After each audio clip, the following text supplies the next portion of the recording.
My Youth Romantic Comedy is Wrong as I Expected Volume 3. Chapter 1. This is how Shizuka Hiratsuka kicks off a new competition. I slapped a stack of crap thick enough to rival the Dead Sea Scrolls onto the table. What the hell is this? I'd made the mistake of starting my day reading a manuscript that sent uncanny shivers down my spine. The source of my anxiety and déjà vu was, of course, the background material for Zaimokuza's sequel. Finish the first book before you write the sequel, Zaimokuza. The draft was incoherent, no two ways about it. Even at the plotting stage, contradictions already abounded, and the whole thing was a mess. About the only thing the story had going for it was the aloof swordsman serving as its main character. Solitude reigns supreme. Real heroes don't need friends. To be unapproachable is to be strong. No connections means nothing cherished. Something to protect is just a euphemism for a chink in the armor. The Greek hero Achilles had his heel, and the powerful warrior monk Benkei Musashibu had his lord. If not for their weaknesses, history would have remembered them as winners. Therefore, the strongest person is someone with no vulnerabilities, nothing to hold dear, and no connections with others. In other words, me. The only realistic part of this dreck was the loneliness of its cheating, OP swordsman. The rest was garbage, so let's take a red pen to it. Garbage. There we go. I was basking in a job well done when my little sister, Kamichi, finished making breakfast. Our parents both work and had already left the house, so it was only Kamichi and me in the dining room. My sister sported an apron as she set out 2 places at the table. Hey, wait, don't wear an apron with a tank top and short shorts. It makes it look like you're naked underneath. Before me was a golden brown scone and some coffee. There were also a few jars of jam. The fragrance of the well-toasted scone and the aroma rising from the exquisitely pure coffee danced together in a harmonious suite before the colorful array of sweet jam. It was a sweet, pretty cure for my morning hunger. Thanks for making this, I said. Yep, eat it all up. I'm gonna dig in too. The two of us put our hands together, and then Kamichi raised the scone to her mouth in a cutesy little motion. Breakfast today is pretty fancy, huh? Kinda Englandish with the scones and everything. What the hell is Englandish? Your new power move. No, it means super England-like. Are you serious? I think that's called British. Oh, bro. Brit isn't a country. Internationally, England is known as Great Britain or the United Kingdom. That's why if you want to say English style, you say British. The more you know. I don't need your trivia. That's just one of those fake English words Japanese people made up. Like Great Jatayu. I don't think Great Jatayu is a pseudo-Anglicism. Ignoring Kamichi's weak excuse, I pulled the condensed milk toward me. By the way, if you add condensed milk to regular coffee to make a Max Coffee style drink, it's called Chibish coffee. And a basketball anime set in the near future would be dubbed Baskish, I think. But anyway, I thought English people drank black tea, I said. I know, but you like coffee better, bro. So I think that's worth more Kamichi points. Yeah, maybe you're right. I wish that kind of point system were real. Things would be so easy to understand, I answered. Life sure would be simpler if yes and nos and affection ratings were clear and open on a display. If someone gave you a firm no, accompanied by numerical proof supporting the fact, then you wouldn't harbor any delusions they secretly like you, so you'd have no trouble giving up on them. That alone would be a saving grace to many poor boys out there. As I slurped down my DIY Max coffee, Kamichi dropped her scone with a splat. White as a sheet, she trembled like a leaf. Why, you're acting weird, bro. What? You're acting weird. Usually when I say stuff like that, you get all mean and cold and act like I'm annoying, but that's how I know you love me. You're the odd one here. Just how hypersensitive to these details are you? Anyway, all jokes aside, Kamichi began, but as I was unsure how much was actually a joke, it was kind of freaking me out. If my sister was the kind of depraved individual who liked guys who snubbed her, I had no idea how to approach her anymore. Maybe I'd just ignore her every day and rack up those Kamichi points. What a twisted sibling relationship. You haven't been yourself lately, bro. Kinda apathetic, though you've never had much ambition anyway. Oh, and you've got this rotten look in your eyes. I guess they've been that way all along, too. Oh, I know. It's like your jokes are all half-assed. Like they have been for a long time now. Something's just off. Are you worried or insulting me? Pick one. I couldn't tell if she loved or hated me here. Well, it's been humid out lately. It makes everything rot faster, including eyes and personalities. Oh, now that was kind of witty. In the face of such sincere appreciation, I cheered up a bit, letting out a rather proud chortle. Wait, now that I think about it, wasn't that actually kind of backhanded? You know, though, June has too many damn insects. Why is there no debugging software for summer? That one was bad. Is that so? Kamachi's pun standards were surprisingly stringent. It was oddly crushing to watch my triumphantly delivered witticism get shot down. I understand a little how Miss Hiratsuka feels. Thinking of Miss Hiratsuka reminded me that I had to get going to school. If I was late, she'd give me more punishment whacks. I washed down the rest of my breakfast with my chibish coffee and called out to Kamachi. I'm about to leave. Oh, coming. She stuffed her cheeks to bursting with scone, like a chipmunk, and cheerfully began taking off her clothes. Seriously, stop changing in here. I'll head out first. With Kamachi's drawn-out "okay" at my back, I walked through the front door and into the distinctive humid air of the rainy season. I couldn't recall having seen a sky this blue since the day of the workplace tour. The damp atmosphere hovered thick inside the school building. The entrance teemed with students in the morning rush, making the area increasingly suffocating and uncomfortable. There is a tendency to imagine the loner ensconced in a dark corner, but in point of fact, as the resident loner of our class, I comported myself in a grand and stately manner. Thus, I was the eye of the hurricane, a single, isolated air pocket in the school. People with lots of friends must have suffered in that crush of protein at 36 degrees Celsius in such humidity. Loners are unusually comfortable during the rainy season and the summer. They can lead well-ventilated lives at school. I changed into my indoor shoes by the entrance and raised my head to see a familiar face. Oh! Yugahama was slipping on loafers with squished heels and avoiding my eyes with a lost expression. I greeted her as I always did, without turning away. Sup? Oh, hi. We didn't speak after that. She adjusted her bag on her shoulder, and then the decrescendo of a single person's departing footsteps rang out against the chilly linoleum floor. The noise faded into the rest of the din. Even after the weekend had ended, things were still awkward between Yugahama and me, and this had been going on for the past week now.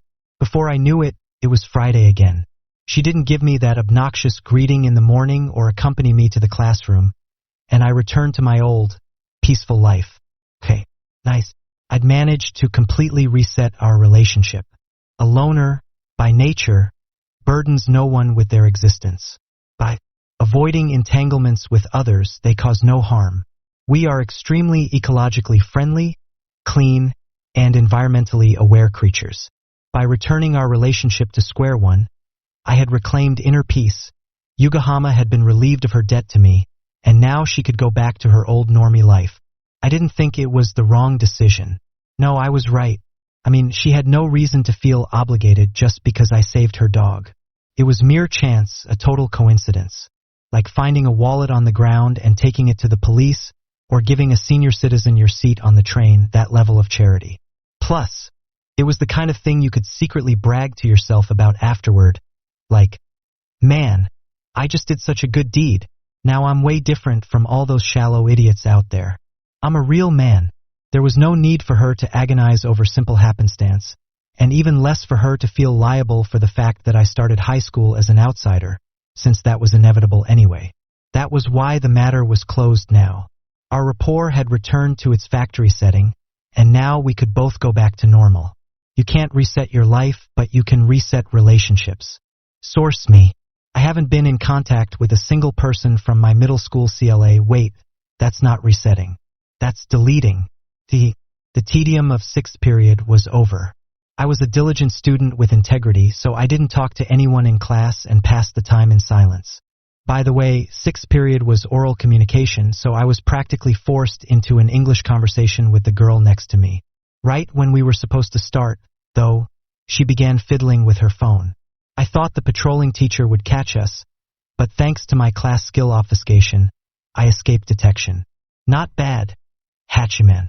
But, when would the status effect wear off? Even after the day-end homeroom class, the effects still persisted, and nobody noticed me at all as I quietly packed up my things. What the hell? Am I a spy or something? Oh man, I might just get scouted by the CIA. But if AIC comes and recruits me by mistake, I'll be a good boy and make another Tenchi Mayo. Ova. As these thoughts crossed my mind, I could hear frivolous commotion unfolding at my back as if to tell me, this is what high school is all about. The kids in the sports clubs made their leisurely preparations for practice, abuzz with complaints about the senior club members or their advisors. The arts clubs chattered and exchanged smiles as they asked things like, what did you bring for your snack today? And those in the Just Going Home club droned about their plans to hang out after school. One voice among the crowd was particularly loud and boisterous. I'm so jealous of the soccer club guys. Their advisor is gone today. My gaze happened to follow the sound, and I saw Hayama chatting in a circle with 7 boys and girls. The disgruntled remark had come from Uka, the assimilating virgin from the baseball club. The Yamato guy from the rugby team nodded his agreement, and the blonde party guy, Tobe, took the idea and ran with it. Man, it's hilarious. You guys still have club. Man, what are we gonna do? What are we even gonna do today? I'm up for whatever. Miura left the planning to him, typing away at the phone in her right hand while sproing her drill-shaped curls with her left, as if utterly disinterested in what Tobe was saying. Flanked by Ebina and Yugahama, the queen of the class reigned supreme as usual. Tobe lit up with sudden fervor for the task. Oh, then why don't we go to 13 and 1? Doesn't that sound good? Miura paused for a beat and then smacked her cell phone shut. Huh? No. I thought you were up for whatever. I reflexively interrupted their conversation in my head. This is how loners polish their witty comebacks. Day after day. My eyes flicked toward Miura and her clique. Yugahama was among them, and that was when our eyes met. Though we acknowledged each other's existence, we did so wordlessly. If I had to create an analogy, it was like when you're at the station near your house and you see someone from your middle school class waiting on the platform 1 train door over. When you notice him, you're like, whoa, it's Ufuna. And he's like, oh, who was that again? Hickey. Oh, whatever. That sort of situation. Come on, man. Don't give up trying to remember me. Oh, but, it's not like the other guy just couldn't recall who I was. My memory is just exceptional. I have a superior brain. Loners are surprisingly adept at remembering names. It's probably because we work ourselves into a lather thinking, I wonder when they'll talk to me. Just how good is my memory? This one time, I called out to a girl by name even though I'd never spoken to her, and her face twisted in fear, how does he know my name? Scary. Well, enough about me. Basically, Yugahama and I were a pair of first-class swordsmen visually assessing the distance between them. The energy in the air whispered, in this match, whoever makes the first move will lose. Miura dispersed the peculiar tension. Let's go bowling, actually, she suggested suddenly. That prompted a nod from Ebina. I get it. The pins are such seductive bottoms. Ebina, shut your face and wipe your nose. Try to pretend to be normal, she sniped, exasperated, as she held out a tissue for the other girl. Miura is surprisingly nice, I thought, but you have to acknowledge that those tissues are advertising a telephone sex club, and that's a little weird. Bowling? Man, that sounds really fun. I actually don't even know what else we'd do. Tobe agreed. I know, right? Miura smugly tugged at her curls. But Hayama didn't seem so into it and adopted a thoughtful pose. But we went last week. Why don't we play darts? It's been a while. If that's what you're into, Hayato, then let's do it. Miura immediately flip-flopped. What is this, a game of concentration? Then let's go. I'll teach anyone who doesn't know how, so let me know if you need help, Hayama offered, rising from his chair and striding away. Miura, Tobe, and Ebina fell into place after him. But Miura noticed that one member of the party was a beat behind. She She turned and called out to her. Yui, what are you doing? We're going. Huh? Oh, why yeah. Coming. Yugahama, whose role in the exchange had been passive up until then, snatched up her bag in a panic. She leaped to her feet and skittered toward the doorway, but when she passed by me, her pace slowed for just a moment. She must have been conflicted. Follow Miura and her friends or attend the service club. Well, she was a nice person. No need for her to fret over us. Though I say she didn't have to worry about it. When someone constantly lurks in your periphery, you start having qualms. Bad Hachiman, bad. Loners absolutely must not inflict trouble on other people. I should swiftly leave the premises. Hachiman Hikigaya withdraws coolly. How cool am I, you ask? Enough to record everything I see with a cassette player. Cool, cool, cool. I emphatically ignored Yugahama and quietly left the classroom. On the 4th floor of the special building, in the service club's room, Yukino Yukinoshita was situated in her usual spot at the back of the clubroom with her standard, frosty demeanor. The lone irregularity was that her reading material was not a paperback, but a fashion magazine. Curious. About the only other change was her summer uniform. Over Yukinoshita's blouse was not a blazer, but the designated summer vest. Designated sounds like a synonym for lame, but on Yukinoshita, the uniform was like a breath of fresh air and oddly improved her appearance further. Sup? Oh, it's you. Yukinoshita let out a short sigh and immediately dropped her gaze back to the glossy paper. Can you not act like that girl did when her seat ended up next to mine? That's actually legit hurtful. Major school events aren't the only fertile fields for distress. The seeds of trauma can also be planted on completely random, normal days. In fact, the less special the incident is, the more sincere the emotions behind it and the nastier the memory. The monthly seat assignments are the ultimate example of this. I didn't do anything wrong. So why did I end up feeling like the situation was my fault? We drew straws. She should curse her own poor luck for landing next to me. So you acknowledge that the seat next to yours is the worst one. I didn't say that. Now you're just projecting your own bias. I apologize. The subconscious is frightening. Isn't it? Yukinoshita remarked and smiled. The fact that she did it instinctively was even more hurtful, though. That was just a slip of the tongue. So don't overthink it, she said. I thought you were Yugahama for a moment there. Oh, is that right? It wasn't surprising Yukinoshita would make that assumption. Yugahama hadn't shown her face in the clubroom for a few days. Yukinoshita had probably been wondering if the other girl would finally show up today. The day before yesterday, she had to take her pet to the vet, and yesterday, she had some errands to run for her parents. Yukinoshita muttered quietly at the screen of her cell phone. There was probably some email from Yugahama on it. An email that I was not party to. Was Yugahama even going to come to club today? If she did, I figured she'd behave just like she had that morning. I knew quite well how things ended up once the atmosphere had gone in this direction. Both parties just somehow keep their distance, then somehow stop interacting at all, and then somehow never see each other again. Source me. This was how I lost touch with my classmates from elementary school, middle school, and everyone. The same thing would probably end up happening with Yugahama. 2. The clubroom was quiet. The only break in the silence was the inconsequential rustle of the pages of Yukinoshita's magazine. Now that I thought about it, things had been pretty raucous here lately. At first, it had been just Yukinoshita and me in unremitting silence, interrupted only by the periodic exchange of quips. Though I'd barely been in the club for a month or two, the stillness already felt like a long-lost friend. While I stared off into the space near the door, as if she could divine my thoughts, Yukinoshita spoke. If you're thinking about Yugahama, she's not coming today. She just emailed me. Oh, it's not like I'm worried about Yugahama or anything. Why are you using that gross tone of voice? Relieved. I redirected my attention from the door to Yukinoshita instead. Yukinoshita heaved a small, quiet sigh. I wonder if Yugahama intends to come back. Why don't you ask? Yukinoshita was actually in touch with her, so if she probed, she should get an answer. But Yukinoshita shook her head weakly. There's no point in asking. If I do, She's sure to reply that she'll come. I think she would, even if she didn't want to.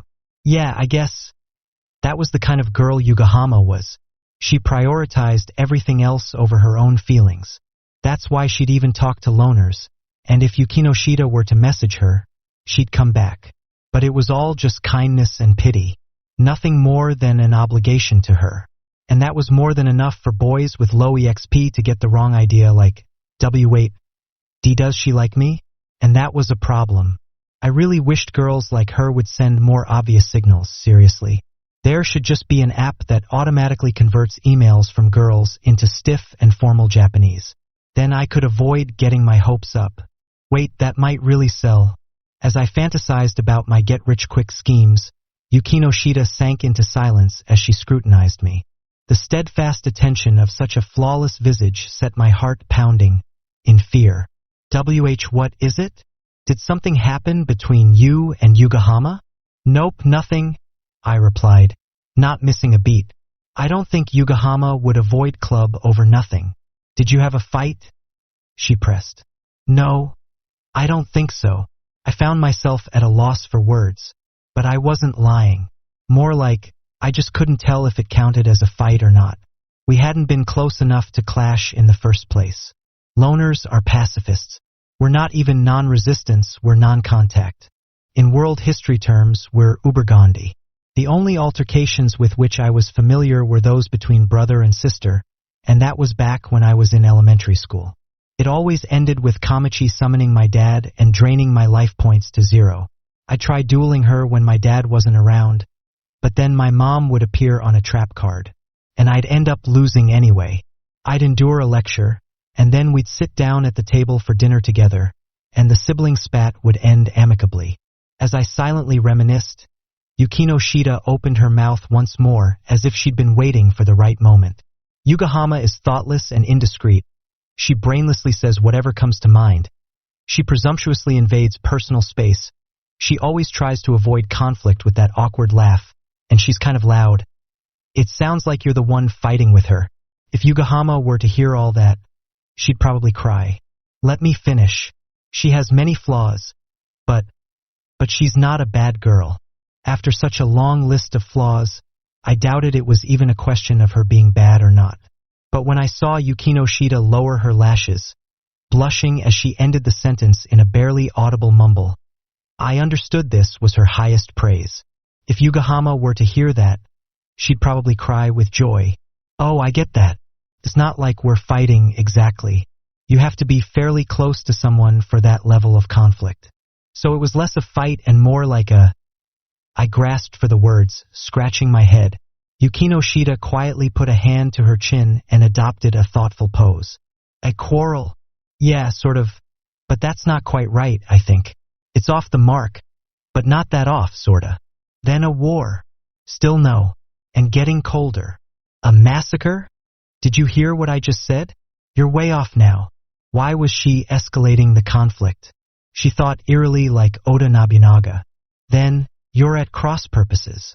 Yeah. Something like that. That was exactly it. Our relationship was the transient passing of two individuals headed in opposite directions along the street. Like that thing you used to get the Masayuki map. I used Street Pass once back in middle school, and the whole class freaked out like, who's this 8-man guy? I really wish they'd stop putting multiplayer communication into handheld games. I'm okay with online matches and all, but a game founded on the premise of interaction with nearby players is unquestionably a loner killer. Thanks to that trend, I couldn't evolve my Pokemon and finish my Pokédex. Oh? There's no helping that, then. Yukinoshita let out a small sigh and closed her magazine. Impassive though her words were, everything else about her reaction was resigned and fragile. She didn't ask any questions after that, and we managed to maintain the usual gulf between us. I think Yukinoshita and I had something in common in the way we both kept our distance. We did engage in idle chat or discuss a given subject, but we rarely touched on our personal lives. We never asked each other questions like, how old are you? Or where do you live? Or when's your birthday? Or do you have siblings? Or what do your parents do? I could hazard a few guesses as to why. Maybe it was just that neither of us had much interest in people to begin with, Or maybe we were trying to avoid emotional landmines. And, well, loners are bad at asking questions. Making such random and sudden inquiries is really uncomfortable. Never trespassing, never taking that step, we were like two master swordsmen gauging the distance between ourselves. Well, it's like, a once-in-a-lifetime thing. Where there are meetings, there are partings, as they say. I'm sure that was supposed to be an inspiring quote, but coming from you, I can only interpret it in a negative way. Yukinoshita sounded exasperated. Really, though, life is a once-in-a-lifetime thing. Like that time in elementary school when we all promised to write letters to this kid who was transferring out, and I was the only one who never got a reply, and I never sent him a letter again. Kenta got a proper reply, though.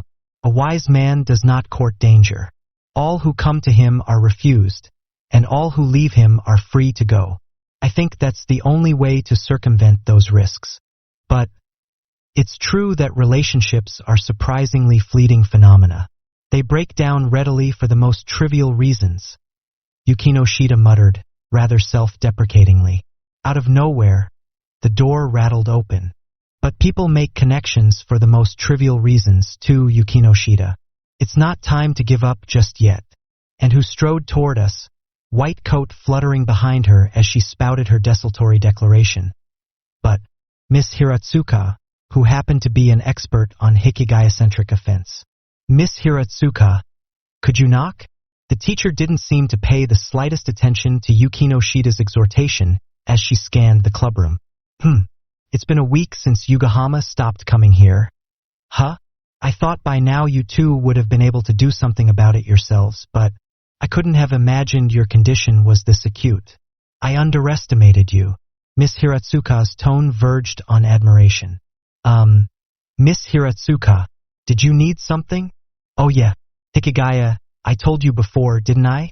About the competition. At the word competition, it all started coming back to me. That was the thing where Yukinoshita and I engage in a row-battle fight. Not that Robopon thing to determine who could serve others better. Not long ago, Miss Hiratsuka had said something about the rules of the game and changing some of the specifications, a la a video game company.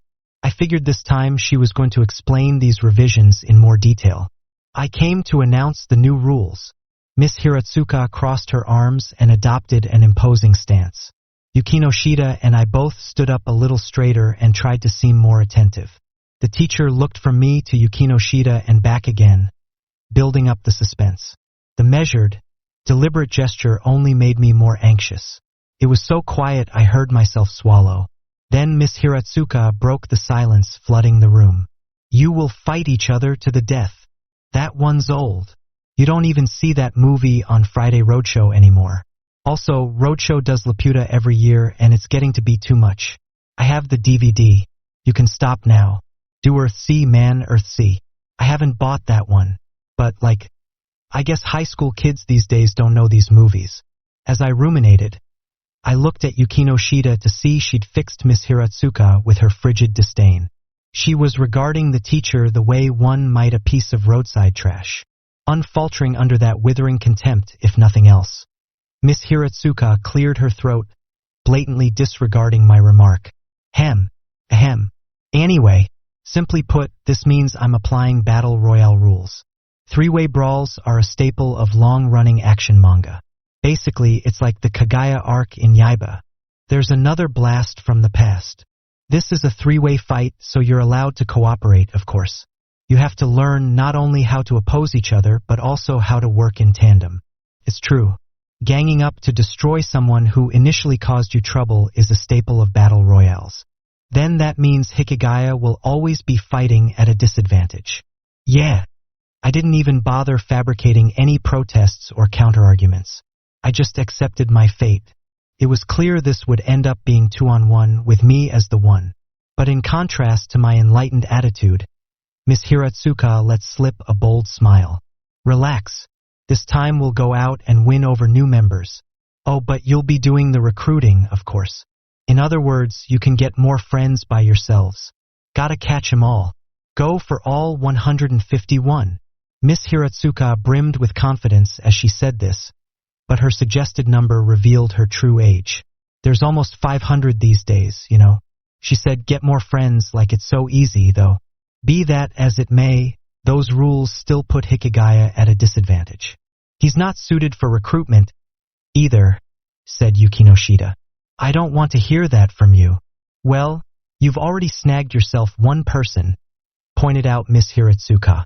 No need to agonize over this. Well, now that she mentioned it, we certainly had. But even if your heart is true, courage will not necessarily pull you through.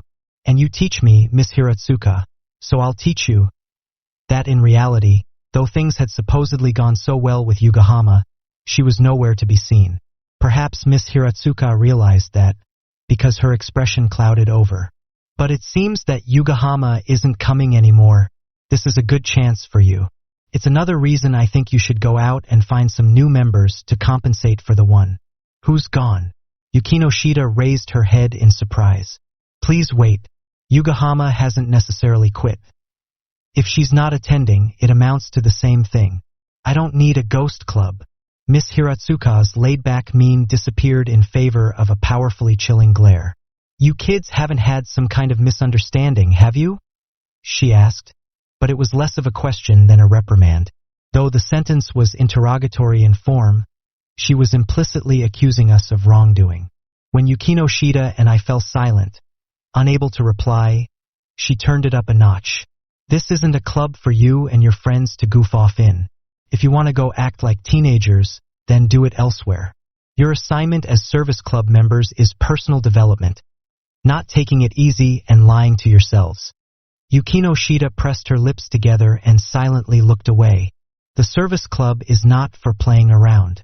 It's a fully fledged club at Subu High. And as you know, coddling people with no initiative stops after middle school. You've chosen to be here, so those with no desire to do this can leave. Initiative and desire? Huh? I have no initiative or desire to do this, so can I leave? Do you think a convict has that much freedom? Miss Hiratsuka glared at me, cracking her knuckles. Oh, of course not. So I couldn't escape after all.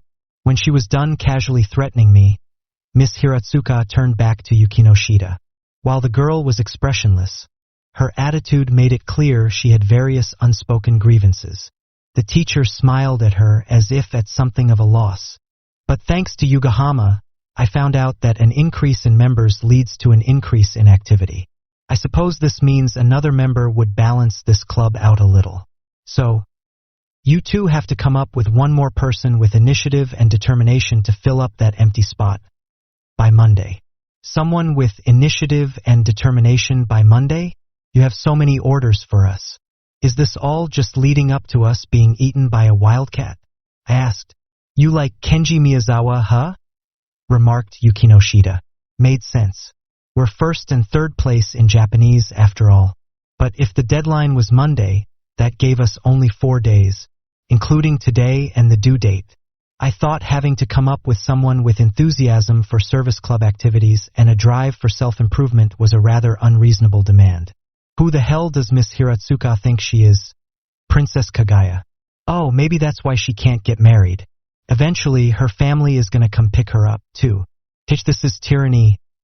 I made a perfunctory show of resistance, but Miss Hiratsuka just smirked. That's uncalled for. I'm trying to be nice in my own way, you know? How is this in any way nice? If you don't understand, it's okay. Now then, that's it for club today. Come on, think of how you can get a hold of some new members, she said before chasing us out of the room.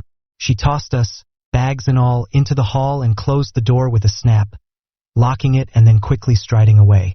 Yukinoshita called out to her back. Miss Hiratsuka, to confirm, we're supposed to fill one position, is that right? That's exactly right, Yukinoshita. And then she was gone, her words lingering in the air behind her. She did, however, smile faintly over her shoulder before she vanished. Yukinoshita and I watched her go and then turned to each other. Hey, how are we going to get a third person? I asked. Who knows? I've never invited anyone to join, so I have no idea. But I can think of one person who might agree. Who? Tatsuka? Tatsuka. Huh? It's Tatsuka. Isn't it? I couldn't imagine a single other person. and that was because I wasn't thinking of anyone besides Tatsuka. My barrage of Tatsukas elicited some annoyance from Yukinoshita. No, he might join too. But there's an even easier option, isn't there? Yukinoshita prompted. There was no one else we could ask, though.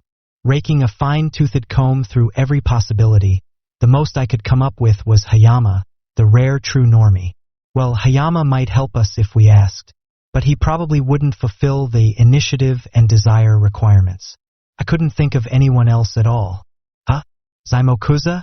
That's an unusual name. Who's that? Seeing me spinning my wheels, Yukinoshita sighed slightly. You don't get it? I'm referring to Yugahama. What? But she quit, I said. Yukinoshita swept her hair off her shoulders. The resignation in her eyes had been completely replaced with conviction. So what? We only have to get her to join again. Miss Hiratsuka's conditions stated we had to fill one position. Well, I guess, but she was right. If we found one person, then the issue would be solved. The bottleneck was the initiative problem. If we didn't get Yugahama motivated, she wouldn't even swing by the clubroom in the first place.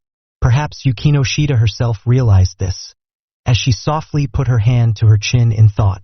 Anyway, I'll come up with a way to get Yugahama to come like she used to. You're brimming with initiative, I remarked. Yukinoshita gave me a somewhat self-deprecating smile.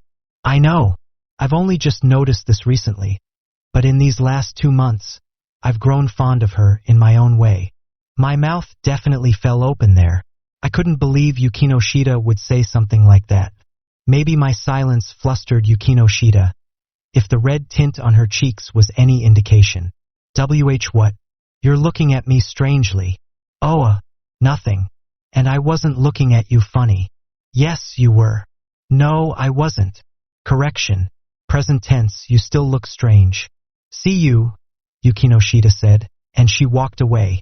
Hers was not the downcast profile it had been just moments earlier, but rather her usual bold, confident expression. Chapter 2. Tsusaika Tatsuka's youth romantic comedy is right, as I expected. 20 minutes after the teacher had handed down her tyrannical decree, I was in the parking lot, totally confused. Yukinoshita was right. It would probably be fastest just to somehow motivate Yugahama to come to the service club again. I had no particular objections to her return, personally. I'd already reset our relationship and restored the distance between us to an appropriate level. As long as I maintained that, there shouldn't be any problems. Okay then, so how are we going to make Yugahama want to come back? We couldn't just be like, hey, bring her back, drop a lasso around her neck, and drag her away, and if we begged her, please come back, then things wouldn't be the same. What to do? I ruminated for a while, but I didn't know. Should I apologize? I haven't really done anything wrong, though. When I used to fight with Kamachi, it always ended when the guilty party was still kinda ambiguous. Maybe things would stay all nice and nebulous with this, too. I was giving my head a vigorous scratch without much of an expression on my face when a voice caught me off guard. Hachiman? Oh, so it is you. I turned around to see Saika Tatsuka being his bashful self, standing against the shimmering halo of the setting sun. Just by standing there, he transformed dancing specks of dust into motes of light. He was seriously an angel. His brilliance distracted me for a moment, but I decided to play, cool and composed. Sup? Yeah. Sup? Tatsuka raised a hand in greeting as if trying to copy me. I guess the curt gesture was rather embarrassing to him, as it was accompanied by a shy giggle. Damn it, he is just too cute to handle. Are you heading home, Hachiman? Yeah. You done with tennis practice already, Tatsuka? Still in his gym clothes, Tatsuka adjusted his racket bag on his back, paused for a moment, and then shook his head. Practice isn't over yet, but I've got lessons at night, so I left a little early. Lessons? What kind of lessons? I guess someone as cute as Tatsuka could study at the Okinawa Actors School or something and become a pop idol. Okay, I'll buy 100 of his CDs. Then, once I get the ticket for a handshake, I'll sell them somewhere. It's tennis lessons, since practice at the school club is only basic techniques. Ha! You're pretty serious about tennis, then. It's nothing that serious. It's just love. Huh? Sorry. Could you say that one more time? It's nothing that serious? No, the part after that. It's love. Okay. I heard it that time. I pressed the X button in my heart and engraved his words into my soul. I sighed a blissful sigh. Baffled, Tatsuka tilted his head. My work was done for now. Mission complete. Oh, sorry, Tatsuka. You have lessons, right? So I guess you're heading out. See you then. I gave him a light wave, threw my leg over my bicycle, and was about to start pedaling when I felt a tug at my back. I checked to see what it was, thinking my clothes must have gotten caught on something, and found Tatsuka grabbing my shirt. My lesson starts in the evening, so I've still got some time until then. It's near the station. It's really close on foot. Wait. No, what I mean is, do you want to go hang out for a bit? Well, if you've got the time. I don't think anyone could refuse a request phrased like that. If I'd had some part-time job to go to later, I probably would have skipped it. And then things would get awkward at work and I would end up quitting. If this were an invitation from a girl, first I'd search around the area for the people who'd won the bet against her. Even if I couldn't find any, I'd refuse just in case, though. But Tatsuka's a guy. He is a guy. Well, he was a guy, though. What an absolute relief. When it was Tatsuka, no matter how nice he was to me, he couldn't be leading me on. I wouldn't get carried away and confess my love, and he wouldn't cruelly reject me and shatter my heart. Well, if I went around confessing my love or whatever to a guy, it'd shatter my reputation beyond repair. Suffice to say, there was no reason to refuse. I'll go. I have nothing to do but read at home anyway. I really did have surprisingly little to do. It was like I could read books, read manga, watch DVR'd anime, play video games, and when I got bored, study. It was all incredibly fun, too, which was troubling. Oh, great. So, then let's go to the station. Wanna ride the back? I asked, lightly patting the luggage rack. Two guys riding together isn't that rare a sight. It's actually fairly common. That's why even if Tatsuka were to sit down on the rack, wrap his arms tight around my waist, and say, "Your back is so big, Hachiman," I wouldn't find it the slightest bit unnatural. But Tatsuka shook his head. It's okay. I'm heavy. You're obviously even lighter than a girl, though. Or so I was going to say. But I thought better of it and went with okay. Tatsuka didn't really enjoy being treated like a girl. The station's a little far, but let's walk. Tatsuka smiled shyly and started off one step ahead of me. I followed him, pushing my bicycle.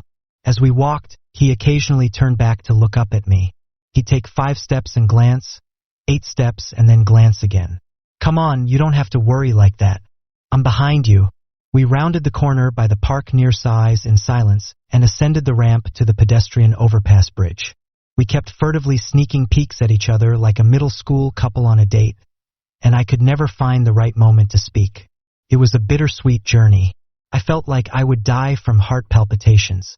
The bridge over the highway was a 2-tiered structure with the road for vehicles on top and a pedestrian walkway underneath. The wind gusted through, dispersing the exhaust from tailpipes and carrying a cool breeze into the shade. This feels nice, huh, Hachiman? As if he had taken the wind as his signal, Tatsuka stopped 5 steps above me and looked back. His beaming smile was so appropriate for the summer season that I wanted to snap a picture and save it as a JPEG. Yeah, this is perfect for napping. You sleep so much during breaks, Hachiman. Haven't you slept enough? Tatsuka asked, giggling.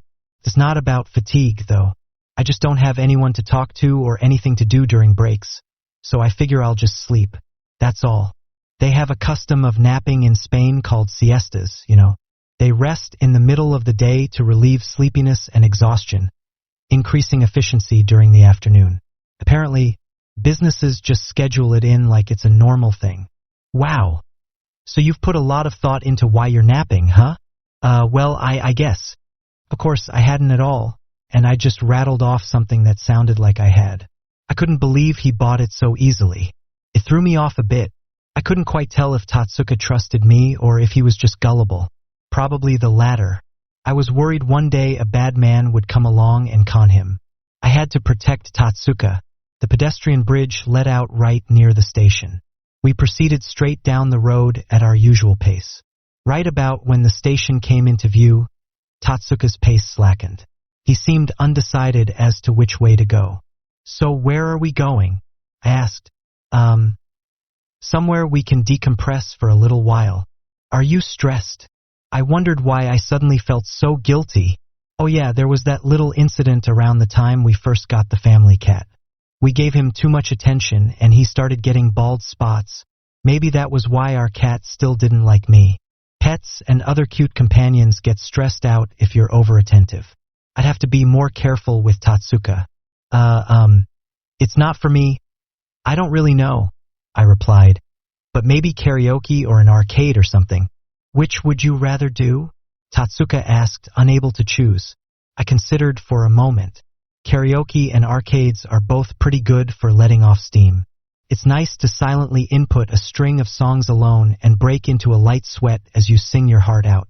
But once you've finished about 5, both your throat and your spirit are worn out, and then when the staff brings your drink order, it's incredibly awkward. And then once that's over, you get assailed by the brutal sense of what am I doing? And then there's arcades. They're effective de-stressing spots.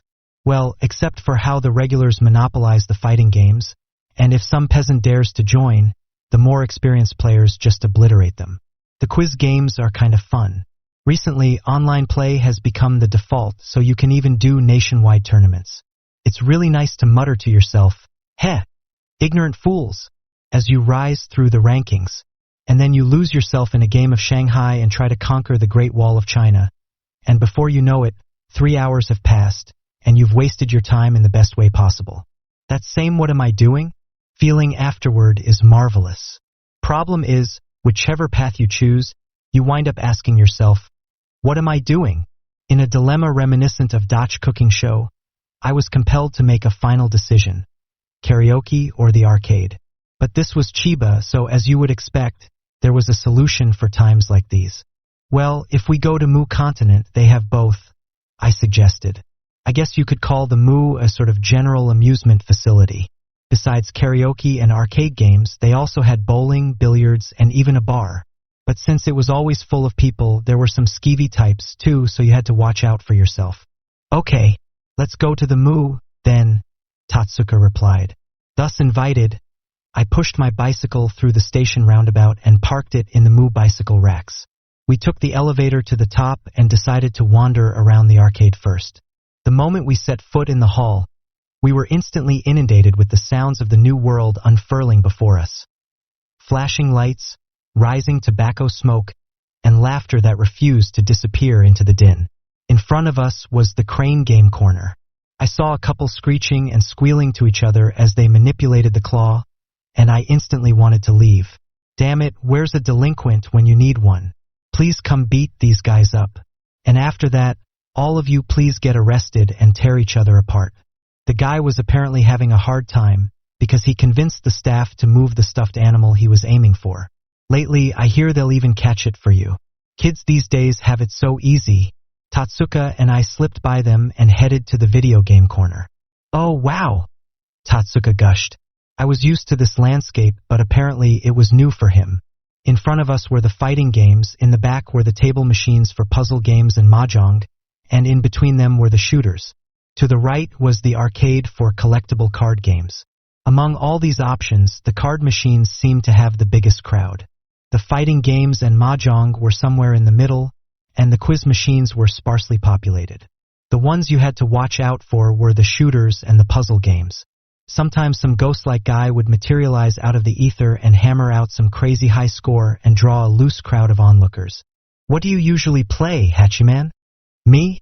Quiz games and Shanghai, I guess. Of course, I didn't say strip mahjong. Anyway, quiz games were a safe choice if we wanted something to play together. My perennial favorite, Magic Academy, was right beside the fighting game enclave. Over here, Tatsuka. It was loud in the arcade, so I waved, too. Tatsuka nodded, curled his fingers into the hem of my shirt, and followed me. It seems to be Tatsuka's first time here, so I guess he just has to do that to avoid getting lost. Yeah, there's nothing abnormal about it. It's extremely natural. Supernatural. As we slid by the fighting game enclave, I caught sight of a familiar coat. Its owner had crossed his arms arrogantly, wrist weights peeking out of his sleeves, and his samurai-style top-knot swayed with each contrived chuckle from his lips. He and a few others were watching someone playing around, occasionally whispering to each other. Hachiman, is that Zymo? Nope. I cut Tatsuka off as he questioned me with a silent huh. The figure in the coat was indeed familiar, but he was no acquaintance of mine. The guy I knew couldn't pull off fun social interactions like that. I mean, he had no friends. You think? It seems like Zymo Kuza to me, though. Ah no, Tatsuka. Don't say his name. Oh ho? I hear a voice calling me. You unbelievable. 'Tis Hachiman. He noticed us. Sensitivity to the sound of one's name is a special trait of loners. Because the loner does not often hear his name, he reacts dramatically in the rare event the word is uttered. Source me. I get so startled my reaction is completely ridiculous. Like, why yeeks? It's so bad that when I ride the Sobu line and the announcer says, next stop, Ichigaya, I have to stop myself from replying. To think we would meet in a place such as this. Why are you here? This place is a battlefield. Only those who have steeled themselves for battle might set foot here. Tatsuka invited me, that's all. I did not play along with Zymokuza's obnoxious little act. Or rather, I just ignored it. Zymokuza's face fell slightly. You're not cute. Okay? So, Hachiman, what quest brought you here? Oh, we just came to hang out. What? Wait, Master Tatsuka is with you. Zymokuza's eyes flared in exaggerated surprise and landed on Tatsuka. Tatsuka twitched and hid behind me. Why yeah. Oh ho. Wait one moment. Zymokuza ran off at a trot, a questionable smirk on his face. Apparently, he was going to say goodbye to the people he'd been chatting with. In less than 5 minutes, he was back, chortling bizarrely. Now then, let us sally forth. You're not invited at all. Zymokuza had decided at some point that we were a trio and must have been too exhausted to hear my gentle protests. His shoulders heaved as he wiped his sweat with a sleeve. Hey, Zymokuza, was that guy your friend? Nay, he is an Arcana bro. No, I'm not asking for his nick. 'Tis no nickname. That would be Ash the Hound Dog. Lame. It comes from this one time where after KOing his foe in Tekken, the loser freaked out at him, kicked and punched the machine and flung an ashtray at him, but he made this great catch which just made the guy hate him even more. And then he got beat up. He's a regular here at the Moo. I know not his real name because everyone calls him Ash. Oh, I see. Wow. That was probably the most useless piece of information I have ever learned. I can't think of a single instance where I would ever need to know the origin of Ash. Then what's an Arcana bro? Tatsuka asked the very question lurking in my mind. And also, Zymokuza, don't just assume that I understand your specialized vocabulary. I didn't really want to know everything about it, so I wasn't about to ask myself, though. Well, it means people who are into the same game, Zymokuza replied. You use it for both game titles and geographical regions. For example, among Arcanabros, the Chibabros in particular are garbage. Sorta like that. The Chibabros are trash? But I love you, Chibabros. Mostly the Chiba part. So are you friends? I asked. Nay, we are Arcanabros. Does that not mean you're friends? Talking with Zymokuza was draining. We were both Japanese, so why did he not seem to understand the words coming out of my mouth? And what language was Arcanabro from? I guess the bro part meant they were supposed to be like some kind of family? Well, I guess all that mattered was that the term referred to a group of people. Zymokuza contemplated my question for a bit. I know not. When we meet, we converse, and we commune via IM. We venture beyond the prefecture together on trips, but I know not their real names or what they do either because we discuss naught but games and anime. Hey, are Ash and I friends? That's what I'm asking you. Did they never teach you in school not to answer a question with another question? NGH, it feels more right to say they are not friends, but rather fighting game comrades. That is a more reliable term than friend, in my opinion. Fighting game comrades. Huh? That makes sense. It's nice. I sort of like that expression. It removes all the ambiguity of the word friends. Quite often things make more sense if you describe them in terms of functions rather than definitions. For example, marriage makes more sense if you express it not in terms of love and romance but as a relationship of mutual benefit, or having an ATM or doing it for appearances or because you want kids. Wow, an ATM though. That's harsh, man. Indeed. Basically, this means that you and I are gym class pair bros. I see. I didn't particularly care for that profoundly lame way of putting it. Basically, he was saying that among Subuhai brothers, the gym class brothers in particular were garbage. But the pronouncement clarified that Zaimokuza and I were not friends, at least, so that was good. If we were gym class pair bros, well, there you had it. Then, Hachiman, said Tatsuka, if I'm paired with you in gym class, then I'll be a gym class pair bro, too. Huh? I see. So I wasn't friends with Tatsuka. I'm shocked. But hold on a second here. If we're not friends, then there's still a chance that we're lovers. Great. No, wait, that's not great. It's kind of amazing you can get to know more people through video games, though, Tatsuka continued. Why you think? Tatsuka's comment startled Zaimokuza. Yeah, I agree it's amazing, I said. I thought gaming was a more solitary thing. Nay, 'tis not. With fighting games, there is this national team tournament we call the Melee. Things get quite intense. Once, a band of warriors fought together for their very ill comrade and emerged victorious. It was so touching. It sent the entire venue into an uproar. It even brought a tear to mine eye. That's almost like Koshien, I remarked. Surprising as it is, Zaimokuza has his own brand of community. Wow, that's so amazing. Tatsuka gushed and clapped his hands. Then Zaimokuza really started to get carried away. Babbling on and on about your own area of expertise is a bad habit us loners have. 'Tis indeed so. Games are marvelous wonders, and not just fighting games. First, comrades unite to bring them into being, and then even more come to enjoy them, and then from that group of fans are born the creators of the next generation. Such a beautiful circle of gaming, is it not? I intend to one day be one of those creators. Huh? Said Tatsuka. Are you going to make video games, Zaimokuza? Wow. MWA ha ha ha ha ha. Uh-huh. What happened to your dream of becoming a light novel writer? Oh, that. I gave up, he declared without missing a beat. Why the sudden change of heart? I asked. Because a light novel writer is self-employed after all. There's no job security, and you know not how many years you can carry on. And most important, if you don't write, you cannot earn money. 'Tis rough. But employment at a game company is enough to receive a salary. You're so pathetic. I'm actually impressed. Faye, I don't want to hear that from you, Hachiman. Well, of course. His plan was one of a similar ilk as becoming a house husband to escape work. But you don't have the skills to make games. HRM. That is why I shall write the script. That way, I can well employ my ideas and literary talents. I'll have a stable income and make what I want, with the company's money. I see. Good luck with that. I really didn't care anymore. I was an idiot for taking his dreams for the future seriously, even for a moment. Anyway, Hachiman, you came to divert yourself here, right? This is my domain, so I shall show you about to your heart's content. Is there not you're keen to play? Apparently, Zaimokuza figured this was a good time to take the initiative, as he was brimming with gusto. There was no point in a tour, though.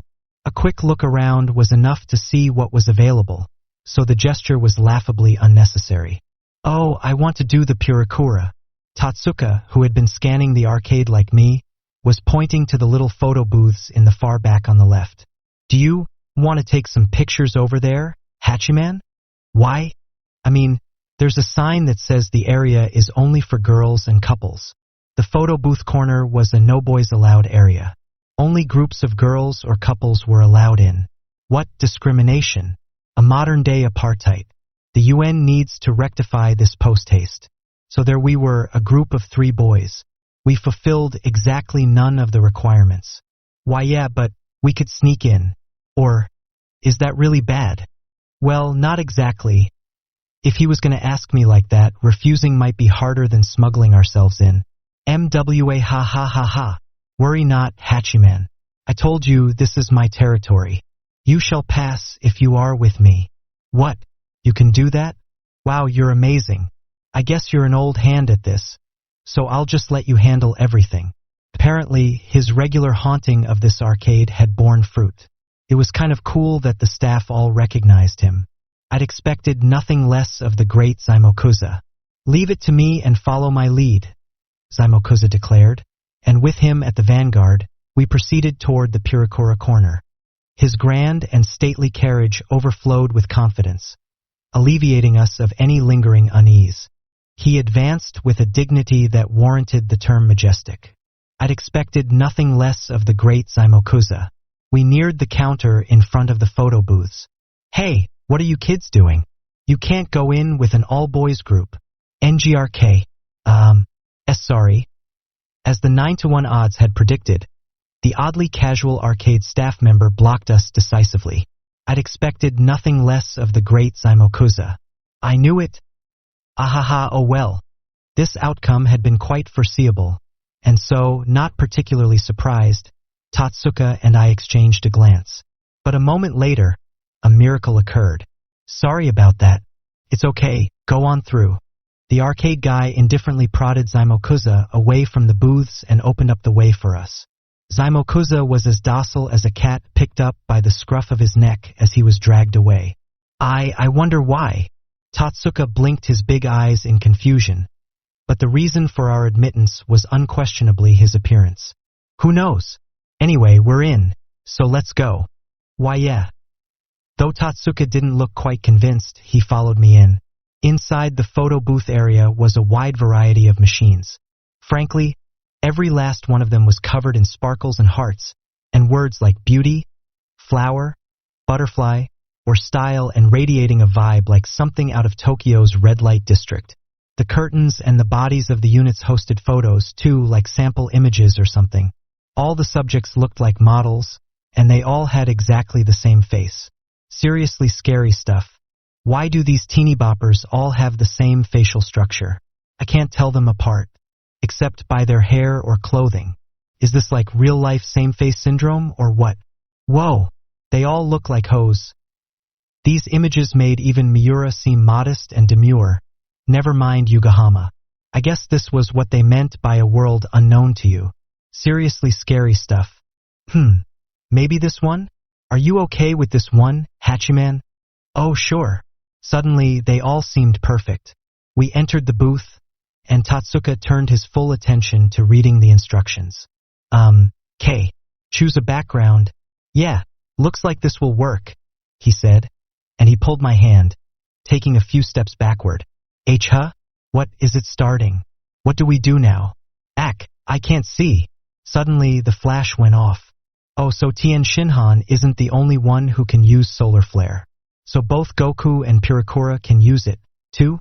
One more time, chimed the dopey electronic voice, and my retinas burned a few more times.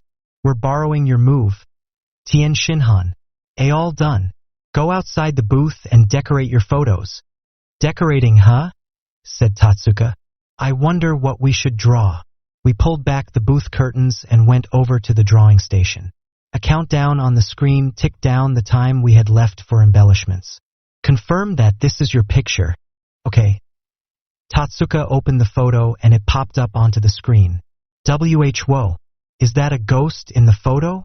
He was so surprised that he grabbed my arm. Whoa, why you startled me there. Calming my racing heart, I peered at this so-called ghost photo, and indeed there was part of a man's vengeful countenance in the frame. Wait, that was Zaimokuza. We drew back the curtains in search of him, and there he was crouching underneath. Oh, so it was you, Zaimokuza. Tatsuka sighed in relief. What are you doing? I asked. Ahem.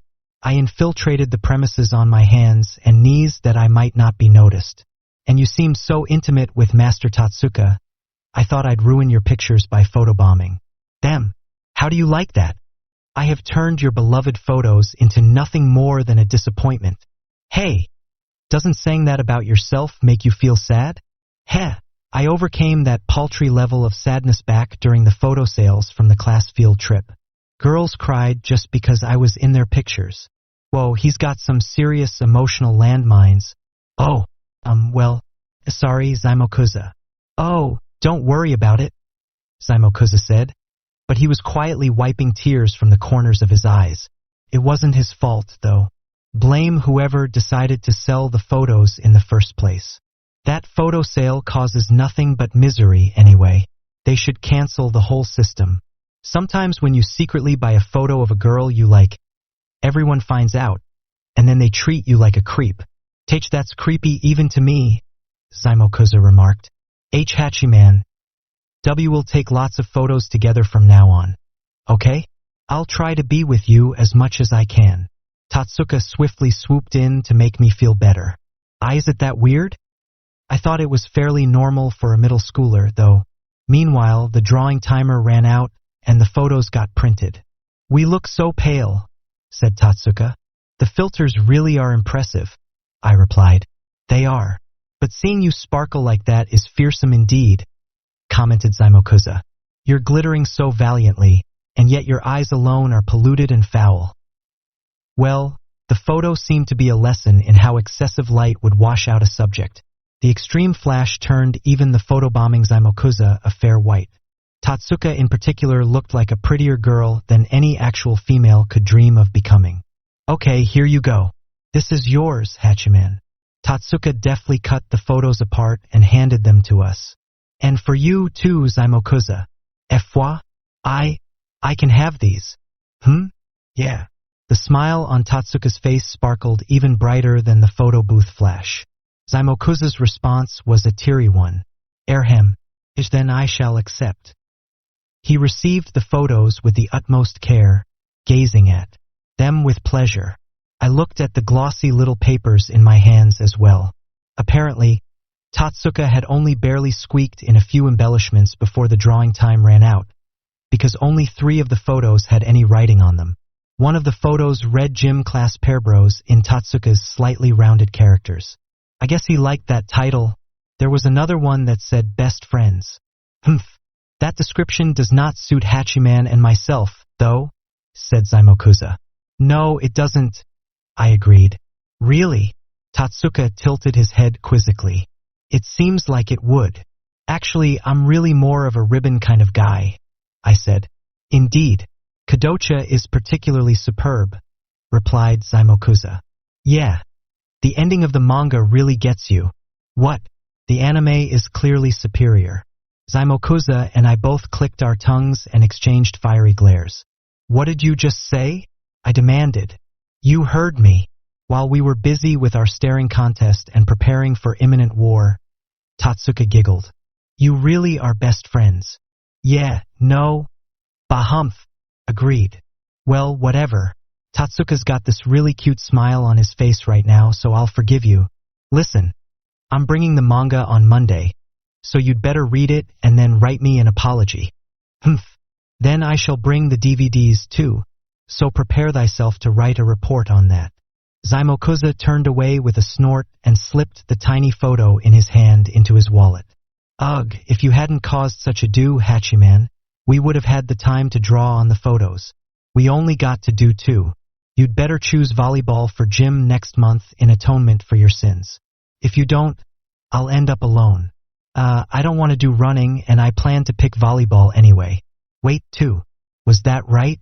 I was about to check when I sensed a tug at the cuff of my shirt. I found Tatsuka going shoo, with a finger to his lips. He quietly uncurled his fingers to reveal the last photo with writing on. It said Hachiman and Saika. It was a little embarrassing. Actually, it was too much for me to handle. Zaimokuza has got to be jealous over this right now. Oh, it's late already. I have to get going, said Tatsuka. Right, your lessons. Oh yeah, he came here to kill time before his lessons. I felt kinda bad, considering how this hadn't done much to cheer him up. Then I'm gonna head out. It looks like you're feeling better. Huh. Because you've been down lately. I wanted to cheer you up. Tatsuka? Now that he mentioned it, I seem to remember Kamachi saying the same thing this morning. My little sister is weird in general, so I didn't really pay attention, but Tatsuka has common sense, so if he was saying the same thing, it was cause for concern. I don't really know what happened, but I like it best when you're your normal self, Hachiman. Tatsuka checked the time on his cell phone, said, "Bye. Let's hang out again later," and dashed off. Right before he vanished from sight, he spun around and gave me a big wave. I raised my hand up high as well in reply. Humph. Master Tatsuka is so kind, even though there's no value in being nice to you. Huh? What was that? You were still there? And I don't want to hear that from you. Bah humph. I would expect nothing less from my comrade Master Tatsuka. He's worthy of admiration. Do you think you and Tatsuka are friends? Huh? We're not? I don't know. Don't freak out just because I suggested it. Zaimokuza's really been breaking character a lot lately. Is he okay? Oh hey, what are you doing? You can't be in there, you know? Came the informal and stupid-sounding call of the arcade guy. NGH, alas, I must withdraw. Farewell. Mon Dieu. I don't think that means what you think it means. After that imbecilic exchange, Zaimokuza and I fled the scene. From the corner of my eye, I could see the staff hemming in Zaimokuza. Tatsuka was right. Brooding and stressing wasn't very like Hachimen Hikigaya. My style had always been to just give up on anything bad enough to stress over. Don't hesitate. Just act like nothing happened. Changing your attitude only when there's some incident is insincere and wrong. Before I got on my bicycle, I slipped the glossy paper in my hand into my wallet. I'd buy a frame or something and set it out somewhere. Chapter 3 Yukino Shida really does love cats. Saturday is the mightiest day of the week. It's unshakably, overwhelmingly superior. Not only is it a day off of school, the following day is also a day off, like some kind of Super Scion bargain sale. I love Saturday so much. I think in the future I'd like my whole week to be like a bunch of Saturdays. On Sundays you get depressed thinking school again tomorrow, huh? So that day is no good. Just out of bed and still feeling groggy, I blearily skimmed the morning newspaper. Kobo was amazing today. Actually, Kobo was the only thing I read. Once I was done catching up on the news, that is to say Kobo, I checked the coupon flyers as per usual. If I found something cheap, I'd circle it in red and hand it to Kamachi, and then she'd note it on the shopping list, and either my mom or Kamachi would go out to buy it. But then the particularly sparkly lettering in the flyer caught my eye. Given the amount of light radiating from the page, I wouldn't have been surprised to learn this font had inspired the word photon. Kei Kamachi, look at this. The Tokyo Cat and Dog Show is happening now. I snatched it up and thrust it high above my head. It was like a scene from some lion-related musical, so I let out an appropriate roar. Wait, that's Beetlebaum. No way. Really? Yes. Nice work finding that, bro. Ha ha ha. Praise me. Praise me more. Eek, you're so cool. You're amazing, bro. Cram it, you two. You're too loud. Our mother crawled out from her bedroom like a golem and intoned a curse. She had bedhead. Her glasses were sliding down her nose, and the bags under her eyes appeared to be permanent residents. Sorry, I apologized, and our mother gave a little nod before returning to her room. She was apparently going back to sleep for a while. It must be rough being a career woman. When I find a wife to support me, I'll treat her with sympathy and kindness. That's what it means to be a super leech who transcends leechdom. She rested her hand on the door and then turned back to us. Hey, you can go out, but be careful of cars. It's like a sauna out there, and drivers are grumpy, so there's bound to be more accidents. Don't ride your bicycle with Kamachi on the back. I know. I won't let Kamachi get into any danger. My parents' love for my sister is profound. It's partly because she's a girl, but she also does a lot of chores. She handles everything like a pro, and she's even cute to boot, so she's like their little treasure. The eldest son of the family, on the other hand, was apparently not. Even then, my mother was sighing wearily at me. Ack, you dummy. It's you I'm worried about. Ha! I found myself tearing up. I'd never imagined she would spare so much concern for my sake. She doesn't wake me up in the morning. She only gives me a 500 yen coin for lunch, and sometimes she buys me those weird-looking shirts they sell in the neighborhood, so I thought for sure she didn't love me. Still, why does she buy me such disappointing clothes? That's bordering on deliberate harassment. Still, the bond between mother and child is a wondrous thing. My eyes stung a little. I really do worry. If you get Kamachi hurt, your father will kill you. Dad? I found myself upset. Speaking of Dad, he would still be deep in torpid slumber, lost in the world of dreams. In his eyes, I really was nothing. I knew quite well how much he loved Kamachi, and to me he was practically hostile. All he ever said to me was useless stuff like watch out for Badger games, or if a girl hits on you, she really just wants to make you buy paintings, or futures trading is generally fraud, or get a job and you lose. That stuff was mostly based off his own experiences, so I couldn't ignore his rambling, making the whole thing especially excruciating. When I left, I'd make sure to slam the door as hard as I could to disturb his sleep. We're taking the bus, don't worry. Oh, so I need money for it. Kamachi trotted over toward our mom. Yeah.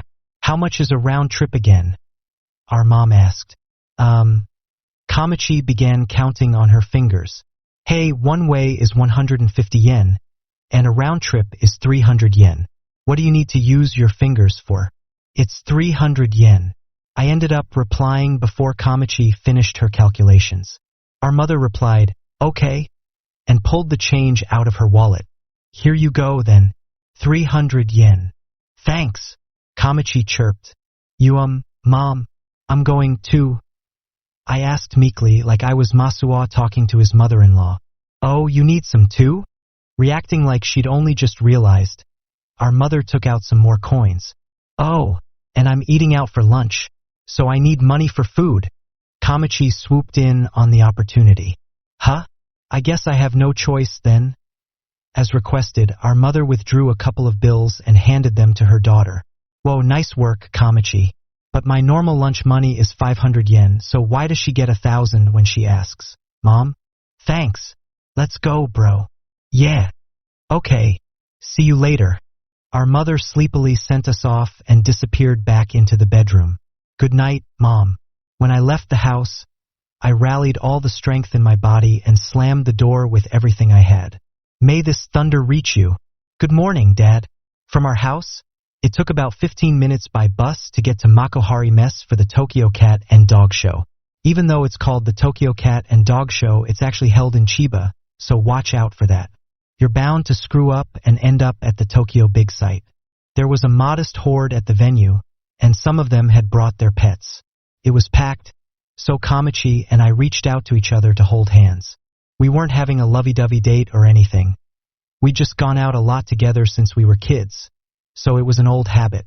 Kamachi hummed and swung my arm back and forth. Hey, you're gonna dislocate my shoulder. Maybe it was her clothes. But that day Kamachi seemed sunnier and perkier than usual. She had paired a bordered tank top with an off-the-shoulder top made of pink jersey cloth, and she wore low-rise shorts that ended high on the thigh, along with a carefree, bubbly, first-rate smile. I'm proud to be seen with her wherever we go. Not that anyone's allowed to look. Anyway, the Tokyo Cat and Dog Show is basically an exhibition and market for cats, dogs, and other pets. They also have some rarer animals on display, so it can be fun. Admission is free, so it's an event to be reckoned with. Chiba really is the best. The moment we set foot in the convention center, Kamachi immediately started pointing and bouncing. Wow, bro. Penguins. There's a whole bunch of penguins walking around. They're so cute. Yeah, that reminds me, the word penguin originates from Latin, and it apparently means obese. If you think about it, it kind of looks like a bunch of paunchy salarymen are visiting for business. Suddenly, they're not cute anymore. Dejected, Kamachi lowered her arm and admonished me with a look. I didn't need to know that. Now every time I see penguins, the word obese will pop up in my head, she muttered. Complaining to me isn't gonna help, though. Go whine to the guy who first named penguins. Listen, bro, you can't say that kind of thing when you're on a date. If a girl says, That's so cute. You have to answer, yeah, but you're cuter. That's stupid. You'd think all that hot air would be bad for an Antarctic native. Whatever, man. I'm not really being serious. I just keep saying the word cute to emphasize how cute I am. Not a very cute ploy, though. This isn't a conversation we should be having in such a heartwarming place with all these dogs and cats and penguins around. I'm just getting back at you for running your mouth. Anyway, come on. Let's hurry up and look around. Kamachi insisted, yanking my arm as she broke into a run. Hey, don't take off all of a sudden. You'll pull me over. This area looked to be the bird zone, and an ostentatious polychrome world of parrots, cockatiels, and more unfurled before us. There was yellow and red and green. The plumage of every single bird was aggressively bedaubed in primary colors, gaudy and vibrant. When they spread their wings, feathers fluttered into the air, catching the light. But within that flood of striking color, the most beguiling of all was the black of a girl's hair. She held a Tokyo Cat and Dog Show booklet in one hand, and every time she glanced about, her twin pigtails swayed. Is that Yukino? Apparently Kamachi had noticed, too. Or rather, few people were as distinctive as she was, so she'd attracted considerable attention. She wore a long cream-colored cardigan unbuttoned over an airy and modest summer dress with a ribbon cinching it just under her bust. It made her look gentler than usual. With each step she took, the simple sandals on her bare feet tapped on the floor with a clear and light sound. She seemed completely oblivious to how many people were staring at her. Though, as she was searching around for something with the same chilly expression she always wore in the club, she checked the hall display number and then dropped her gaze to her booklet. She looked around again, then back to the pamphlet, before letting out a short, resigned sigh. What's with her? Is she lost? Yukino Shida snapped the booklet shut, as if she'd made up her mind about something, and briskly marched straight toward a wall. Hey, there's nothing but a wall that way, I called out to her, unable to just watch. Yukino Shida met my call with a glare of naked suspicion. Scary, but when she realized it was me, curiosity replaced skepticism, and she walked toward us. Oh, what a rare animal. Don't greet me by calling me a Homo sapiens. You're trying to negate my personhood, aren't you? But it's not incorrect to call you that, now is it? Technically, but you can only take that so far. The first words out of her mouth had identified me as order, primate species, human. She couldn't be more correct, biologically speaking. But as a greeting it was of the lowest order. Why are you heading toward a wall? I asked. I'm lost. Her eyes mourned her failure, and her tone suggested admitting that was agony, and so she planned to commit ritual suicide right there. With no attempt to hide her annoyance, she studied the booklet she'd opened up once more. I don't think this place is big enough to get lost in, though. I wonder if she just has a poor sense of direction. Well, sometimes you can get lost even with a map. Especially when a building has a sort of Sammy-looking design everywhere, maps are kind of useless. Like at Kamiket or the Shinjuku subway station. And Umeda Station. That one's so bad you'll end up stranded if you don't carry a sheet of graph paper to map it all out. Yukino. Hello. Oh, so Kamachi is with you, huh? Hello. I didn't expect to see you here, though. Did you come to see something? Yes. Well, various things. I bet it's cats. She even has a big red circle around where it says, Cat Corner. Yukino detected my gaze and quietly folded the booklet as if nothing had happened. Hayek. Ahem. Hikigaya. Why are you here? She tried to act calm, but she just stammered all over the place. Withstanding the urge to mock her mercilessly, I pretended not to notice. 'Cause if I said something, she'd just return it to me fivefold. I come here every year with my sister. And we got our cat here, Kamachi added. As Kamachi said, we originally got our cat, Kamakura, right here at this show. Though he is quite the feisty feline, he does have a certificate of pedigree. Kamachi had said she wanted him, so her wish was instantly granted. I felt sorry for our dad coming all the way to Makuhari Mess just to pay for him. Yukino Shida looked at Kamachi and me and back again with a faint smile. That was the second time. She'd smiled like that once before. You two seem as close as ever. Not really. This is more of an obligatory annual function, I replied. I see. Goodbye then. Yeah, see you. We both avoided escalating the interaction and said our farewells. Hey, wait, hold on. Yukino, I finally got the chance to see you again. So let's go check things out together. Kamachi caught Yukino Shida's sleeve as she started her escape and tugged her back. When I'm with my brother, all he does is make these downer comments. I'd have more fun with you, Kamachi urged as she continued pulling enthusiastically at Yukino Shida's sleeve. Why you would, Yukino Shida replied, taking a step back. I would. Come on. Wouldn't it be a bother? Hikagaya's presence, I mean. She excluded me as if it was the obvious thing to do. You jerk, I said. What are you talking about? When it comes to group activities, I usually just keep quiet. I won't be in the way at all.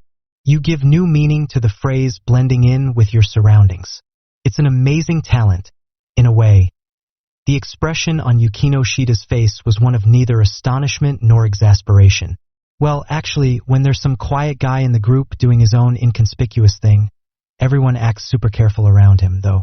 All right, let's go around together, then. Is there anything in particular you want to see? And if there isn't, yeah, since we're here, let's go check out something really unusual. Kamachi clapped her hands as if she'd struck gold. I have no idea if you're perceptive or simply clueless, I said. Huh? What? Kamachi tilted her head, puzzled. I'm fine with that. Yukino Shida sighed in resignation. Well, sorry about my sister. Though Kamachi had said she wanted to check out something rare, space was obviously limited, so there wouldn't be anything big.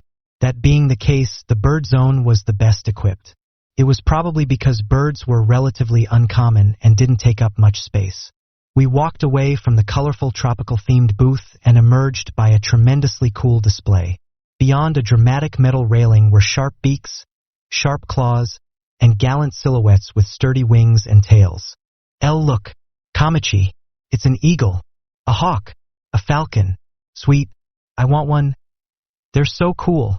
I automatically stopped and leaned forward over the railing. If you've been plagued by M2 syndrome even once, then you're bound to be drawn to their majesty. The American military probably has an especially acute case of this affliction. But apparently, Kamachi couldn't comprehend how cool they were and just whined. What? They're not cute. You sound like an M2 case. Hey, you idiot. What are you talking about? They're cute. See how they tilt their heads? Come on. I turned around, attempting to persuade her, but Kamachi was already halfway to the next area. Meaning, they're not cute, but I think they're majestic and beautiful. That reply came not from my stone-hearted sister but from Yukino Shida, surprisingly enough. It seemed she was telling the truth, too, as she touched the railing and moved beside me for a better angle. Whoa, so you get how cool they are? They appeal to your inner middle schooler, don't they? I cannot fathom what you're talking about. NGH, so a maiden cannot grasp their glory. Whoops, that was close.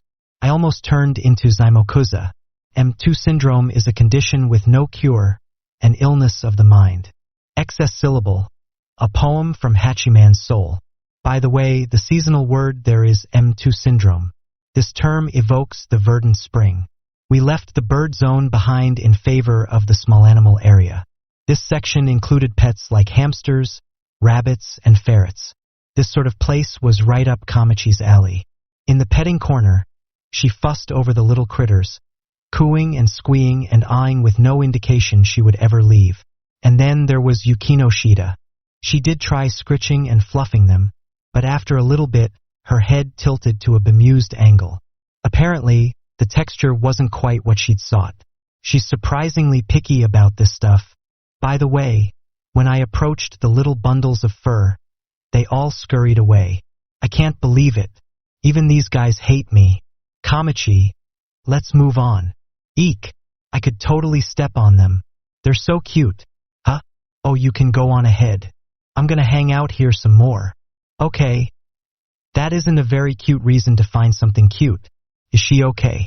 But Kamachi had given me permission to move on, so I decided to do so. If memory served, the next area had the dogs, and after that would be the cat zone. Okay, Yukino Shida. The section after the next one is the cats. Sorry, but you keep an eye on Kamachi for me. I don't really mind, but Kamachi isn't that young anymore. Don't you think such a measure would be excessive? That's not what I meant. Keep an eye on her so she doesn't smush anything. I'm not gonna smush them. Oh, Yukino, it's okay if you want to go check out the cats. Are really? Then I might as well, Yukino Shida said, already partway to her feet. Just how badly do you want to see those cats? Well then, let's go. And then, without a glance to spare for me, she forged ahead to the next area, blind to everything around her. But the moment the letters reading dog zone entered her field of vision, she twitched. Is something wrong? I asked. No. Yukino Shida casually decelerated and slid behind my back, making me walk in front of her. Oh no. She's caught me from behind. She's gonna kill me, I thought, but she made no move to attack. Oh, the dogs. She's kinda scared of them, isn't she? Just so you know, it's nothing but puppies here. This event was partly a commercial enterprise, so the sections for common pets like cats and dogs mostly had babies. It was sad, but that's business. I didn't know if my words had any effect on Yukino Shida, but she avoided my eyes anyway. I guess if it's puppies, just so you know, it's not like I'm frightened of dogs, you know? I'm just rather uncomfortable around them. That's generally called being scared of dogs. That interpretation is within the margin of error. Is that so? Well, if she says she's okay, then whatever. Are you a dog person, Hikigaya? I'm a nothing person. I don't affiliate myself with any kind of label. The truly stalwart don't run with a group. Being alone is like standing against the whole world. Me versus the world. It's almost like I'm Steven Seagal. From a Seagal perspective, I'm Super Seagal. But Yukino Shida refused to endorse my self-identification. Maybe that's because no one wants to be affiliated with you. Yeah, you're right, more or less. And I'm fine with that, so let's go. She really was right, so I couldn't argue. All I'd get from a debate with Yukino Shida was cuts and burns, so I neatly nipped that conversation in the bud. When I began walking, I heard Yukino Shida mumble behind me. I thought for sure you were a dog person, though. What? Why? I turned around to ask. You were so desperate. Yukino Shida's reply was elusive. When did Yukino Shida see me eager to do anything? I could only recall one time, so it was probably that. The tennis match over Tatsuka. It was true, I had been burning to win that time. I'd thrown my heart and soul into helping Tatsuka. I mean, he was so cute. He had been trembling like a chihuahua that day, indeed like a puppy. So I guess it would be correct to say that I'm a Tatsuka person. I like Tatsuka, you know. Scratching my head, thinking, I don't know, I felt Yukino Shida nudge my shoulder. Could you walk faster? Okay. Thus impelled, I passed through a cheap gate bearing the words Dog Zone. Inside was an area crowded with a multitude of cages. It was like 2 or 3 pet shops fused into one. Dogs were indeed in high demand, and there were a lot of visitors. Aside from the popular small breeds like Chihuahuas, miniature Dachshunds, Mamasheba dogs, and Corgis, a range of standard breeds like Labs, Retrievers, Beagles, and Bulldogs could be found. The dogs on display were all top pedigrees raised by breeders, with titles like Grand Champion or Festival Nominee or Mon Selection or Good Design, though how much weight the designations carried was difficult to tell with one glance. From the moment we'd entered the dog zone, Yukino Shida had clammed up. She was so quiet, I began wondering if she was still breathing. The area around us bustled with so much activity that a single person's silence stood out as particularly troubling. Actually, everything else was just too boisterous, particularly that woman squealing and snapping a stream of photos. Wait, that's Miss Hiratsuka. I'll pretend I didn't see her. Come on, Miss H. You finally got a day off, so go on a date or something. Well, on the other side is the cat zone, so I guess we'll just head straight through, I thought. But the moment I did, a tiny gasp escaped Yukino Shida. The apparent cause was an area labeled Trimming Corner, spelled out in English. Huh? What? Are they editing photos? I asked. No, it means they're maintaining the dog's coats and grooming them to make their fur glossy. The English word grooming is also commonly used. Grooming? Huh? Like Jaja Uma grooming up? Totally famous manga. While my train of thought took a detour to the Four Sisters of the Watarai Ranch, Yukinoshita continued her explanation with some impatience. Basically, it's a dog beauty parlor. Huh? Is that a thing? Sounds fancy. Does Tsuneyoshi have a hand in this, too? And it seems there's not only grooming but obedience classes as well. Why don't you sign up? She casually branded me as a dog, as if it were the most natural thing in the world. Whatever, I was used to it. As we exchanged our petty repartee, one particular long-haired miniature dachshund finished up its brushing session and trotted out, yawning. Hey, where's its owner? Hey, Sable. Wait. You've ruined your collar. The leashless mini dachshund acknowledged the yell and then insouciantly ignored it. And then it scampered toward the exit, that is to say, us, like a frightened rabbit. Though it was a dog. Hikigaya, there's that dog. Yukinoshita stammered, rattled and bewildered. Her eyes darted around the room, her hands fidgeting and flailing in the air. This didn't happen every day. I was kinda getting a kick out of it, so I was tempted to just brush her off, but it'd be a pain if she made a scene. Come here. I grabbed the dog by the scruff of the neck. My cat despises me and is always running away from me, so I'm practiced in nabbing pets. My training had not been in vain. The dog implored me with sad eyes at first, but then it suddenly raised its head and started sniffing and vigorously licking my fingers. Startled, I instinctively released it. Whaff! It slobbered all over me. Oh, you idiot! If you let go, Yukinoshita said, disconcerted. But the dog didn't break for the exit and instead gallivanted around my ankles before abruptly rolling onto its back. It showed its tummy and panted, tongue lolling. What's with this dog? Isn't it being a little too friendly with me? This dog is... Yukinoshita took cover behind my back, quietly peeking around at the dog.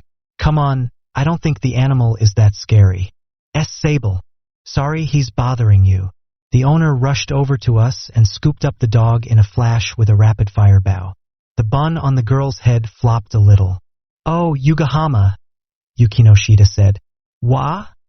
Came the owner's reply, raising her head with a baffled expression. The hairstyle, the voice, the mannerisms, it was indubitably Yui Yugahama. Huh? Why Yukinon? Her head mechanically rotated on its axis to me at Yukinoshita's side. Huh? What? Hiki? And Yukinon? Yugahama looked from Yukinoshita to me and back again, utterly mystified. Huh? Huh? Sup? I greeted. Oh, hi, she replied. A very odd silence descended upon the two of us. Whoa, this is uncomfortable. While this peculiar atmosphere hovered over us, the dog in Yugahama's arms yipped. Yukinoshita twitched, and while she didn't hide in my shadow, she did close the distance between us very slightly. She apparently intended to use me as a meat shield should there be any danger. Yugahama gently stroked her dog's head as her gaze wandered around the area between me and Yukinoshita, as if she were measuring just what was between us. What a coincidence, running into you here, Yukinoshita said, and Yugahama jumped a little. Why are you and Hiki together? It's kinda unusual to see you two together, like, maybe it was because we hadn't interacted in a few days, but Yugahama seemed distant, somehow, even with Yukinoshita. Avoiding eye contact with Yukinoshita, she squeezed the dog in her arms tight. She could ask why all she wanted, but really we just happened to bump into each other, so there was nothing going on. Yukinoshita and I just sort of looked at each other, and we both ended up saying the same thing. No reason. Yugahama cut off any further explanation. Oh, never mind, actually. Forget it, it's okay. It's nothing. You're out together on a weekend, so it's obvious what's going on. Isn't it? I see. I wonder why I never noticed. I thought picking up on social cues was the only thing I was good at. She forced a smile to her eyes and struggled to make her lips follow suit with a slightly hoarse, ha. Is she making some kind of weird assumption here? Like, Does she think Yukino Shida and I are going out or something? Well, if you gave it even a moment's thought, you'd recognize immediately that would never happen. But claiming we're not going out would sound kinda, well, dumb and sorta self-conscious and just against my sense of aesthetics. A misunderstanding is a misunderstanding. It is not the truth. And as long as I know the truth, that's enough for me. I don't care what anyone else believes. The more you try to correct a mix-up, the more people misinterpret it and make things worse. I've given up on that. The dog in Yugahama's arms whined a sad ween up at its owner. Yugahama muttered, "It's okay," as she petted its head. "See you then. I'll be going." Yugahama wilted and, still downcast, began walking away. Yukino Shida stopped her. "Yugahama." Her voice resounded loud and clear within the bustle of the hall. That sound was the only thing that reached my ears, as if all other activity around us was behind an invisible barrier. Yugahama lifted her head and automatically turned toward Yukino Shida. "I need to talk to you about us, so could you come to the clubroom on Monday?" the twin-tailed girl asked. "Oh, haha, I don't know. If I really want to hear it, it'd be kind of meaningless at this point, since, I can't do anything anyway," Yugahama said as if she were embarrassed. Beneath her gentle tone and troubled smile was a clear no. Faltering in the face of Yugahama's rejection, Yukino Shida's gaze lowered slightly. For a moment, I imagined the volume of the din around us had increased. Yukino Shida spoke hesitantly into the tumultuous racket, as if the words were escaping her. "I'm not the kind of person who can say things like this without some effort, but I do want to say this properly." "Yeah." Yugahama's dull response was neither refusal nor acceptance. She momentarily regarded Yukino Shida with some doubt, but found something else to look at almost immediately. Then she spun on her heel and strode away. Yukino Shida and I silently watched her leave as her tiny, hunched frame disappeared into the surging throng. I asked Yukino Shida next to me, "Hey, what do you want to talk to Yugahama about? Do you know what the 18th of June is?" Yukino Shida scrutinized me as if this was a test. Her face approached mine so suddenly, I reflexively retreated a step. "Well, I know it's not a holiday." Upon discovering I had no idea, she puffed out her chest just a little proudly and replied, "It's Yugahama's birthday, I think." "Really? Uh-huh? You think?" I haven't confirmed it from the source. No surprise there with her communication skills. So I want to celebrate her birthday, even if she will no longer come to the service club. I want to express my sincere gratitude for everything she's done for us," Yukino Shida announced as she delicately dropped her gaze, clearly self-conscious. "I see." Thanks to her personality and general perfection, Yukino Shida had been incessantly victimized by the flames of jealousy. Yugahama was most certainly the first friend she'd ever had. I think she was being honest when she said she was thankful. Though her voice was tinged with resignation, she probably didn't want to lose that friendship. This is probably because of something I said to Yugahama after all. "Huh?" Mildly guilty, I glanced at Yukino Shida. She noticed and squirmed with some discomfort. "Oh, she's probably gonna go. Don't look, you're creeping me out or something," I thought, shifting my attention elsewhere before she could say anything. She cleared her throat, her cheeks slightly red. "Hey, Hikigaya." "Uh-huh." When I turned around to face her, Yukino Shida was clenching her hands to her chest. I guess that audible gulp meant she was anxious. As if trying to redirect attention from her flushed cheeks, she looked through her lashes at me with moist eyes. This was enough to unnerve even me. Yukino Shida whispered faintly, thinly, as if the words were struggling to leave her throat. Would you go out with me?" "Huh." Chapter, for Kamichi Hikigaya is shrewdly scheming. It was Sunday. The clear skies provided a brief respite from the rainy season. This was the day of my rendezvous with Yukino Shida. The time was just about 10 o'clock on the dot. I supposed I'd showed up rather early. Apparently, this drastic event had thrown me out of whack. I can't believe I actually heard Yukino Shida say, "I want you to go out with me." What do? I guess I should turn her down after all. I was confused when she asked me that. The ludicrousness of Yukinoshida's invitation had robbed me of my capacity for rational judgment. I was resisting the urge to clutch my head and yell out "Gwaig" when someone called from behind me, "Sorry to keep you waiting." Yukinoshida ambled unhurriedly toward me, bringing a refreshing gust of wind along with her. The soft-looking fabric of her skirt gave her a particularly feminine presence. Her ponytails, dancing lightly on the wind, were tied higher on her head than usual. Perhaps that was her weekend style.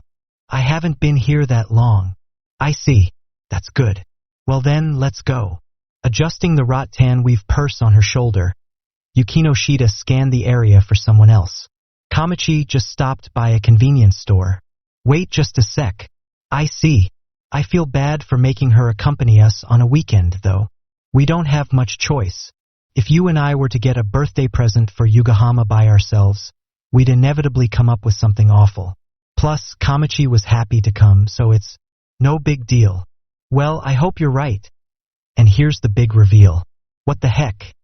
Is this world great TV? When Yukinoshida had asked me to go out with her, she just wanted me to help her buy Yugahama a birthday present. And I wasn't even the one she was after. Kamachi was who she really wanted. Well, her logic was sound. Any other time, we would probably rely on Yugahama for a task like this, but since the present was for Yugahama, we obviously couldn't solicit her help. And Yukinoshida didn't associate with many people, so Kamachi was likely her only other option. We lingered in silence for about 2 minutes, and then Kamachi returned. Maybe it was because we were joining Yukinoshida today, but Kamachi's clothing was rather reserved compared to normal. A summer vest covered a short-sleeved blouse, and underneath that she wore a pleated skirt, knee socks, and loafers on her feet. With that ensemble, she could pass for a classy young rich girl. The newsboy cap sitting lightly atop her head made for a jaunty image. She clasped a plastic bottle of tea in her hands. "Hey, it's Yukino." "Hello. I'm sorry for requesting you to come all this way on a weekend." Yukinoshida apologized. No. I want to get Yui a birthday present, too. And I'm looking forward to hanging out with you." Kamachi grinned brightly. She was quite fond of Yukinoshida in her own way, so I figured she was being honest. But man, ditzy girls do go for Yukinoshida, don't they? Of the people I know, she's the second most popular with girls after Hayama. "The train's coming soon, so let's go." I urged the pair on, and we strolled toward the turnstiles. Our destination for the day is famous as a popular date spot for high schoolers in Chiba, the beloved Tokyo Bay Lalaport Mall. It's the largest hangout spot in the prefecture, with a variety of shops, a movie theater, and an event hall. In sum, the kind of place I would never go. The interior of the train was fairly packed. We grabbed onto the handholds above us, and the train shook us around for about 5 minutes. If it had just been me and Yukinoshida, we probably would have remained silent, but since Kamachi was accompanying us that day, she tried several different tactics to start a conversation with the other girl. "Have you already decided what to buy, Yukino?" "No. I considered a number of things, but I'm just not certain," Yukinoshida said and huffed a small sigh. I guess Yukinoshida had been browsing that magazine in the clubroom the other day for ideas. I doubted the two girls would have similar tastes. Plus, I've never received a birthday present from a friend. So, Yukinoshida let the comment slip with a melancholic expression.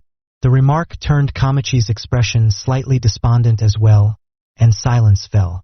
She struggled to find something else to discuss. "Humph, you really are something. Unlike me. I've actually gotten one before." "Huh? You're kidding," said Yukinoshida. "What a discourteous way to express your surprise." "I'm not. Why would I fake something like that now?" Yukinoshida nodded her appreciation of my response. "You're right. That was an injudicious way of putting it.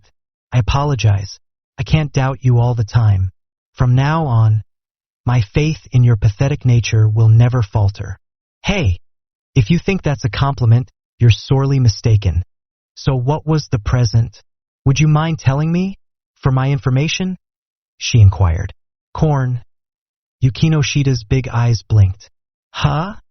she replied, as if her ears had deceived her. "See corn? What was that?" Listen, his family was a bunch of farmers. And FYI, it was really good. My mom steamed it for me. Bro, you don't have to get all teary-eyed, said Kamachi. I'm not crying. I am absolutely not crying. This is, my eyes are just watering. Yeah, back during the summer vacation in 4th grade. Here comes an anecdote, Kamachi commented wearily, but Yukino Shida prompted me to continue with a dip of her head. Takatsu came to my house because our mothers were friends, or something. It was the first time a classmate had ever visited for my birthday, so I was all worked up. When I opened the front door, he handed me a mysterious object wrapped in newspaper, still straddling his 5-speed mountain bike. Today's your birthday, right? My mom told me to give this to you, he said. I replied, Take thanks. Will you come in? Huh? I already promised I'd go play at Shin's house. Oh, what the heck? I wasn't invited. I thought Shin was my friend, too, so by then I was about to cry. Takatsu was like, bye, and pedaled off on his mountain bike. When I opened the package, I found fresh corn, beaded with the morning dew. Before I could stop it, a salty drop splashed onto the corn, followed by another and another. I thus concluded my tale. Yukino Shida sighed softly. Ultimately, you've never actually received a present from a friend. Have you? You're right. Takatsu and I weren't friends. I realized I'd been living a lie for the past 7 years. Now I was doubting if Shin had been my friend, too. I guess wringing out the screams of my soul had touched Yukino Shida, if her distant gaze was any indication. It's true, though, she mumbled. Sometimes you acquire relationships through your parents' friendships. The adults gather their children together while they're busy talking. I really wished they wouldn't do that. Yeah, they totally did. Kids' clubs and after-school daycare were rough. I barely got along with kids my own age, and other grades were there, too.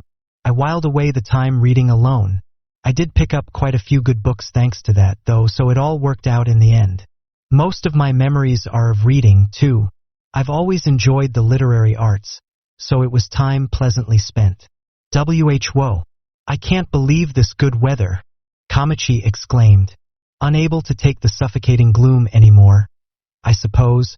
She suddenly found the scenery outside the window particularly fascinating. The blue sky was clear as far as the eye could see, heralding the beginning of summer. Looks like today's gonna be a hot one. Immediately after leaving Minami Funabashi Station, there's an IKEA on the left-hand side. It's a trendy furniture store and one of the more popular spots around here. This region has always had a reputation as a recreation hotspot, and it used to have a giant maze and after that an indoor ski hill. This is past tense, of course, because they're no longer there. Time really does fly. Feels like it's been no time at all. And here I am on the road to adulthood. Their catchphrase, "Come with no gear at all," is so nostalgic now. These days it calls to mind unprotected sex. Time really does fly. It feels like it's been no time at all. And here I am on the road to adulthood, the pedestrian bridge connected directly to an entrance of the shopping mall. Yukino Shida folded her arms, mulling over the facility map inside the mall. I'm surprised. It's quite large. Yeah, replied Kamachi. It's sort of separated into a bunch of different zones, so it's best to narrow down what you're looking for. I don't know exactly how big this mall is, but it is the biggest one around here.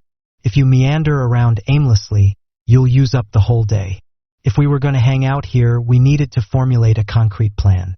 That means we need to prioritize efficiency in our search, I said. I'll take this area. I indicated the right side of the map. Yukino Shida pointed to the left. All right, then I'll handle the opposite side. Great, now we have the work. Once we assigned Kamachi her target area for maximum efficiency, it'd be perfect. Then you do this part in the back, Kamachi. Hold it. Kamachi yanked my finger off the map. What? And you're hurting my finger? I whined. Kamachi sighed at me with a dramatic American shrug. Like, man, this guy just doesn't get it. Hey, that attitude is obnoxious, you know. Apparently, I wasn't the only baffled member of our group, since Yukino Shida cocked her head and questioned Kamachi. Is there some kind of problem? You and my brother have to stop automatically doing everything solo. We all got together for this, so why don't we shop around as a group? We can give each other advice that way, so it's better. But then we won't be able to consider all the options, said Yukinoshita. That's fine. In my opinion, considering Yui's tastes, we'll be good if we just stick to this area, Kamachi said as she took one of the pamphlets from the shelf underneath the map and opened it up. She indicated a block farther in on the first floor hosting a number of shops with names like Lovecraft or Lisa Lisa and other things that sounded like cosmic horror or somewhere you'd learn the art of ripple. I guess the target consumers for that particular cluster of enterprise were teen girls. Let's go, then, I said, and Yukinoshita nodded with no objections either, and thus we set off. The girly district was 2 or 3 sections ahead. Along the way, the shops lining the passage sold men's goods, stuff for an indeterminate audience, miscellaneous items, and products from such a multitude of brands as to leave you in awe. By force of circumstances, I had taken the lead, but usually, I would never visit an enormous shopping mall like this, so I had no idea if we were going the right way. Yukinoshita swiveled her head this way and that, curiously observing our environs with equal uncertainty. But her expression displayed nothing but calm smiles, and at the very least she didn't seem bored. Occasionally, she would stop to inspect some of the wares, but the moment store staff approached, she sensed their impending presence and quietly left. Oh, I know that feeling. I really wish they wouldn't try to talk to me when I'm picking out clothes. The employees of clothing stores really ought to learn the art of picking up a loner's don't talk to me aura. It would be great for business.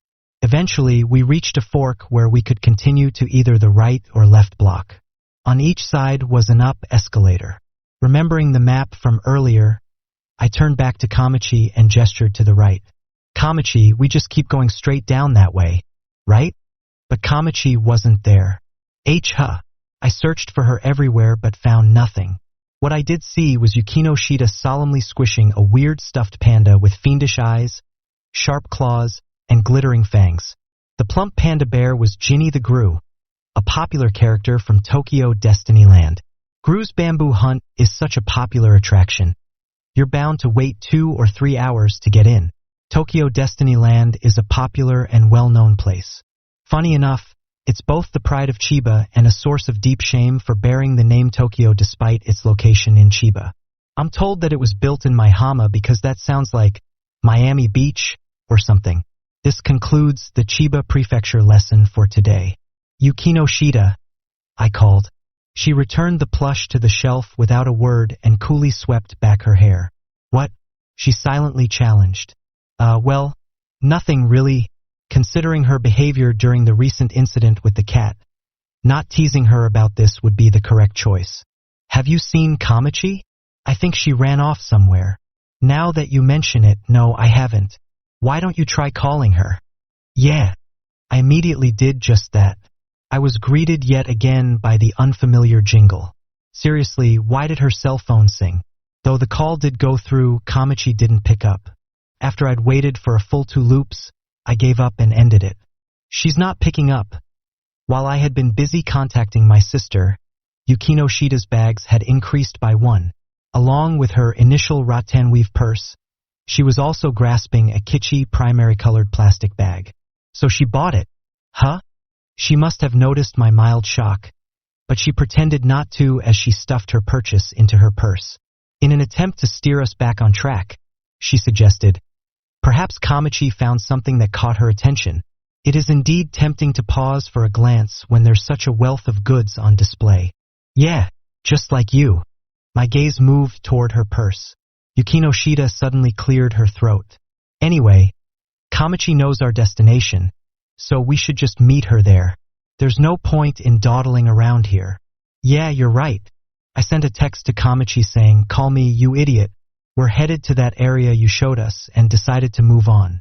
So we go right and then straight ahead, right? I asked to confirm, but Yukinoshita just stared blankly back. Wasn't it left? The correct answer was right. The ambience had clearly changed. Floral and soapy scents wafted around amid a palette of pastel hues and vibrant shades. We had indeed arrived at the sector for girls, with clothing stores and accessory shops, sock specialty stores, kitchen goods stores, and, of course, lingerie shops. From my point of view, what lay before us was an extremely uncomfortable alternate dimension. This seems to be it, Yukino Shida said, unruffled. I, on the other hand, was completely exhausted. Yeah, I can't believe we took 4 wrong turns. You're really bad at the geometry part of math, aren't you? You are the last person I want to criticize my mathematical acumen. You don't need math to get into a private art school. I stopped bothering with that subject at the very beginning. So even if I'm in last place, it's no problem. Last place? What kind of grade do you need to rank that low? I wonder. 9% puts you in last place. Source me. Wouldn't you fail the year that way? They force you into supplementary lessons and give you a makeup exam. The questions on those are always the same as the review handout, though, so after the supplementary lesson, it's all just a question of memorization. Well, it would be a nuisance for the teacher if I were to redo the year. I'm not surprised they resort to strategies like that if there's no issue with attendance. So what are you going to buy? I asked. Well, perhaps something she uses normally, but that's also durable enough to last a long time, Yukino Shida replied. Maybe you should get her some stationery or something, then. No matter how you look at it, I think that's the standard gift for a teenage girl. I considered that, but you did. But it doesn't strike me as something Yugahama would enjoy. I doubt she would be pleased to receive a fountain pen or a set of tools. That's a sound judgment. Indeed, I can't imagine Yugahama would exclaim, "Wow, I always wanted this screwdriver set. Oh, and it even has hex keys. OMG, and a crowbar. Thank you so much, Yukinon." Though I also get the feeling female mechanics are in right now. So you want to find something relevant to her interests? I asked. Yes, if I'm going to give her a present, I want it to make her happy. Yukino Shida wore a calm smile on her face. Yugahama would have been ecstatic to see that, I think. Let's go choose something then, I said. Hold on. What about your sister? Oh yeah, now that she mentioned it, I hadn't heard from her. We wouldn't be privy to that in-depth advice without Kamachi. She'd narrowed down the things Yugahama might like to a specific category, but we couldn't buy anything if we didn't know what to get. I had my doubts about relying too much on Kamachi's counsel, but Yukino Shida's ideas were a fountain pen and a tool set, so her judgment was even more questionable. I checked my phone, but Kamachi hadn't returned my text. I figured I'd try calling her again. When I did, I could hear the familiar do-dee-dee-do as I had every time so far. Seriously, what was this warbling? Hello, hello? Hey, where are you right now? We're here. We've been waiting for you, so hurry up. Huh? Oh. There was a bunch of shopping I wanted to do, so I totally forgot. I can't believe my own sister's brain has become such a disappointment. Your big brother is a little shocked. Come on. Does she have the memory of a goldfish? No wonder she's always a mess with memorization-heavy subjects, I thought. In response, I received an incredibly contemptuous sigh from the other end of the phone. Humph. I guess you won't understand, no matter what I say. Oh well. Looks like I'm going to be about another 5 hours, so I'll go home alone. Good luck, you. Too. Hey, wait. Hold on a second. What? Are you nervous being all alone with Yukino? Don't worry. You'll be okay. Probably. No, I don't care about that. Are you okay on your own? It's kind of sketchy for a middle schooler to be alone in a place like this. The mall was packed with people on the weekends. She could get into an accident or some kind of incident. Plus, Kamachi was still in a girl middle school. And she was my little sister, so of course she was cute. She could be cheeky and sometimes obnoxious, but I really was worried for her. Sigh. I wish you'd care this much about other things. It's me we're talking about here. I'll be okay. No, I'm worried because it's you. You'd go off with anyone who just dangled some candy or some cash in front of your face. Bro, who do you think I am? I'm your little sister. Oh, that was rather touching. So I'm totally okay on my own. In fact, I've got even more energy when I'm on my own. What incredibly sad rationale. Although I'm actually peppier when I'm alone too, so I couldn't argue. You know, when I play video games and stuff, I talk up a storm.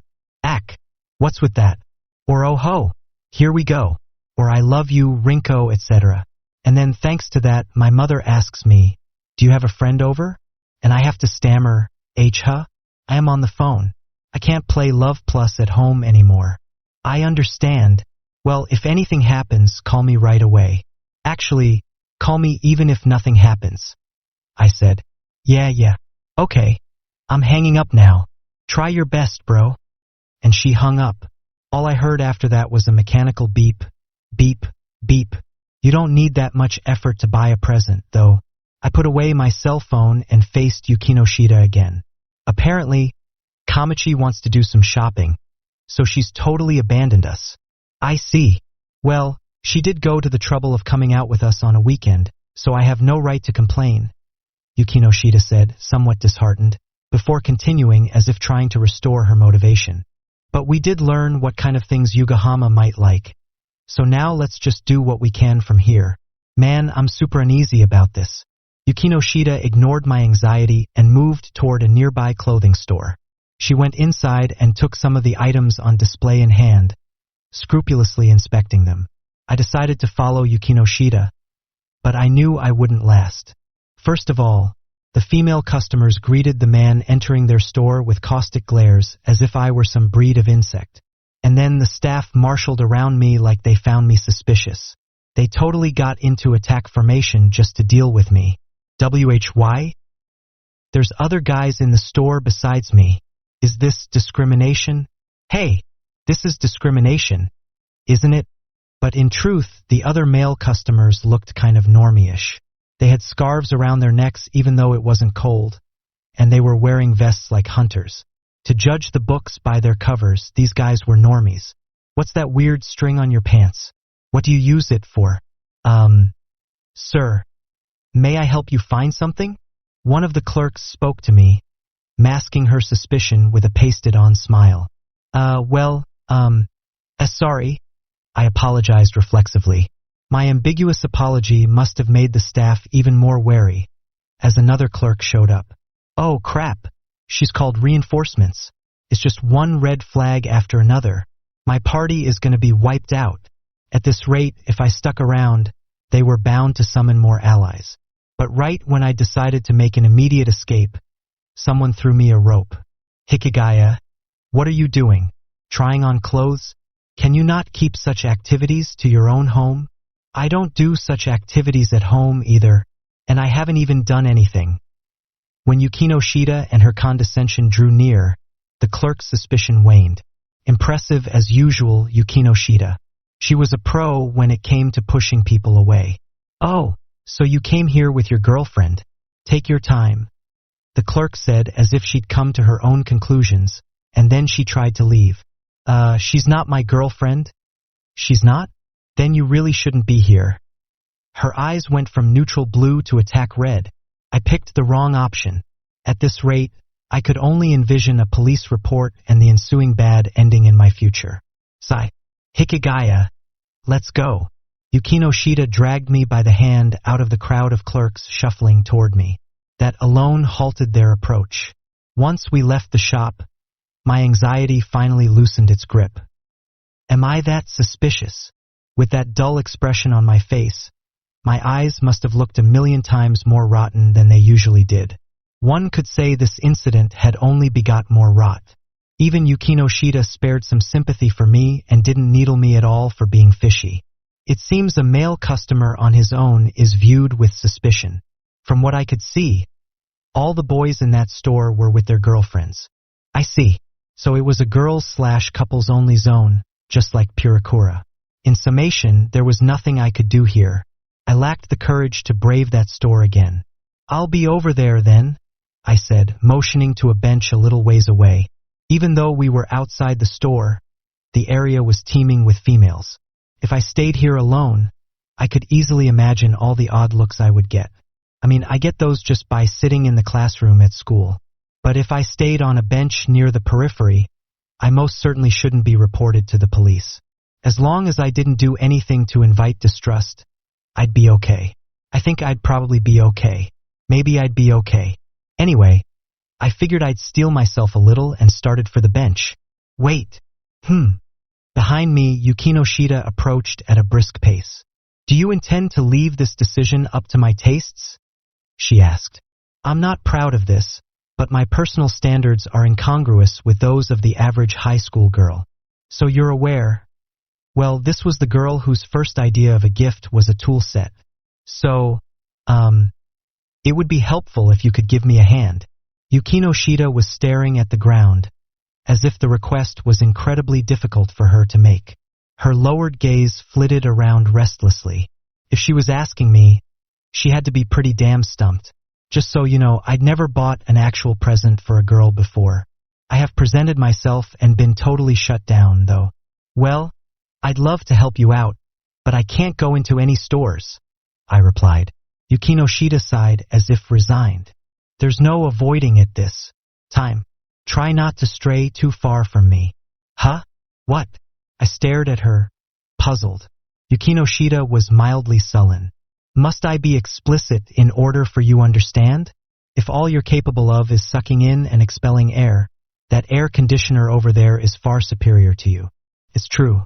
Those useful machines clean the atmosphere and save electricity and stuff. Before long, they'll even be able to read the air too. I hope. In other words, I'm saying that I will permit you to act as if you're my boyfriend for this day only. Now, that doesn't sound arrogant at all. Whoa, she was obnoxious. Yukino Shida seemed to have perceived my irritation, as she glared at me. Do you have any objections? Not really. I see. Yukino Shida looked sincerely surprised, disappointed even. There was nothing to be shocked about, though. There was no way in hell I'd agree to be her boyfriend, but I didn't really mind pretending. Yukino Shida didn't lie, so if she said this was for today only, then it would be precisely for one day. And if she said, as if you're my boyfriend, she most certainly didn't mean her actual boyfriend. That's why I was so comfortable following her suggestion. Just as Yukino Shida had unwavering faith that I was trash, I too had absolute confidence that we would never go anywhere. Perhaps this was, in a way, something you could call trust. What the hell? This wasn't peaceful at all, though. I guess Yukino Shida realized her expression was rather befuddled, as she spun around in an attempt to hide it and replied with something really unexpected. I thought for sure you would hate the idea. Well, there's no real reason to refuse. And don't you hate the idea? I hit the ball back into her court. Yukino Shida faced me again, now composed. I don't really care. It's not like anyone I know will see me. I'll be surrounded by strangers, so I won't have to worry about people getting the wrong idea and damaging my reputation. There she goes, casually treating me like a stranger. Well, not like I care. All right, let's go, then, she declared before heading toward the next shop. I stepped forward, too, keeping pace at her side. I think our lack of expectations might be what made our relationship so comfortable. It's they say that packed inside Pandora's box were all the misfortunes of the world, plus hope. It was like that. It was hope and misfortune. Things went surprisingly smoothly in the next clothing store. The world was far more straightforward and simple than I had believed. All we had to do was walk together as a young boy and girl, and people assumed we were a couple. Well, it's true now that I think about it. Even I start mentally chanting curses when I see a high school boy and girl in a pair. Surprisingly enough, maybe that's just how it is. Yukino Shida's proximity was enough to dispel the misgivings of even the staff who had dogged me so hard I wondered if their training surpassed the Japan national soccer teams. Yukino Shida had foregone all relationships with those around her, so as might be expected, she turned away any approaching staff with only a brief "I'm fine," as she sternly filtered through clothing. Occasionally, she'd take something that struck her fancy and tug it taut from the sides or top to bottom. I suspect there may have been something unusual about her evaluative standards. Shall we move on? She swiftly folded the clothing in her hands and returned it all to the shelf. Evidently, she had doubts about their durability. Listen, you'll spend the rest of your life trying to make a decision if you're basing it on durability, I pointed out. I don't think Yugahama is looking for any bonus to defense in her clothes. She's fine with the plain clothes. It's not like there are any slimes or skeletons around. Sigh, there's no helping that. I don't know what else to do but base my decisions on the quality of the stitching and material. Don't know what Yugahama likes or what she's interested in. That sigh was deeper than the ones from earlier, and more despondent. She was likely regretting that she'd never even tried to find out. If so, her chagrin was meaningless. You don't really need to. No, though. In fact, it'd just upset her if you acted like you knew everything when you're operating on meager knowledge. It's like sending peanuts from somewhere else to a Chiba person. Your example is so Chiba. I have no idea what you're talking about, Yukino Shida said, mildly exasperated. Humph, so that one wouldn't work for her. Basically, we Shibanese are fastidious when it comes to peanuts. There's a reason we pride ourselves as the #1 producer of peanuts in the country. Actually, it's a little weird that a whole 70% of the peanuts are from Chiba. By the way, 20% come from Ibaraki. They also call it the land of Nanking beans. I wonder why they call peanuts Nanking beans when they're grown in Japan. To use a more familiar analogy, it's like sending a gift of wine to a sommelier when you don't know much about wine. I said. I see. You have a point. She indicated her understanding with a nod of agreement. Yeah. It's something my dad does a lot with birthday presents. Like how he got a PlayStation and a Saturn mixed up. And how they were out of Super Nintendos and he was like, well, Mega Drive, 3Do, they're all the same bleep bloops, whatever'll be fine. When you try to make a gift of something you're clueless about, the present usually ends up being crap. So your twisted system of values can be of use. She said it like she was half impressed, but I suspected it was not at all a compliment. You're right, though. When you're competing in the field in which your opponent specializes, you have slim chances of winning. In order to win, you must go for their weak point instead. Even buying presents is a battle for you? Are you from some Amazonian tribe or what? Well, going for her weak point, that is to say, compensating for it, could work. I think that would fulfill your practicality requirements. All right, if that's the case, then... Yukino Shida must have hit upon an idea as she headed for the next store, stopping in front of the lingerie shop across from the clothing store. Actually, I stopped and Yukino Shida disappeared into the kitchen goods shop beside it. Am I the only one who finds the isolated underwear stands in a department store far more erotic than this blatant emphasis on sexy and cute? Also, I think that time in June when they sell school swimsuits is even more erotic. But back to the point. In the kitchenware store, aside from the basic cooking tools like frying pans and pots, there was a selection of novelty items like oven mitts that reminded me of Puppet Muppet and cutlery sets based on Matryoshka dolls. I see. This is indeed Yugahama's weak point. Yugahama is a bad cook. No, an incredibly bad cook. I ate her homemade cookies once, but they were terrible, like the charcoal they sell at a hardware store. Joyful Honda, specifically. Anyway, they had tasted about as disgusting as they looked. I wouldn't even call it taste. Gustatory stimulation would be more accurate. I wasn't the only one who had eaten them. Yukino Shida had, too. Though under Yukino Shida's earnest guidance, Yugahama had attained a minimum level of improvement. If she were to attempt cooking anything more complicated, I doubted the results would be anything decent. Still, this store was fun. Whoa, what's with that pot lid? The handle part is open so you can put in spices? That's fascinating. Oh no, I'm acting so stupid. The moment I thought all they had were these handy little gizmos, I found they even had a real deal wok. Oh man. This makes me want to laugh like ka and wave it around.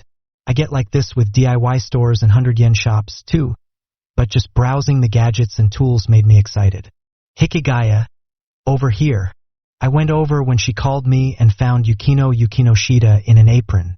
The black was surprisingly light for such a dark color, and on her it even seemed fresh. The chest was decorated with tiny cat paw prints. The dainty ribbon ties wrapped around her middle emphasized Yukino Shida's tight waist. She twirled around in a full circle, as if dancing a waltz, to make sure the ties around her neck and arms were secure and test her ease of motion while wearing it. The unraveling ties trailed behind her like a tail. What do you think? I don't know what I say, except that it really suits you. There was nothing else I could say. Maybe it was her black hair, but that kind of modest fashion fit her ridiculously well. Despite my sincere compliment, Yukino Shida first focused on a full-length mirror to check the shoulders, the ties, and the skirt of the apron. Only the mirror could see the expression on her face. I see. Thank you. But I don't mean me. I was asking your opinion about making this my gift to Yugahama. I don't think it would suit her. Wouldn't she be happier with something more fluffy, puffy, and stupid? That's an unkind way to put it, but you're right, so I don't know what to say, Yukinoshita said and removed the apron before carefully folding it. So something else from around here, then? Still holding the cloth, she sought out her next prey. This time she just checked the number of pockets and the fabric and whatnot. Indeed, checking the fabric quality is necessary. I think asbestos or other fireproof materials would be a good choice. I get the impression Yugahama would be a fire hazard. Ultimately, Yukinoshita selected a pale pink apron without too much ornamentation. I'll go with this one. Yeah, that'll work. There was one small pocket on each side and a big 4D pocket in the middle. You could stuff as much candy or whatever as you wanted in there. It would suit Yugahama. Yukinoshita gathered up the pink apron and headed for the register with it and the black apron. Between this and that stuffed animal, you've been shrewd about sneaking your own shopping into this trip. Huh? I didn't plan to buy the apron, though. So this is an impulse buy? Well, that happens a lot when you go shopping. Yukinoshita opened her mouth as if to retort but paused halfway. She averted her eyes and headed off to the register alone. So it wasn't an impulse buy? I just don't get her. However, one thing I did know was that she'd planned to buy that weird panda plush from the very beginning. I picked up a few items at the pet store and rang up my purchases at the counter. Yukinoshita was not with me. She hadn't left me behind to go straight home, though. She wasn't that callous. I'd said I wanted to do some shopping on my own, and she'd instantly accepted. That was all. Wait, no, that actually was callous. I thought about calling her, but there was a limited number of places she would go in a shop like this. So I just strolled through the aisles of the pet goods area toward the cages to find Yukinoshita there. Surprise, surprise. She was squatting down with her legs hugged up to her chest, a soft smile on her lips, as she timidly petted a kitten and occasionally fluffed up its fur. Most likely, she wasn't going to meow at it because there were people around. She was so absorbed in petting that cat, it was hard for me to interrupt her. As I paused, deliberating, the kitty's ears perked up and twitched toward me, and Yukinoshita turned with them. Oh, that was fast. Translation. I wanted to fluff the cat more. Sorry. I couldn't say for sure if I meant sorry for making you wait or sorry for coming back so soon, but I apologized anyway. Yukinoshita gave the kitten one last reluctant scritch and mouthed a voiceless meow of farewell as she departed. So what did you get? I think I have an idea, though. Well, mainly what you'd expect. I see. Her reply was indifferent, but her face betrayed some mild satisfaction. She seemed happy to have been correct. I'm surprised you'd buy a present for Yugahama, though, she said. I didn't know what to say to that. It's no big. This is just part of our contest. I've simply decided to ally myself with you for the time being. What a rare event. Are you ill? Yukinoshita's eyes were wide with surprise. Hey, that's rude. I mean, it wasn't a bad idea to motivate Yugahama to come back by celebrating her birthday. It was just that, in order to do so, I needed my and Yugahama's relationship to be properly settled. I had a sense that if I didn't do anything, eventually the same thing would happen again. We've done what we came to do, so let's go, I said. Sure. The time was around 2-ish. We'd spent a surprising amount of time at the mall, despite my original intention to go straight in, buy what I needed, and make a beeline for home. I took the lead until we reached the exit. Somehow I doubted we'd ever escape the place if I let Yukinoshita find our way back. 2. I was fine leaving the giant maze that used to be here a relic of the past. On our way out, we passed an arcade aimed at families and couples. It had metal games, crane games, co-op shooters, racing games that import photos of your face, and Purikura. Basically, all the machines were for whiling away the time giggling with your friends. In other words, not a place I'd ever visit. While I tried to forge ahead past it, Yukinoshita stopped in her tracks. What? Do you want to play a game or something?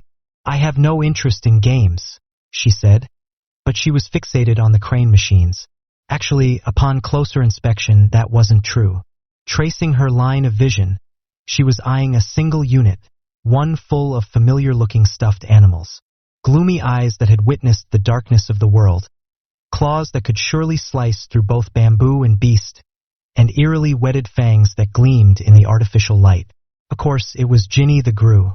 The stuffed animal emitted such a looming aura of darkness. I understood why they called him the Grue. "Do you want to try?" I asked. "I'm fine. It's not like I really want to play any games." Translation: I just want the stuffed animal.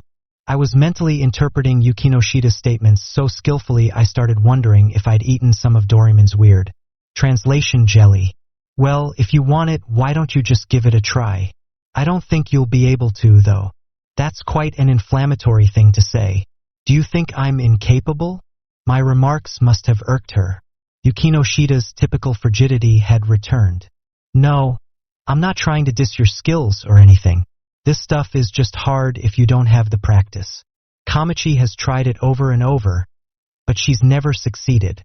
The sight of Kamachi with nearly her entire savings in hand as she inserted coin after coin was depressing. But of course, comparing Yukinoshida to Kamachi wasn't going to quash my classmate's competitive spirit. She inserted a 1,000 yen bill into the change machine. "Then I just have to practice," she said, and she piled up the 100 yen coins beside the coin slot, ready to stick them in one after another. When she slid in the first one, the machine made a stupid, mechanical-sounding fui noise. Yukinoshida stared intently at the device as if trying to ascertain something. Concentrating, unmoving, silent. Grave as ever, she seemed to be facing it down with the power of her will. "Wait, does she not know how to work the machine?" "You move the crane to the side by pressing the button on the left side," I told her. "The button on the right moves it toward the rear. It only moves when you're holding the button down. Once you take your finger off, it stops." "Oh, thank you." Blushing, Yukinoshida started the game. First, she moved the crane toward the right. "Yeah, okay, that's about right." And then she moved it toward the rear. I think that positioning's pretty good." Then the crane whined fui and tried to grab the stuffed animal. What's with this crane? Those cries are kinda cute. "I got it," I heard Yukinoshida whisper. When I glanced over at her, she had squeezed her hand into fist and did a tiny fist pump. But sweet little crane cried fui and dropped the toy before moving back to her original position and falling silent. "Failure. See? It's hard at first," I said, trying to console her. But Yukinoshida just glowered with all her might at poor little crane. "Look, I grabbed it perfectly just now, didn't I? How am I supposed to drop it in the chute?" Yukinoshida pressed little crane for an answer, just like she usually pressed me. She was so intense, I hesitated to speak. She was really scary. "Well, it's like what you did just now moved it to a slightly better position. The trick is to move it little by little." I read word for word the pointers written on the machine. "I see. So you compensate for the flimsiness of the arm through multiple attempts." Huh. Now that she'd grasped the idea, she put in another 100 yen. "Fui. NGH. Not again. Fui. You cut that out. Fui. Ack." From their voices alone, it sounded like Yukinoshida was bullying poor little crane. Yukinoshida's face said calm and collected, but her hand was swiftly inserting another coin. She's gonna keep going? At this rate, she'll never win, no matter how many times she tries. "You suck at this." "Wha?" "Well, if that's how you're going to be, then you must be pretty good yourself, Yukinoshida said, glaring daggers at me. I replied with bursting confidence. "Yeah, because I've been doing this for a long time. Like whenever Kamachi pesters me to get something for her. It's led to a lot of improvement on Kamachi's part. At pestering me. So she's the one who improved? But seriously, when did I first end up being totally at Kamachi's mercy? I wonder? I have zero dignity as an older brother. Move aside. I'll get it for you," I proclaimed, and Yukinoshida reluctantly surrendered her position to me with intense distrust. "Behold my secret technique," and then I slowly lifted my right hand up straight overhead. Yukinoshida watched my hand with brimming curiosity and anticipation. Not yet, not yet. Timing was key here, and then I caught a softly moving shadow at the edge of my vision. "Now." Excuse me. I'd like to get this. Yes, sir. This Ginny the Gru, right? Okay. Here we go. Fwee! Little Crane cried, and I heard the soft thump of the toy falling into place. Here you go, sir. The arcade girl held out Gru Bear to us with a beaming grin. These days a lot of arcades will get the toys for you. Ah, thanks, I said. The girl replied with another ear-to-ear smile and left. Yukino Shida, on the other hand, was side-eyeing me even more moodily than usual. What? Nothing. I was just wondering if you're ashamed to be alive. Listen, Yukino Shida. Nothing is more precious than life. Shame over ascribing it its proper value is the greatest shame of all. So people who giggle and sneer at me, oh, how embarrassing, are totally worthless human beings. A lovely sentiment. But there was rather too much bile seeping into the conclusion. Yukino Shida flipped her hair in exasperation and breathed a short sigh. Good grief. I thought you were taking something seriously for once, but then you pull that. I never said I was going to win it myself. I just said I'd get it for you. Here, it's yours. I pushed Gru Bear toward Yukino Shida, but she pushed it back. You're the one who won it. I may disagree with your methods, but I will recognize your achievement. Even with such inconsequential matters, Yukino Shida tried to be proper. I guess you'd call it being conscientious, or actually stubborn. Wait, no, she's just pig-headed. But I wasn't about to lose a competition in that arena. I don't want it, though. And it was your money that went into this. You basically paid for it. So you're obligated to accept it? I said. And as I did, Yukino Shida's shoving weakened, and I plunked the stuffed animal into her arms. Okay. Yukino Shida studied the creature in her embrace, and then she looked at me. I'm not giving it back. I told you I don't want it. Who would want such an evil-looking stuffed animal? Anyway, besides, she was holding it with such care and reverence. I couldn't ask for it back now, so she did have a cute side. I thought her blood ran colder than that. Perhaps she noticed my lips quirking upward, since she turned away a bit shyly with ever so slightly red cheeks. You don't think it suits me? It's easier to imagine Yugahama or Tatsuka with something like this. Isn't it? I dunno about the former, but the latter, definitely. Tatsuka and stuffed animals go together like cookies and milk. I guess I'm honestly surprised you like plushies, I blurted. Yukino Shida didn't react with any indignation, though. She just slowly petted Gru Bear. I'm not terribly interested in other stuffed animals. I only like Ginny the Gru. Yukino Shida took the bear's arm and waved it around. Gru Bear's claws scraped together with a sinister noise. If I could have ignored that sound, it would have been terribly cute. I've always collected the plushies and licensed goods, but unlike items distributed normally, you can unfortunately only get this one by winning it yourself. I have considered buying from online auction sites, but I always worried it might not be in the best condition, and the sellers could easily post manipulated photos, so I could never bring myself to do it. Her rationale isn't cute at all. I sighed. Anyway, you like Gru Bear a lot, huh? In response to this display of her pointless obsession, the perfunctory comment slipped from my mouth. Surprisingly, Yukino Shida's eyes clouded and focused on something distant. I do. I got it when I was little. A plushie? No, the original novel in English. What? There's a book? I was so surprised. I asked without thinking. It was a mistake. Yukino Shida immediately began rambling on in a reverie. The title of the novel is Hello, Mr. Panda, but the title of the first edition was The Panda's Garden.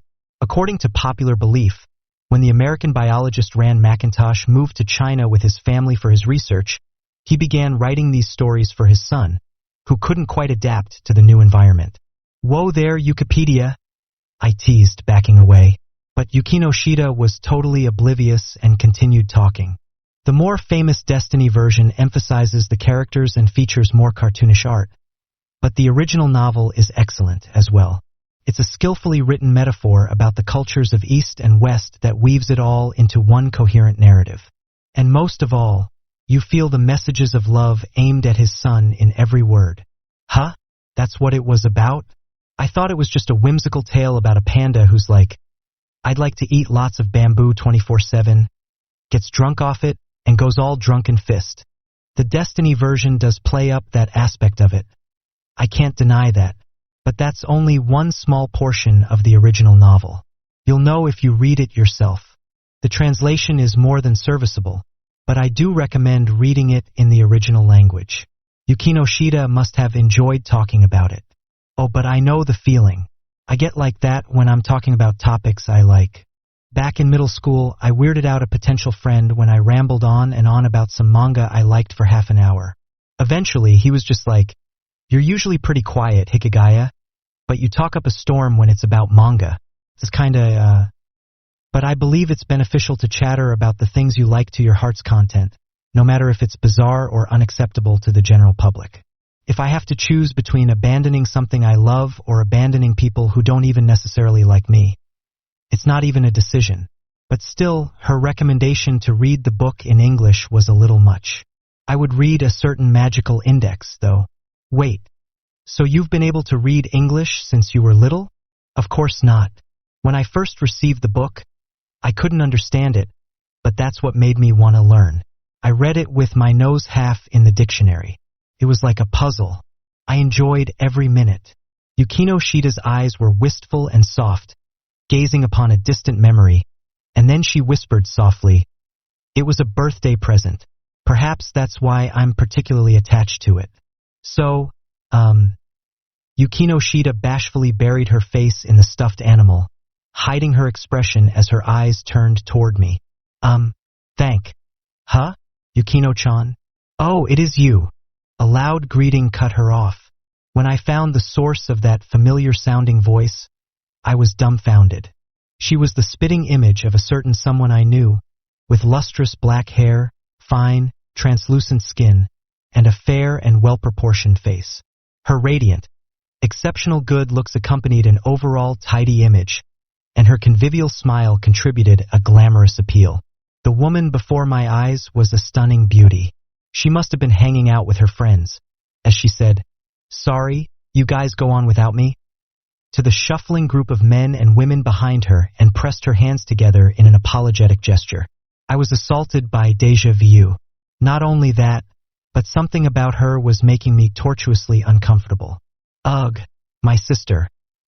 Yukino Shida's open, artless demeanor vanished in favor of complete horror. Her voice drew my attention, and I saw her crushing the stuffed panda bear in her grip. Her shoulders were rigid. Huh? Sister? What? I visually compared the newcomer to Yukino Shida. She appeared to be a 20-something. Her outfit was composed of flowing white fabric bordered with fluttering lace, her long arms and legs drawing the eye to her beautiful skin. The ensemble revealed large swaths of her body, but it mysteriously bestowed an air of class on her as a whole. She did indeed resemble Yukino Shida. If Yukino Shida was solidly beautiful, then this woman overflowed with liquid charisma. What are you doing out here? Oh, you're on a date. A date, I bet. Oh, you rascal. The woman gleefully ribbed her younger sister with her elbow. All she got for her efforts, however, was icy pique. Oh, though they were superficially quite similar, it seemed their dispositions were not. Arming myself with an objective viewpoint, I observed a number of disparities between them. First, their chests. Unlike modest Yukino Shida, the elder sister's bosom was pleasantly full.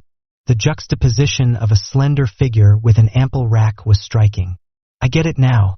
That weird feeling was just the difference in boob size. Wait, no, there's more. Sue, is this your boyfriend, Yukino-chan? Huh? The woman teased. No, we're classmates, replied Yukino Shida. Oh, you don't have to be so shy with me.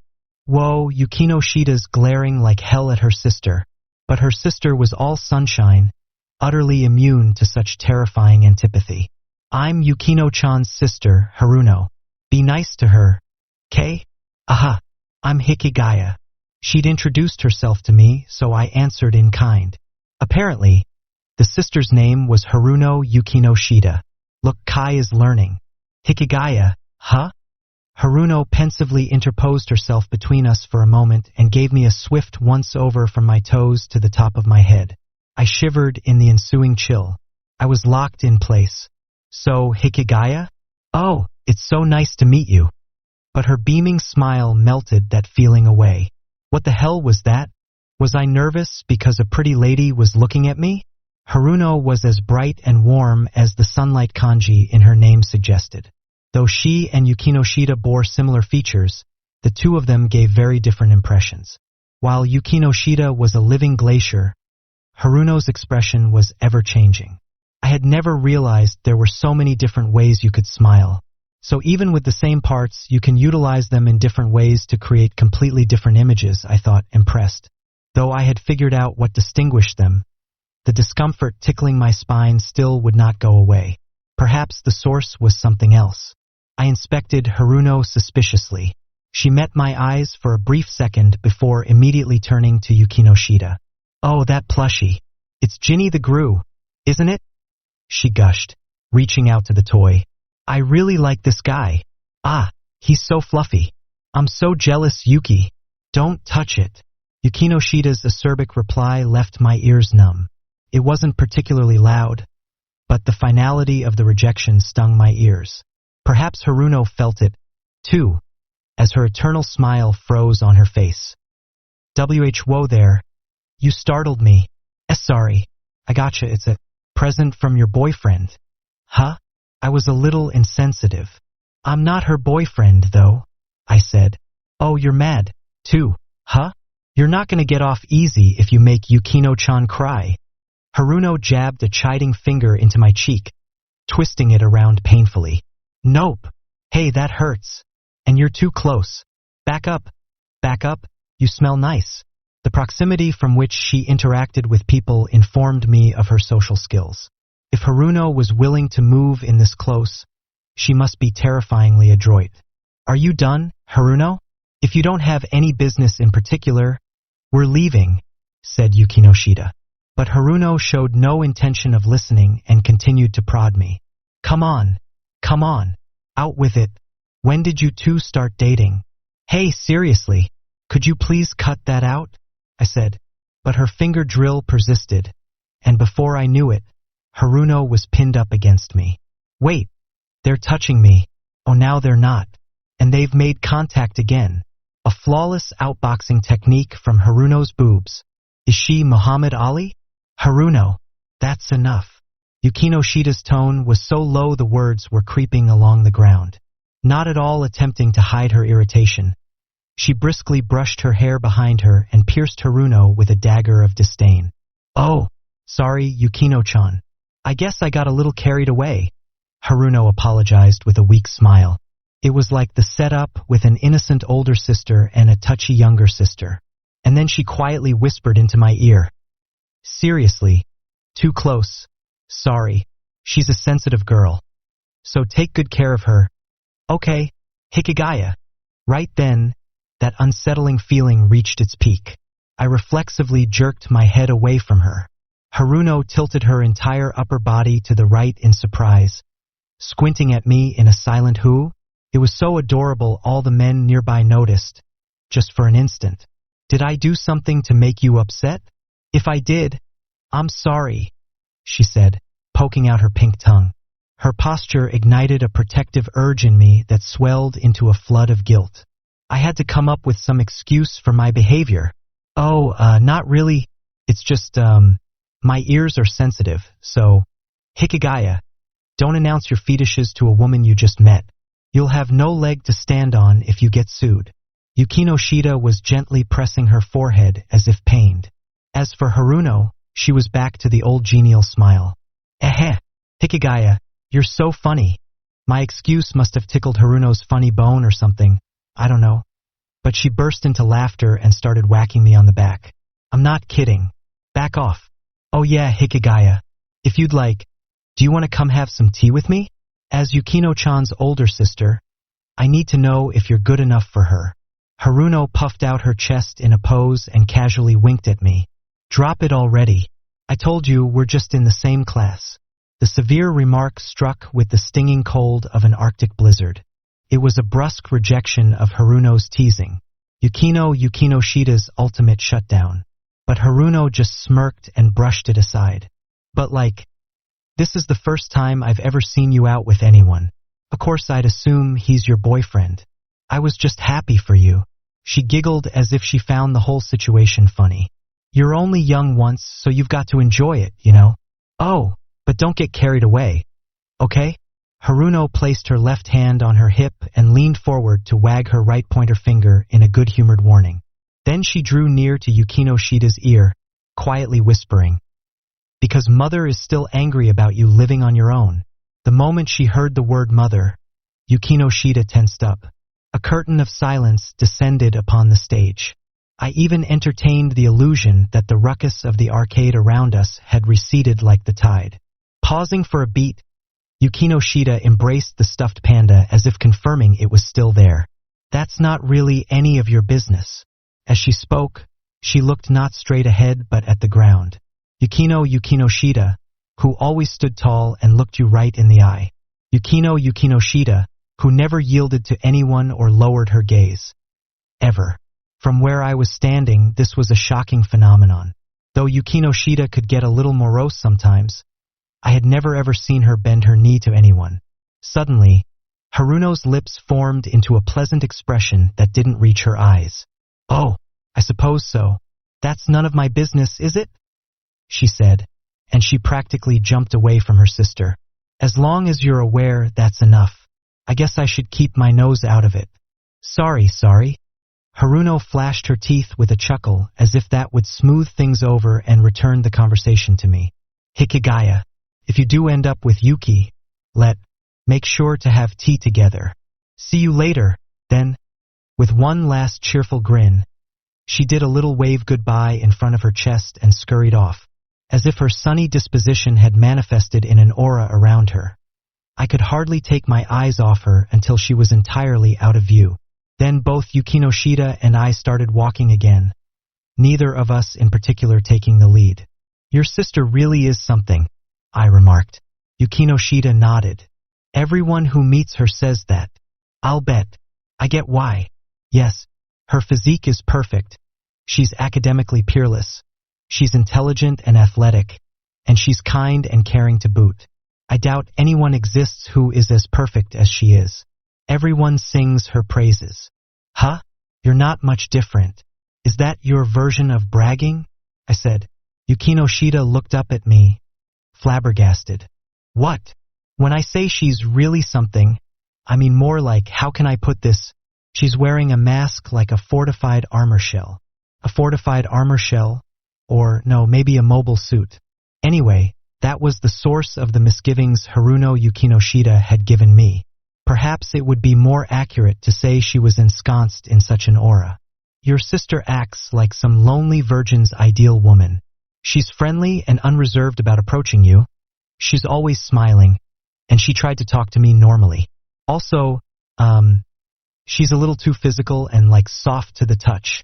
Are you even aware of how disgusting you sound?" Don't be stupid. I meant her hands. Her hands. Her hands were soft. My excuses did nothing to lift the weight of Yukino Shida's scorn. In an attempt to bring the conversation back, I raised my voice a little. "But an ideal is just an ideal. It's not reality, so it comes off as sort of fake. I doubt anyone is more of a realist than a Forever Alone. The 3 non-connection principles of the Forever Alone are carved into my soul. The Forever Alone shall neither possess hope nor manufacture weaknesses in the heart, nor shall he permit the introduction of anything that sounds too good into Forever Alone territory. This model soldier who grapples day and night with the ultimate enemy that is reality will not be deceived by such cheap trick. In this world, though there may exist the good woman, there is no such thing as a yes woman. Hachiman Hikigaya." I came up with a line that could pass for a pithy quote, and I engraved it on my soul as such. Yukino Shida regarded me somberly. "So despite the putrefaction of your eyes? Or no, because of it, you can see through these things, can't you?" Was that supposed to be a compliment? It was. It's high praise. That's news to me. Yukino Shida crossed her arms in displeasure, and her eyes took on a faraway look. It's just as you say. That's my sister's social face. You know about my family, right? My sister is the eldest girl, so she was always taken to political events and parties to introduce herself. That's how she formed that mask. I'm impressed you could tell. Yeah, my dad taught me all about that stuff. He told me to watch out for women selling paintings at sketchy galleries and stuff like that. I'm wary of people who get into my personal space when we've only just met. A long time ago, someone like that strung my dad along and manipulated him into taking out a loan. I heard my mom was hopping mad after that happened. Anyhow, my extracurricular education has borne fruit, since I've never fallen for any of that stuff so far. I don't think I ever will. Yukinoshita breathed a short sigh and put her hand to her temple. Ha! What a stupid reason. My sister would never believe something like that bested her facade. Her aggravation was evident. That wasn't the only reason I could tell, though. Also, though superficially you two are similar, the way you smile is totally different. I know Yukinoshita's real smile, not one of flattery or deception, nor a smile to cover something up, but the real deal. Yukinoshita's strides lengthened, and she took a few steps ahead of me. What a stupid reason. She spun around wearing her usual, slightly stony expression. Let's go, she said quietly, and I nodded. We reached the exit without exchanging a single word. I didn't ask any questions of Yukinoshita, and she made no move to do so of me either. There were probably things I should have asked and things we should have discussed, but we chose to maintain our usual distance, neither of us intruding on the other. The time we passed together was cold. We were merely two strangers sitting beside each other on the train. When we arrived at our station, Yukinoshita stood from her seat first, and I followed suit. After we passed through the ticket gates, Yukinoshita paused for a moment. I'm going this way, she said, pointing to the south exit. Okay, bye, I replied and started to the north. Then I heard a soft murmur at my back. I had fun today. See you. I instinctively doubted my ears. When I jerked around to look, Yukinoshita was already marching away, showing no sign she would acknowledge me. In the end, I watched her go until she was completely out of sight. Chapter 5. Despite it all, Yashiteru Zaimokuza wails alone in the wasteland. Monday. Given that it means day of the moon, you'd think there'd be more butts involved, but of course it was nothing so sexy. The thought of another week of school was enough to draw a sigh from me. Another week of school. I had a serious itch to cut class, but of course, with no one to take notes for me or collect extra handouts, I was forced to attend more often. Costs money to go to school, and yet I still want to skip, so I bet I'll end up skipping constantly when I get employed. You don't even have to pay for that. No, I wouldn't want to cause trouble for my coworkers by shirking my duties, so I'd prefer never working in the first place. But normies are always spouting stuff like, oh man, school is such a drag. Ahaha. And I lost my textbook over summer vacation. So why do they adore school so much? They show up every day, right? Perhaps espousing views one doesn't actually hold is a core tenet of normidom. In sum, the way of the normie is founded upon deception. Barely in time for morning homeroom, under cover of chatter and noise, I entered the classroom. Inside, a number of colonies had formed. There was the co-ed Normie Squad 1, the boys of Normie Squad 2 itching to make a pass at the girls, the sports club jocks who hadn't actually made the teams, the nerds, the main unit of girls, and the quiet girls, and a few loners here and there. These loners could be further classified into a few different types. But whatever, when I walked into the classroom, everyone was engaged in conversation, and no one noticed me. No, that's not right. It'd be more accurate to say that no one cared. Weaving through the various social islands in the classroom, I advanced toward my own seat. Nearby was a gaggle of normies and the nerd group. People in cliques stress out over every little thing. When they arrive too early, they're like, I guess the others aren't here yet. There's an endearing quality to the way they fidget with their cell phones and pretend to brush back their hair and glance at the classroom door. They're highly group conscious, so they don't stray beyond their own cliques much. When they're alone, they don't try to mingle with other factions. When you think about it, they're actually exclusionary, discriminatory even. In other words, paradoxically, loners are the true philanthropists. Loving nothing is equivalent to loving everything. Damn, it's only a matter of time before they dub me Mother Hikigaya. I took my seat and figured I'd zone out. I stared at my hand vaguely, and an array of inconsequential ruminations sprouted up one after another, like, oh yeah, my nails are a little long, or is my lifeline getting shorter? So I wasn't bored.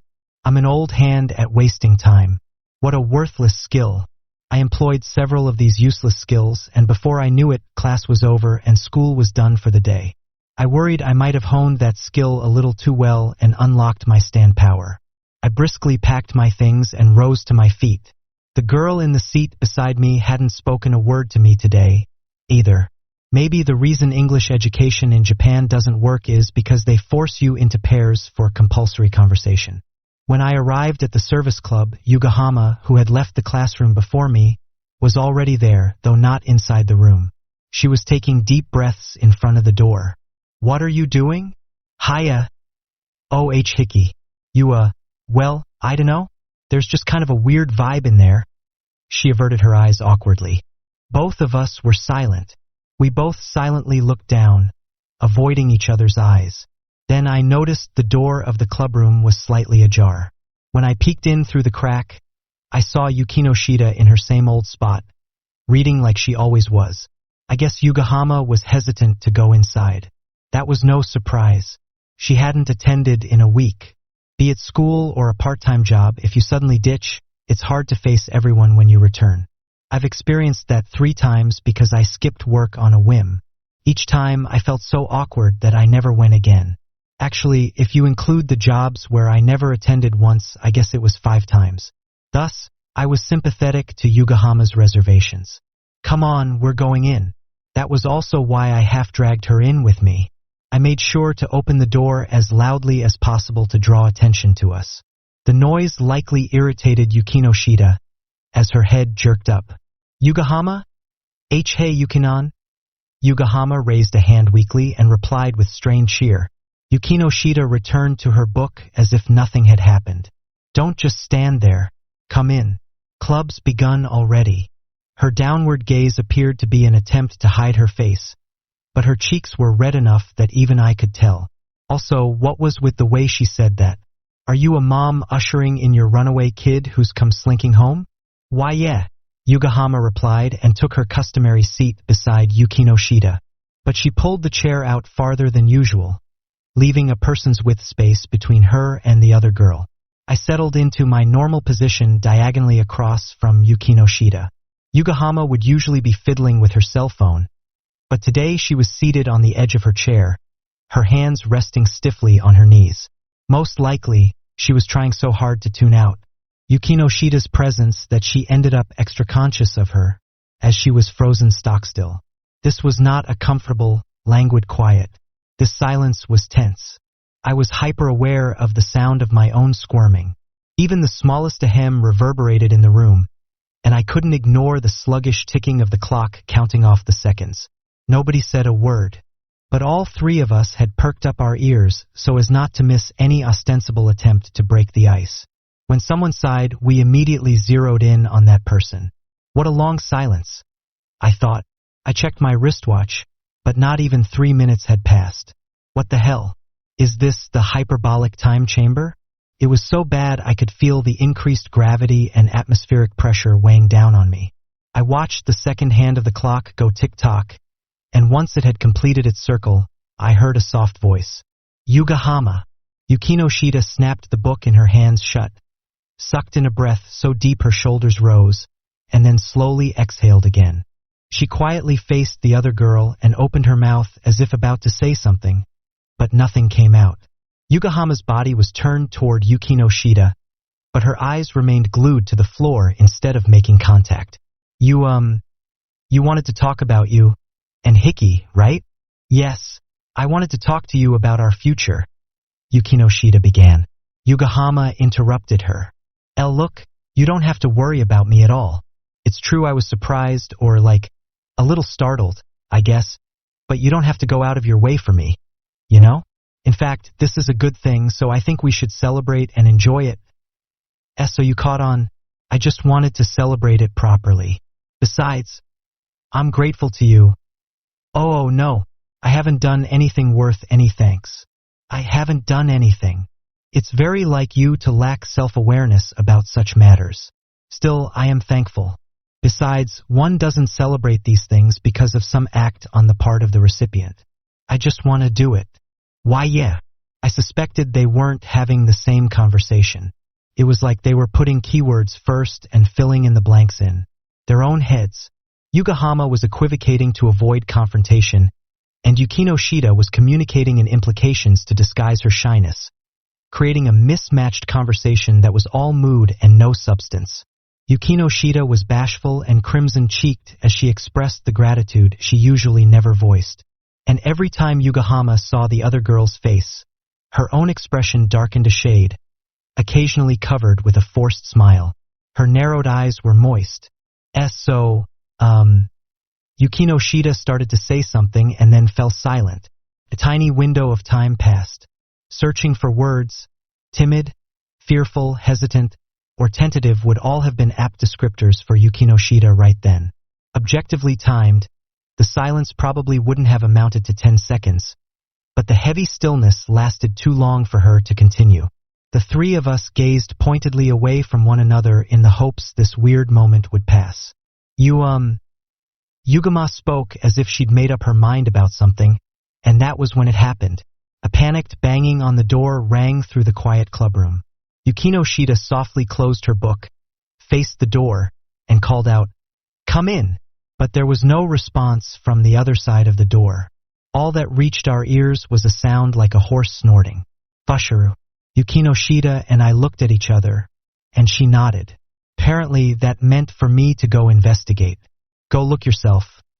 I thought for an instant, but it would be awkward telling a girl to check out the source of that ghastly panting sound.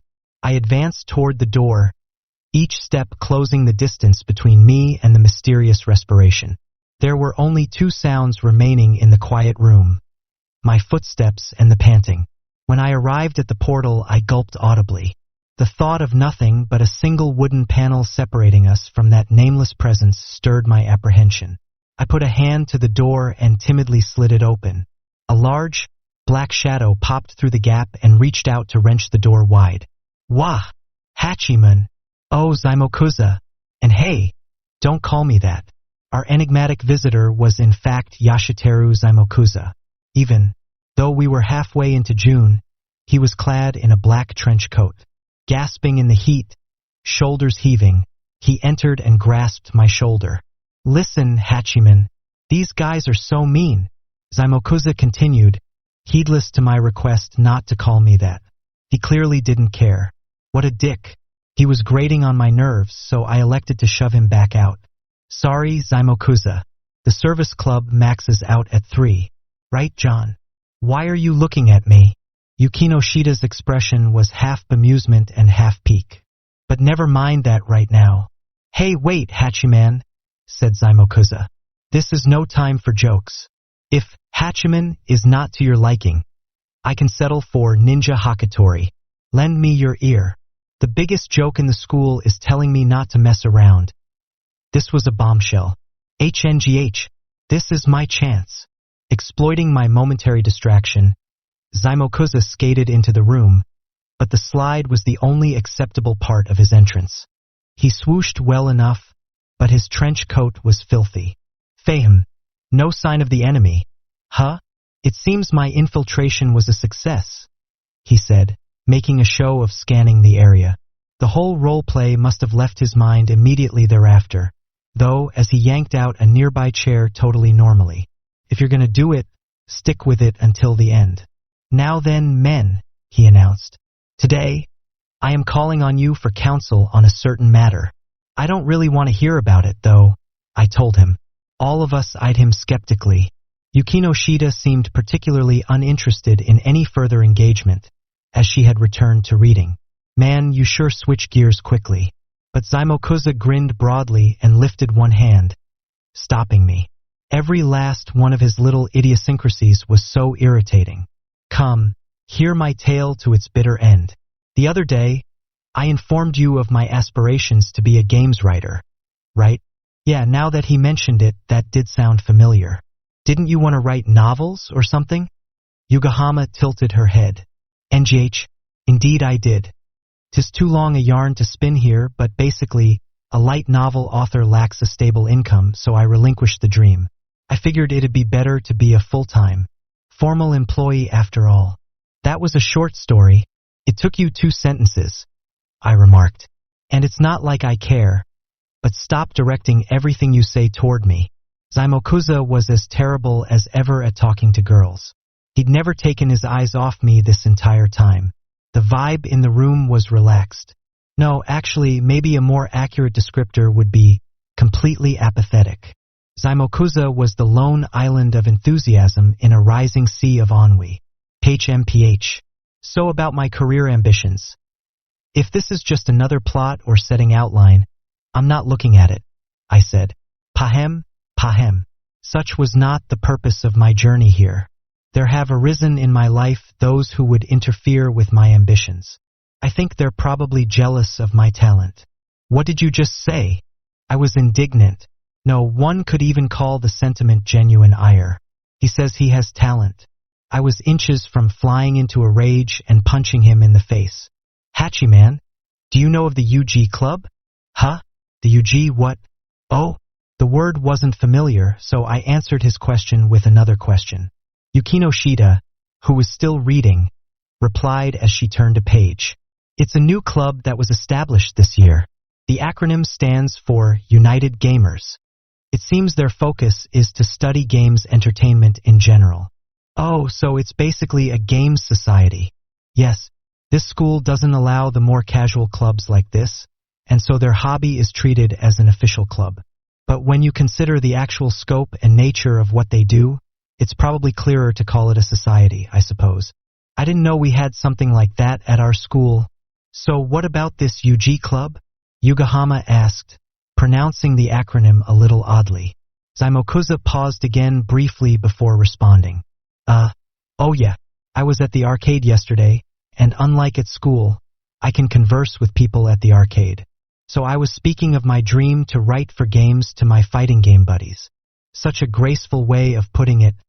Speaking of his dreams. But those are really just his delusions. The guys he'd strong-armed into listening must have suffered, too. All and sundry prostrated themselves before my grand ambitions in a storm of commendation. You can do it, they said. We're cheering you on. Of course the master swordsman can pull off these impossible feats with ease. That's so exciting. I look up to you, man, etc. Listen, nobody's saying that stuff sincerely. They're making fun of you, but I couldn't tell Zaimokuza that, obviously. Seeing him reveling in the memory of that moment, I couldn't bring myself to burst his bubble. However, among the crowd there was one man who turned to me and said, of all things, it'll never happen, you're just daydreaming. But I'm an adult, so at the time I just said, why yeah, that's true. Lame. Sir, you are lame. It seemed the mere recollection was enough to enrage Zaimokuza, as he started gasping and panting. He retrieved a 2-liter plastic bottle from his bag and took several gulps to quench his thirst before he opened his mouth again. But I am not adult enough to back down after a challenge like that. Are you an adult, or aren't you? Yukino Shida muttered, rolling her eyes. Zaimokuza paused for an instant, flinching in horror before he continued. And so after those fiends left, I made an inflammatory blog post about the Chiba community of Arcanabros. Humph. No doubt it left their faces bright red with rage. Whoa, you're so terrible, it gives me the shivers. I actually find that kinda cool, I said. HRM. And now I hear he goes to our school. When I looked at the response this morning, I saw it had been decided that we would settle this with a match. The community is afire with fervor. Hey, do you think they hate me? I dunno, but there's nothing wrong with settling it through a game. Just go kick his ass. Ha ha ha ha. 'Tis not possible. In the realm of fighting games, he is far more skillful. Huh? Aren't you supposed to be really good? Well, I suppose I could beat the average player, but there are many greater than I. Did you know, Hachiman? Among the top-tier competitive gamers, some even have professional contracts. Professional? You can be a pro in this stuff. Indeed you can. The world of fighting games has dark and unholy depths. The man I speak of is not so proficient I'd call him a pro, but he's definitely better than me, Saimokuza said, sounding frustrated. Yukinoshita snapped her book shut. I understand, more or less. In other words, you're soliciting us to help you win this fighting game or whatever. Nay, Fei, Hachiman, you fool. Thou speakest lightly of action games. Tain't so superficial they can be mastered in a wee fortnight. And more to the point, what do ye folk ken of fightin' games? He had combined so many dialects I couldn't understand a word of it, but his anger at least made itself clear. I wish my far more formidable irritation would get across to him. Don't say that stuff to me. Say it to Yukinoshita. Come on. Yukinoshita gave Saimokuza a look usually reserved for scraps of garbage. Openly revolted, Yugahama was muttering, Ugh. Thus I would like to either cancel the competition somehow or make it into a game that I can definitely win. So bring out those secret gadgets, Hachiman. Sometimes, I seriously start thinking you're even more despicable than I am. It doesn't trouble me when I'm the one saying reprehensible garbage, but hearing someone else do it makes my skin crawl, somehow restraining the urge to hit Saimokuza with a chair as he chuckled, tee-hee, to himself like a little brat. I glanced over at Yukinoshita. Of course, she shook her head. Well, color me surprised. Sorry, but no, I said. You clearly brought this on yourself. If you're not ready for the consequences, then don't stir up shit in the first place. The service club was not about bailing out everyone who came to us. It was not an all-powerful magic lamp to grant any wish, nor was it a robotic helper to solve any problem. The club just helped you help yourself. And that was why we weren't going to lend a hand to someone who had dug his own grave. It was harsh, but it had to be said. Saimokuza went silent for a while. Maybe he was reflecting on his behavior. Hachiman. He rasped my name with considerable anguish. I replied, what? With my eyes alone. Saimokuza released a deep sigh. Fu. Huh? Was that just a sigh? What a weird noise. Fu. You've changed, Hachiman. You used to seethe with fighting spirit. In your visage, I could see a quiver like a bowstring's pulse. Don't break into falsetto. My face has never looked like that. What are you trying to say? I fired back. Saimokuza shrugged his shoulders and snorted a laugh. It's nothing. You just go giggle and titter away with the girls. 'Twould not be the sort of thing you'd understand. Anyway, 'tis better for you to doze in your dream of normalcy. I have no need for a warrior who has forgotten the battlefield. Hey, wait, I don't remember ever giggling and tittering away. I don't have a girlfriend either. Oh, though I have giggled with Tatsuka. Silence, boy! He cut me off with a command like the snap of an enormous white wolf. His words resounded within the quiet clubroom, and a momentary silence fell upon us. But just before everything went totally still, I thought I heard a quiet, Huh? You don't have a girlfriend? Listen, Hachiman. Imagine if I lost the match. Things would get so awkward, I wouldn't be able to visit the arcade anymore. Then when you and Tatsuka go, you won't have me to show you around. Is that not so? Ichi's right. What a conundrum. I have to help him win somehow. Not, obviously. But we don't really need you to show us around. I hate to say it, but you were just in the way. Duh? Saimokuza chortled disconcertingly, and the two girls quietly inched even farther away from him. Before I knew it, Yugahama and Yukinoshita had shifted closer to each other. I'd always believed Saimokuza was the type who always ruined the mood, or maybe just disturbed it. And he really was. He destroyed good vibes, but he also deftly torpedoed the bad ones, too. He probably didn't do it deliberately, but I figured the service club should show some appreciation for this. I felt a little guilty for saying no to him now. Perhaps Saimokuza was perceptive enough to detect my vacillation, as he grinned and followed up on his attack. MPH. This service club, or whatever you call it, is laughable. You offer no assistance to one before you, and you call this service? You can't actually save anyone, can you? Don't just talk big. Show me with your action. Oh, Saimokuza, you idiot. It was the height of summer, yet my spine was perfectly cold. I see. Then we will prove it to you. Yukinoshita pierced Zaimokuza with an icy glare, and I heard a little eep. See? What part of this looks like idle frivolity to you? This is legitimately terrifying. Just like the service club's room, the UG club room was in the special building, but on a different floor. Our space was on the 4th floor, and theirs was situated on the 2nd. Their room was smaller than the others on the 2nd floor, enough to be mistaken for a prep room. The decor was precisely what you'd expect of a brand new club. A piece of paper on the door reading UG Club in marker. Let's go in then.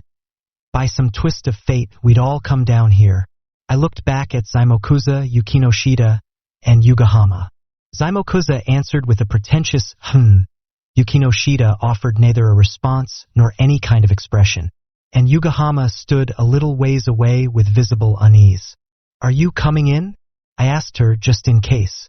My impression was that Yugahama had merely tagged along by force of circumstance. Though she was essentially a member of the club, she hadn't attended for the past few days, and we didn't know if she was going to continue either. If her plan was to gradually disappear, it would probably be better to let her go if she wanted. Why yeah, she replied, hugging herself. I am coming, but, Hickey, you don't have a girlfriend. Her question was incredibly random. Look, but, is a contradictory conjunction. The transition between your clauses doesn't make sense. No, I don't. What a foolish question, Yugahama? Yukinoshita admonished, lightly patting Yugahama on the shoulder. This boy could never manage proper interaction with the opposite sex. Leave me alone, I said. I don't need a girlfriend. There's no greater agony than the theft of one's time. If a girl woke me up in the middle of the night with some tearful phone call, I know I'd instantly dump her. I wonder why normies like to expose their painful relationship stories. It's like how old people boast about their illnesses or how office workers crow about how busy they are. There's nothing more infuriating than people vaunting their own masochism. What are you, Misawa? Whoa, you're a dick, Yugahama said in disgust. But for some impenetrable reason, her eyes were smiling. Oh, but like you went out with Yukinon, didn't you? What was with that? If you're referring to the cat and dog show the other day, Yukinoshita interjected. We just happened to encounter each other. I was accompanying him and his sister only because Kamichi invited me. Didn't I tell you? Yeah, that's right, I said. Anyway, not like I care, but can we just go in? Zaimokuza has nothing to do, and he's staring out the window. Just hold on for a second, urged Yugahama. So you two aren't actually going out? Of course not, I replied. So she really did assume all that bull. If you paid any attention to our interactions on a day-to-day basis, obviously that would never happen. Get a clue. Yugahama, some things are enough to anger even me, you know? Yukinoshita emanated an aura of chilly wrath with a countenance of naked displeasure. Oh, sorry. Never mind. So, let's go on in. Flustered, Yugahama rushed up to the clubroom. In contrast to Yukinoshita's grumpy demeanor, Yugahama rapped on the door with perfect cheer. A quiet, languid hello sounded in response. That probably meant it was okay to enter. Upon opening the door, what greeted us was a mountain of boxes, books, and packages. They rose up and up like walls or partitioning screens, creating a maze. To envision a similar scene, imagine a bookworm study piled high with books crossed with an old-fashioned toy shop. Huh? Isn't this the UG Club? Yugahama gaped dumbly as she inspected a nearby box. The somewhat subdued package bore a pattern of skulls and roses. The writing on it was all in English, and it was definitely foreign. This doesn't really look gamish. Yugahama's surprise was reasonable. Usually the term game refers to video games. Is that so? This sort of thing is just what I would expect, said Yukinoshita. I suppose you were imagining it would be bleep bloopers, weren't you? Bleep bloopers, I said. How old are you? Even my mom calls them Nintendos. But they go bleep bloop, don't they? Yukinoshita remarked, disgruntled. To my knowledge, games these days do not go bleep bloop. Well, you don't seem like the type to play games, Yukinon. And you do, Yokohama? Yukinoshita replied. My dad likes them. So I do enjoy watching him play. I play them myself sometimes, like Mario Kart or puzzle games like Pew Pew, and Animal Crossing or Harvest Moon on the little thingies. I presumed by little thingies she meant handhelds. You play more games than I thought, I said. Yokohama turned around to face me and nodded. Oh, why, yeah. Like when everyone else is doing it, you just kinda... Well, recently some games have begun incorporating elements to make them tools for communication. Some people do enjoy them the way Yokohama does. And then the new FFs and stuff. The graphics are super pretty and really cool, and they'll make you cry buckets like a movie. Plus the chocobos are super cute, too. The moment Zaimokuza heard Yokohama's explanation, he pretended to spit. Of course, we were indoors, so he didn't actually spit. He didn't, right? Zaimokuza usually never addressed her at all. So when he suddenly snapped, Yokohama seemed taken aback, or rather, she reacted as one does when confronted with a creeper. What? You're freaking me out. Frightened. She slipped behind me to conceal herself in my shadow. Zaimokuza moved in for another strike. Filthy casual. What? Said Yokohama. I dunno what that means, but it's making me mad. Give it up, Zaimokuza, I said. I understand how you feel, but in moments like these, it's actually best to bask in your own superiority and think to yourself, I'm the only one who really knows not like this trash. Oh ho, Hachiman, that's such a positive perspective, and one that reflects the nadir of human nature. Yukinoshita added in exasperation. Video games? I doubt I'll ever understand them. Oh, I don't know, I replied. I seem to remember there's a Ginny the Gru game out. Huh? Ginny the Gru? Why are we talking about that all of a sudden? Yokohama questioned, her expression confused. So Yokohama doesn't know that Yukinoshita is fond of Grubear. Although perhaps words like obsessed or maniacal would be more apartment. Well, like, Hikigaya. What are you talking about? Yukinoshita aggressively cut me off. Huh? What are you? I have no idea what you're talking about. We'll discuss this later. Yukinoshita's eyes were stern. Okay. It appeared she really didn't want her affection for Grubear to be public. Why not? Was she embarrassed? If she likes something that much, she should just be proud of it. And like, what does "we'll discuss it later" mean? Does she want to know about that game without revealing that she's a fan of Gru? I don't get it. I don't get her standards for shame at all. Well, there was no need to call attention to it. I don't exactly enjoy the dissemination of information about things I like, either. Why do elementary schoolers always immediately tell everyone about your crushes? Yokohama muttered. Grubear? Curiously. She didn't seem satisfied. So anyway, I wonder where the club members are? Said Yukinoshita. Yeah, good point. Someone answered when we knocked. Yokohama's thoughts shifted toward finding these people. Wow, Yukinoshita. You're seriously a manipulator. The clubroom was no bigger than a prep room, which was to say not large at all. Only the stacks of boxes and haphazardly arranged bookshelves made it hard to see. FHNPH. Backlogs of unplayed games and unread books always pile up the highest in the areas where you spend the most time. Therefore, we'll easily find them if we head for the highest stack. Oho, Zaimokuza. Wow. But you need to bestow your brilliant insights upon people other than me. You never talk to anyone but me, and it's sad, Zaimokuza. Anyway, we set our sights on the highest tower, as per Zaimokuza's advice. Though the screen of boxes blocked our view, once we got closer, we could hear voices. We circumnavigated the boxes to discover two boys. Sorry for walking in on you guys. There's something we wanted to talk to you about, I said.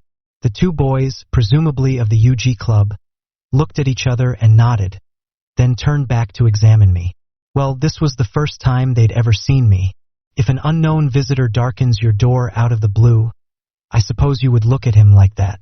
I decided to perform my own inspection, and that was when I observed that their indoor shoes were yellow. Yellow is the first year's color. In other words, these two were in the grade below us. Humph. You are first-year lads, I see.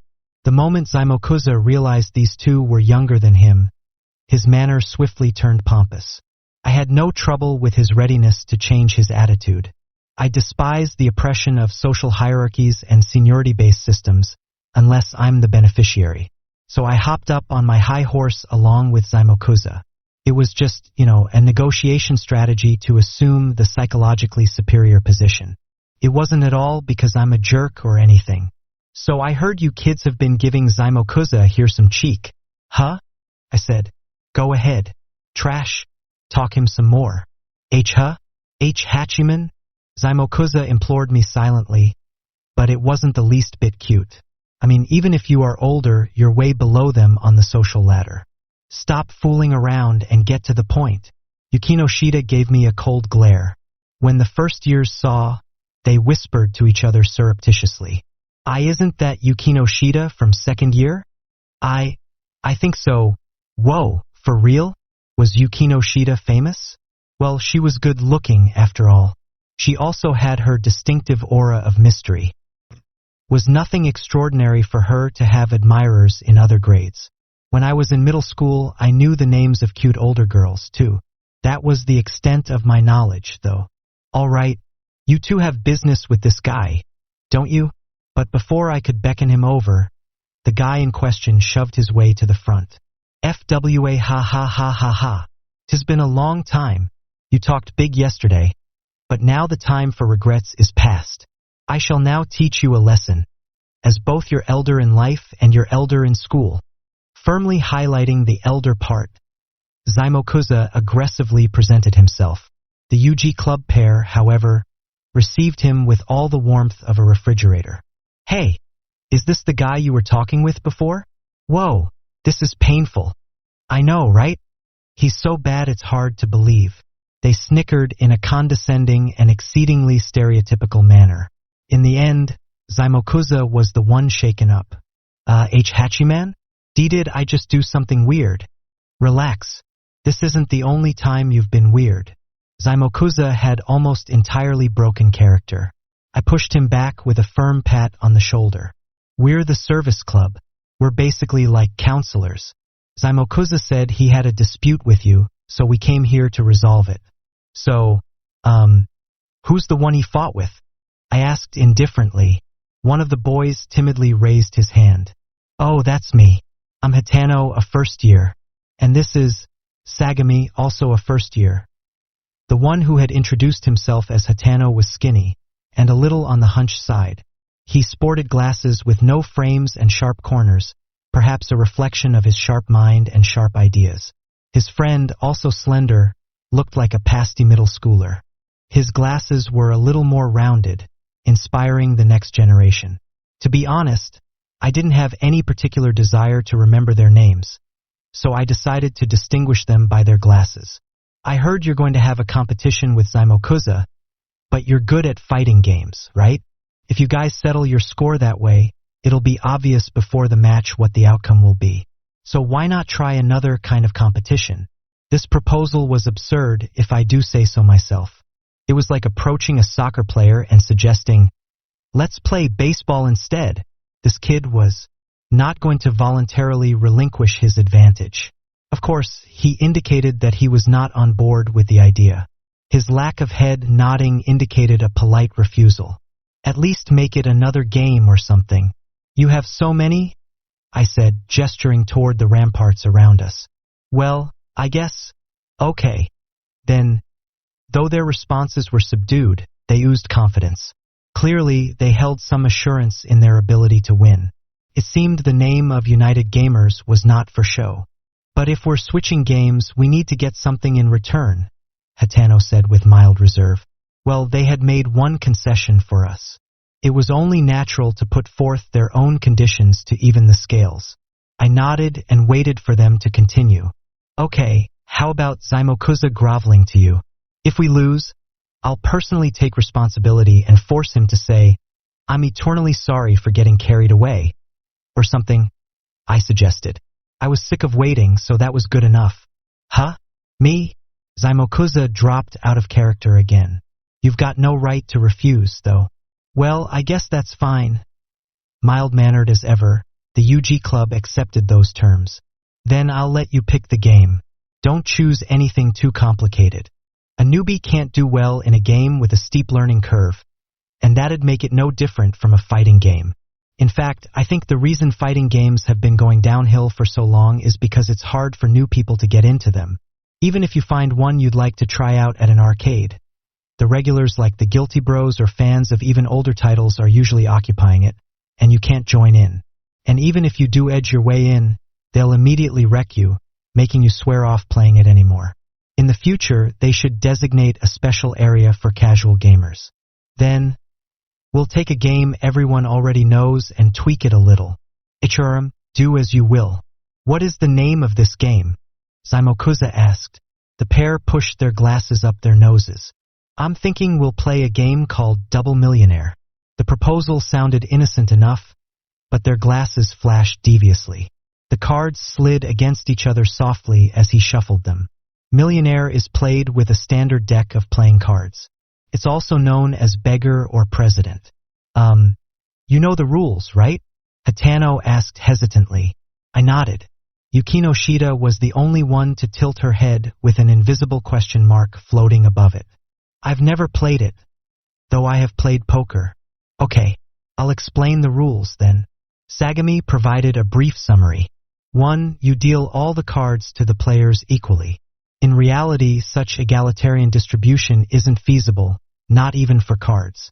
2. The game starts with the dealer. The dealer for the first round plays the first card from his hand, and after that, everyone takes turns playing their cards on top of it. In reality, people forget about my turn and have no qualms about butting in ahead of me. 3. The cards are ranked. From lowest to highest, it's 3, 4, 5, 6, 7, 8, 9, 10, Jack, Queen, King, Ace 2. Jokers are wild. In reality, power is determined not by raw ability but rather by affluence and connections. 4. The players can only put down a card higher than the one already on the pile. If someone plays a pair, you have to put down a pair. In reality, even incompetent weaklings who cannot succeed are sent to the front lines as sacrificial pawns, scapegoats, or a warning to the rest. 5. When you have no cards you can play, you're allowed to pass. In reality, there is no passing. 6. If all the other players pass, and it goes back around to the player who put down the first card, then that player starts the next pile. All the cards on the first pile are then discarded. In reality, you can't discard the past. 7. Repeat the above until someone runs out of cards. That player is the millionaire. Second fastest is the rich man, then the poor man, then the beggar. That's the only part that's just like real life. What the hell? This is depressing. Also, the millionaire can take 2 good cards from the beggar and exchange them with any 2 cards from their own hand. In other words, this is a microcosm of modern Japan, where the winner has the upper hand and permission to eternally exploit the loser. Ugh, what an awful game. I see. I get the idea. That explanation seemed enough for Yukino Shida since she nodded. As always, she was quick on the uptake. Wait, what about local rules? Zaimokuza asked. Hatano waved him off. Yeah, of course. He had absolutely no respect for Zaimokuza. We've got a beginner here, too. So why don't we just go with the most mainstream ones? I suggested. Are you okay with the Chiba rules? What are the Chiba rules like? Sagami asked with some concern. Huh? He doesn't know Chiba rules offhand? Whatever. I'll just explain it. In Millionaire, it's fair to say that the local rules are the crux of victory and defeat. There exists a diverse array of local rules you can add to the basic rules, and combining them together can complicate strategy exponentially. Well, there's Revolution, 8 Enders, the 10 discard rule, 3 of spades strong, jacks reverse, fleeing the capital, locked cards, staircase style, and Joker doesn't end it. That's about it. Oh, I think it was like that at my school, said Yugahama. No 5 skip or 7 handover, huh? Added Zaimokuza. These rules differ not only by region, but even between elementary schools. Once you're grown, differences in local rules with Millionaire can even start fights, so it's best to agree on them from the start. People even argue over what to call the winner and loser of each round. It's like, Cops and Robbers versus Jailbreak. Hikigaya. Do you mind explaining? Oh whoops. We'd been conversing under the assumption that everyone understood us, but Yukinoshita had never played Millionaire before, so I briefly elaborated on each rule. Under the Revolution rule, if you play 4 cards of the same number, it reverses the ranking of all cards in play.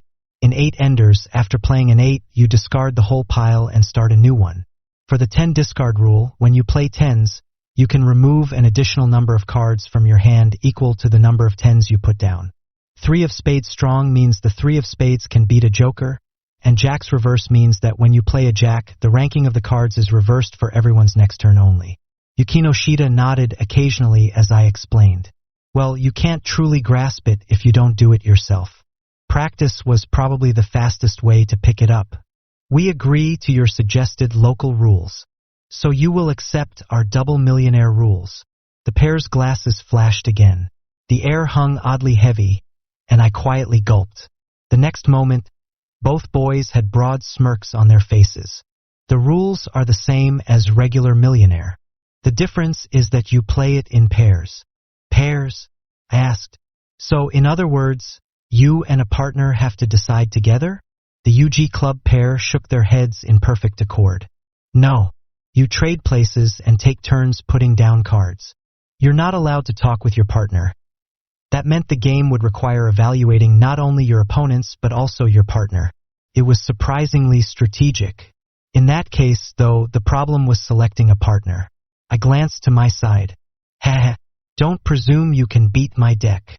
I don't want to team up with Zaimokuza. The strongest card is the Joker, I see. Can you play a Joker after an 8? Yukinoshita recited the rules to herself to ensure she understood them. She had a lot of talent, but she'd never played Millionaire before. Plus, divining her thoughts was a formidable task. If her team failed, she'd probably chew out her partner, too. So, the only remaining option is Yugahama. She'd played Millionaire before, and she knew the same local rules as me. Most important, she was a relatively straightforward person, so she was easy to read. I looked to Yugahama, figuring if I needed a partner it might as well be her. Our eyes met at exactly the same moment. Why Yukinon? Let's be a team. She immediately broke contact, and clung to Yukinoshita's shoulder. Huh? Oh sure. Yukinoshita replied. Figures. I had erroneously assumed the choice of my partner was mine to make. It is laughable for one who is never chosen to attempt to choose another. Now Yukinoshita and Yugahama were confirmed as a pair. My partner was automatically decided for me. Once again, the leftovers formed an alliance. Zaimokuza also had a wealth of experience with this, as he glided over in front of me and tossed a remark over his shoulder. Hachiman, can you keep up? He was more than welcome to leave me behind. Hatano swept everything off the desk, and Sagami carried in 3 chairs. Now the stage was set for the battle. For the first round, Sagami, Yugahama, and I occupied the seats. The rule was that each time we played a hand, we'd trade places with our partner. For the quickest transitions, each partner stood behind each chair. I didn't know the UG Club strategy, but Yugahama was likely going first because Yukinoshita was unfamiliar with the game. Sagami finished shuffling the cards and dealt them out one by one. The 54 cards were divided into piles of 18. All right, Hatano declared. Let's begin the double beggar competition between the UG Club and the Service Club. This is a 5-match competition. The ranking of the players after the final game will determine the victor. Each of us picked up our respective hand and fanned it out. This is effectively a 2-on-1 team competition, so we're going to make the first move. Though Sagami's announcement was polite, he played a card from his hand as if his initiative was a given fact. Well, ultimately they were playing against 2 pairs, me and Zaimokuza, and Yukinoshita and Yugahama. We would be in the clear if either of our teams won. In fact, the best strategy would be to cooperate throughout the game. Allowing our opponents the initial move was only fair. The first round ended without incident. Perhaps all of us were testing the waters because we expended our cards in a reasonable manner. Ha ha ha ha. It's time to DDD duel. Monster card. Zaimokuza was the only one being obnoxious. I summoned the 10 of clubs. Once the 10 of clubs has been successfully summoned, the card effect means that I can choose one card from my hand to send to the graveyard. I set down my 15 cards, and my turn ends. Each familiar-sounding turn of phrase stirred up old memories within me. Man, I'm getting nostalgic. I used to play against duel bots, too. Duel bots? That's the first time I've heard of this, Yukino Shida said, looking curious. It's like poker bots.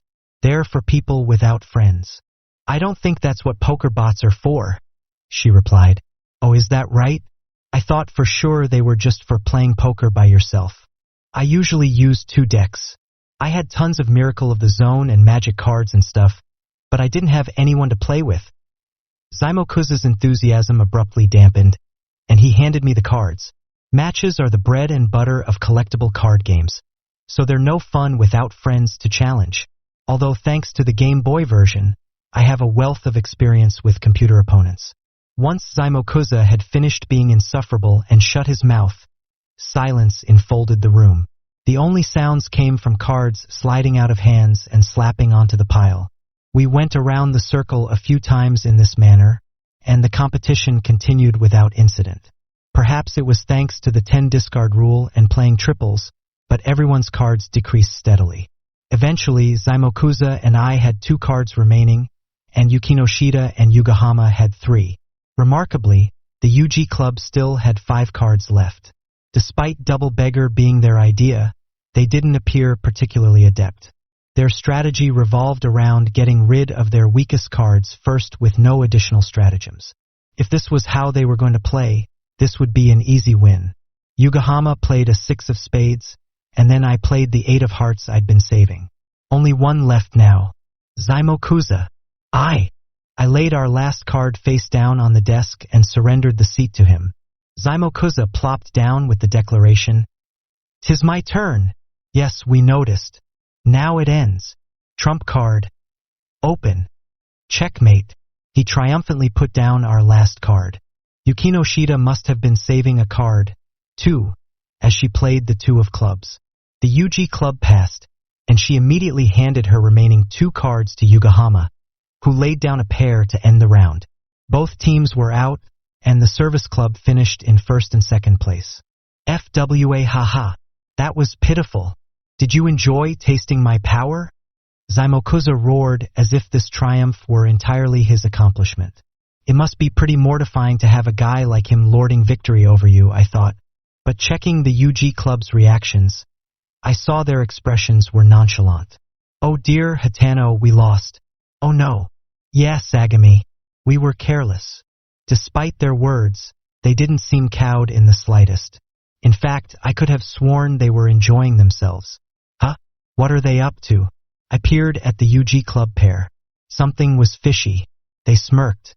We're in trouble, huh? Yeah, so much trouble. I mean, if we lose, we have to strip.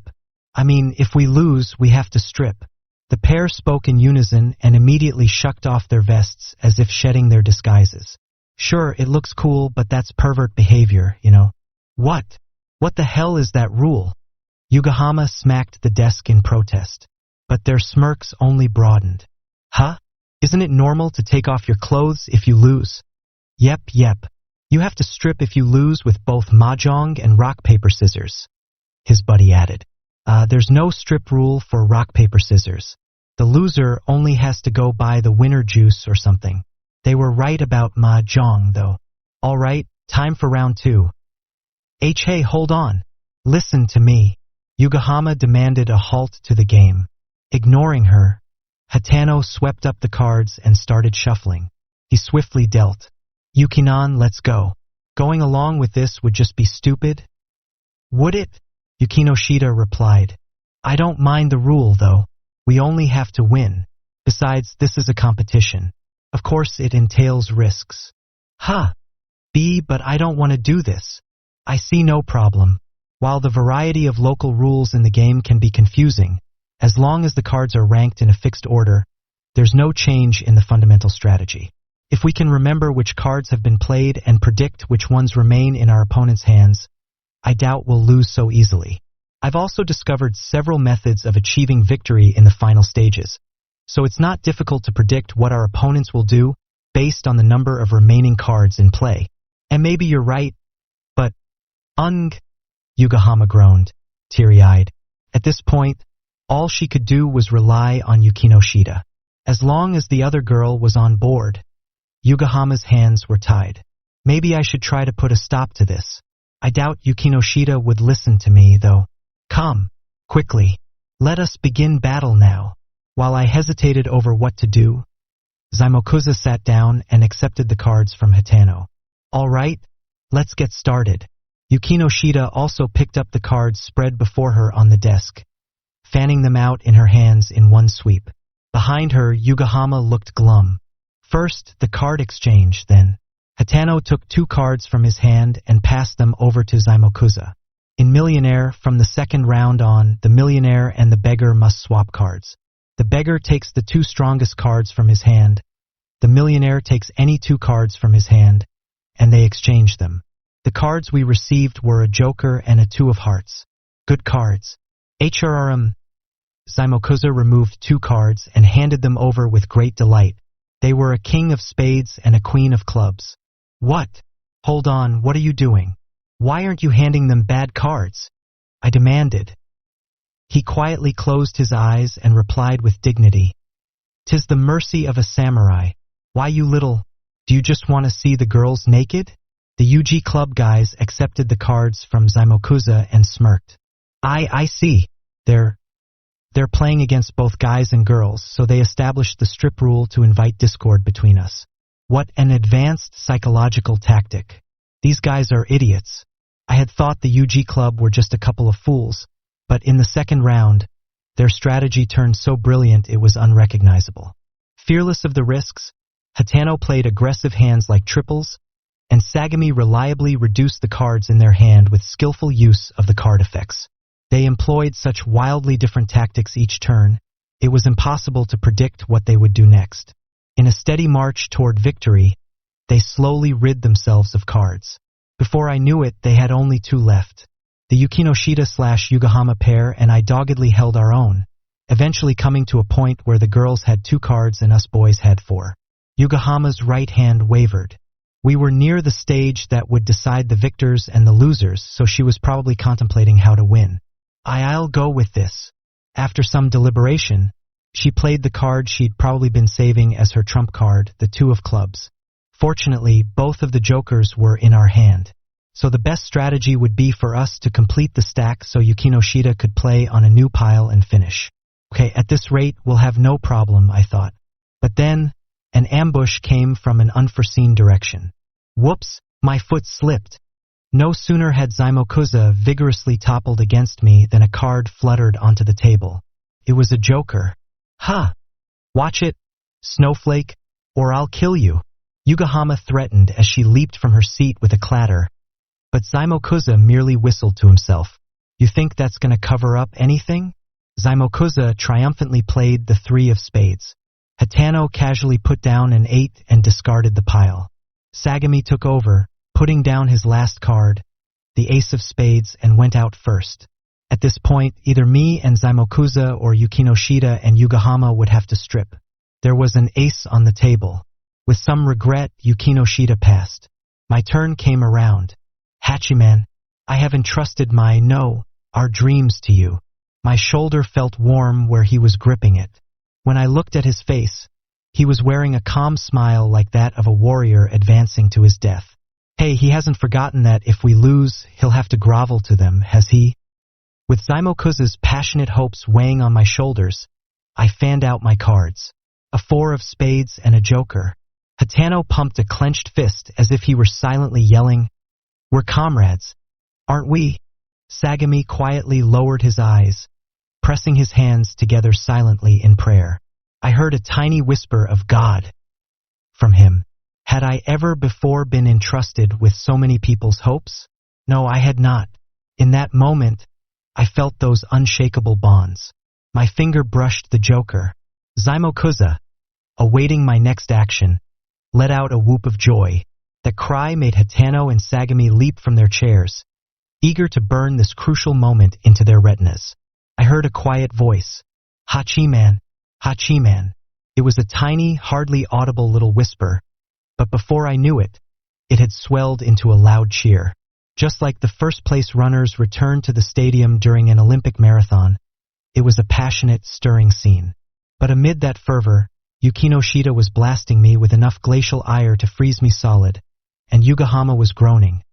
Her lips pursed into a stock-straight line as she glared at me through her tears. The UG Club guys and Zaimokuza disregarded them, continuing their cheers of glee. The room was awash with crazed enthusiasm, confusion, chaos, and passion. Yet an irresistible impulse bubbled up inside my body, manifest in uncontrollable laughter. Heh! Wahahahaha! Everyone stopped breathing as I bellowed. I wonder how many of them heard me whisper pass right after that. There was a momentary hush. Listen up. There's nothing I despise more than stuff like co-ed strip games and stupid punishments for losing like you're at a drinking party with a bunch of idiotic college kids. In fact, I loathe them. My voice shook the atmosphere like thunder from the heavens. Just as the silence returned, I heard a deep, deep exhalation from Yukinoshita. You're an idiot. What an idiot, she muttered in exasperation. Next, a rough holler roared through the room. Hachi-man, what are you doing, you fiend? This is no game. Zaimokuza seized me by the lapels. Calm down, Zaimokuza. You're right, this isn't a game. That sounds rather cool. But what's it supposed to mean? He asked. I ignored Zaimokuza's question and shifted my gaze to the side. Hey, what are we gonna do? That guy isn't joining in. Yeah, he's seriously not picking up on the vibe here. Hatano and Sagami exchanged whispers. Too bad for you, I said. But I'm bad at joining in and I'm atrocious at picking up on vibes, so your tricks won't work on me. Hachi-man. What do you mean, tricks? Zaimokuza stuttered. The strip rule isn't because they want to see us get naked, I explained. It's a psychological tactic. They're using the fact that we're on gender-segregated teams to split us apart. Yes, by shackling us with the manacles of a strip rule, they had nurtured a smidgen of doubt between the Hikigaya/Zaimokuza pair and the Yukinoshita/Yugahama pair. There were two levels to their plan. If us guys betrayed the girls, it would create an advantage for them. Even if we didn't, they would only need to break the trust between teammates, and once the pressure caused us to make a mistake, they'd reap the benefits. I see, aha. Now that you mention it, I've heard of this kind of tactic before. The secret technique of the siren. They use 3D women as bait while they employ their witchcraft upon you in order to invite insurrection. It is known as the honeypot. Hey, that was a close one. 3D really is pig disgusting after all. Oh, yeah. Well, that's close enough, so whatever. Plenty of adults have gotten caught in honeypots after all. In any case, if things went on like this, the UG Club scheme would have Yukinoshita and Yugahama drowning in their suspicions while Zaimokuza and I would likely struggle to even communicate. And if Yugahama and Yukinoshita were to pull out of the game, the service club would lose, no ifs, ands, or buts about it. To think the UG Club had plotted to sow discord not only within the service club, but also each pair. They were fearsome indeed. But their scheme was over now. I fixed Hatano with a narrow glare. You also tried to use mob mentality by getting us all riled up, weren't you? NGH. So you noticed. You looked so blandly typical at first glance. I thought we could easily get you on board. Ouch, Sagami. That was kinda mean. I swung an index finger toward the UG Club and forcefully declared, Mob psychology doesn't work on me, because the mob always excludes me. Hatano and Sagami quietly averted their eyes, smiling uncomfortably. I guess you'd call that half pity and half sympathy. Ultimately, they clearly regarded me as an abject human being. Ahem. Anyway, that won't work anymore, I said, clearing my throat to sidestep the awkwardness. The two UG Club boys looked at each other. I see. It seems we must get serious. Prepare yourselves. Playtime is over, he announced with a low chuckle. I shuddered. They're called the United Gamers, though. And now they say they're going to stop playing? The UG Club guys weren't kidding when they announced they'd play seriously. They fired off a steady barrage of plays even sharper and dirtier than round 2, cornering us in a relentless fight. They leveraged their initial advantage of being the millionaires and clobbered us with high-ranking cards like jokers and twos at crucial junctures. We lost the 3rd and 4th rounds. Having already shed my socks and dress shirt, I reluctantly put my hand to my pants. I was at my final line of defense. My favorite pair of undies. Shay. So I must finally remove this coat. Beside me, Zaimokuza began sloughing off his coat, seeming very grumpy about it. So far, he had removed his socks, fingerless gloves, and wrist weights. His pants and dress shirt were totally untouched. Why does this feel so unfair? Why am I the only one in my underwear? Damn it!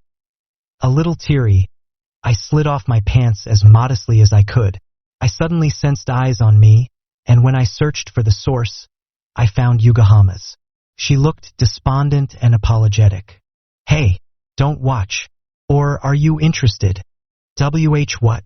I'm not watching at all. Like hell I'd be interested. Don't be stupid. She yelled with all her might as she slapped the table. Hey, you don't have to get all purple and angry. It's a joke. Really. Yugahama threatened me with a snort, but her aggression gradually diminished, and she eventually lowered her gaze to the floor. Sorry? Thanks. Not like I did anything. No reason for you to be thanking me. I'm just doing what I want. Not that it matters to me, but when you say such things while so unclothed, you look like a defiant pervert, Zaimokuza said with a half-smile. You're the last one to talk, you jackass. Oh, I almost forgot to mention. Once I started stripping, dear Yukinoshita began to pretend I wasn't there. She didn't spare me a glance and just completely ignored me. I expected no less. The cards were dealt for the 5th round. I had only one life left. My boxers. In other words, this was a battle I absolutely could not afford to lose.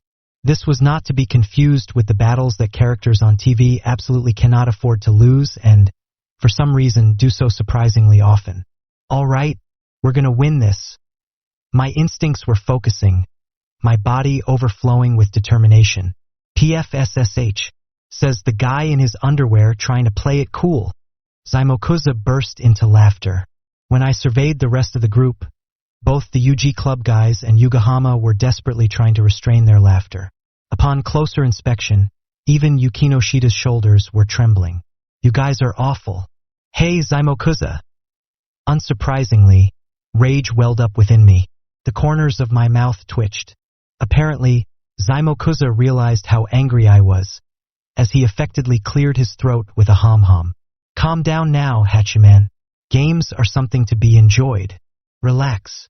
Why you... He's talking like he's the reasonable one here, but just before I could give him a piece of my mind, no, 5 pieces. A sigh stopped me. I see. So that's how you view games. Took me a moment to realize it was Hatano who had spoken. His manner now was clearly different from his timid impression from early. Now he had a transparently aggressive edge. That's like, how should I put it? Is a certain uninitiated perspective? Well, it's not a bad thing in and of itself, but to stay at that level is a little lacking. Sagami took over. The way he spoke was both circumlocutory and arrogant. NJH?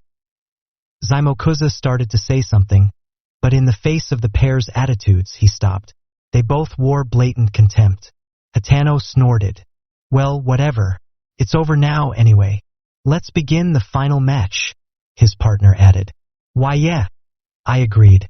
In accordance with Sagami's direction, each of us took our places on the battlefield. Zaimokuza had the initial move. First, he had to exchange cards with the UG Club. As Hatano selected his cards, it looked as if he were also searching for a remark to toss in our direction. He plucked 2 cards from his hand and flung them at us. As Zaimokuza reached out to add the cards to his hand, Hatano followed up with his question. Why do you want to make games, Master Swordsman? Maybe this Master Swordsman was the alias Zaimokuza used at the arcade. All I heard was Master LOL Swordsman, though. Zaimokuza forgot to pick up the cards in front of him as he took 2 cards from his own hand and slid them across the table. Because I like them. I think it's obvious to turn what you like into a career. As a regular employee at a game company, I'd have a stable lifestyle, too. He said this in a placid manner, but the last bit illuminated his true intentions. Ha! Because you like them, huh? There are a lot of people like that lately who think that's enough to pull it off. So you're one of them, Master Swordsman? What are you trying to say? I guess that got his goat as Zaimokuza slammed down his first move, a pair. He scraped his chair back roughly and stood, handing me the cards. Yukinoshita added another pair to the pile. You're just using your dreams as an excuse to escape from reality, our opponent continued. What basis do you have? Zaimokuza stopped there, at a loss for words. Sagami took the silence as a cue to toss another couple of cards onto the stack. I fanned out my hand. In the opening stages of this game, if you have to follow up on a pair, it's a good chance to get rid of some cards. As I deliberated, I studied the 14 cards. 14? Noticing that I was short, I peeked under the desk, thinking I must have dropped some. And indeed, 2 cards had fallen. The cards that Zaimokuza had forgotten to add to our hand had apparently dropped down there when he had shaken the table a moment ago. I picked up the cards and added them to my stock. They were a 4 of diamonds, and the 4th 6. I could go for a revolution, but I had to save it for a while. If I went for it, I'd have to do it after mid-game and when we were the first player on a pile. After some approximate mental calculations, I placed a pair on the stack of gradually rising numbers. Yugahama and Hitano continued the trend. 2 aces. Huh? It didn't look like anyone could play on that. After 2 passes, the players switched with their partners, and Sagami put down a card. Master Swordsman, you're shallow. And I'm not talking about what I said before, your uninitiated perspective, but rather the fact that you never go past that point. You just graze the surface, giggling to yourself all the while. Oh, nice one. Let him have it, Sagami. I almost wanted to cheer the guy on. Yukinoshita also nodded wordlessly in agreement. NJJJH. Zaimokuza handed the cards to me to restrain himself from responding. I accepted them and played the next number in the sequence with no fanfare. I guess Sagami's remark had hit Zaimokuza hard, as he stopped yelling and pretending to duel like he had been. Yukinoshita played next, and Hitano glanced at the card she'd put down with a cold smile. Attempting to create a game when you don't even know what games are is just laughable. A lot of young game designers are like that lately. They try to make a product even though all they've ever played are video games. Their ideas are uninspired, and they lack innovation. They haven't cultivated the proper soil in which to grow original ideas. You can't make video games just because you like them. He emphatically slapped his next play onto the table. NJH. Zaimokuza's moan rang through the room. A few turns went by, and the game progressed to the UG Club's advantage. When it was Zaimokuza's turn again and he faltered, unable to choose a card, Sagami spoke. Master Swordsman, you have no skills or anything you can take pride in. No? Games are just your security blanket, he taunted. There was nothing Zaimokuza could say to that. He just handed me the cards with frustration and silently passed. I accepted the cards from him and took my seat. Sagami's accusation really stuck with me. As for why, his reveling in tearing down a diluted M2 type was disheartening and uncomfortable. It hurt to watch, like he was a weary adult on a tirade about drumming the harsh realities of the world into a kid with dreams.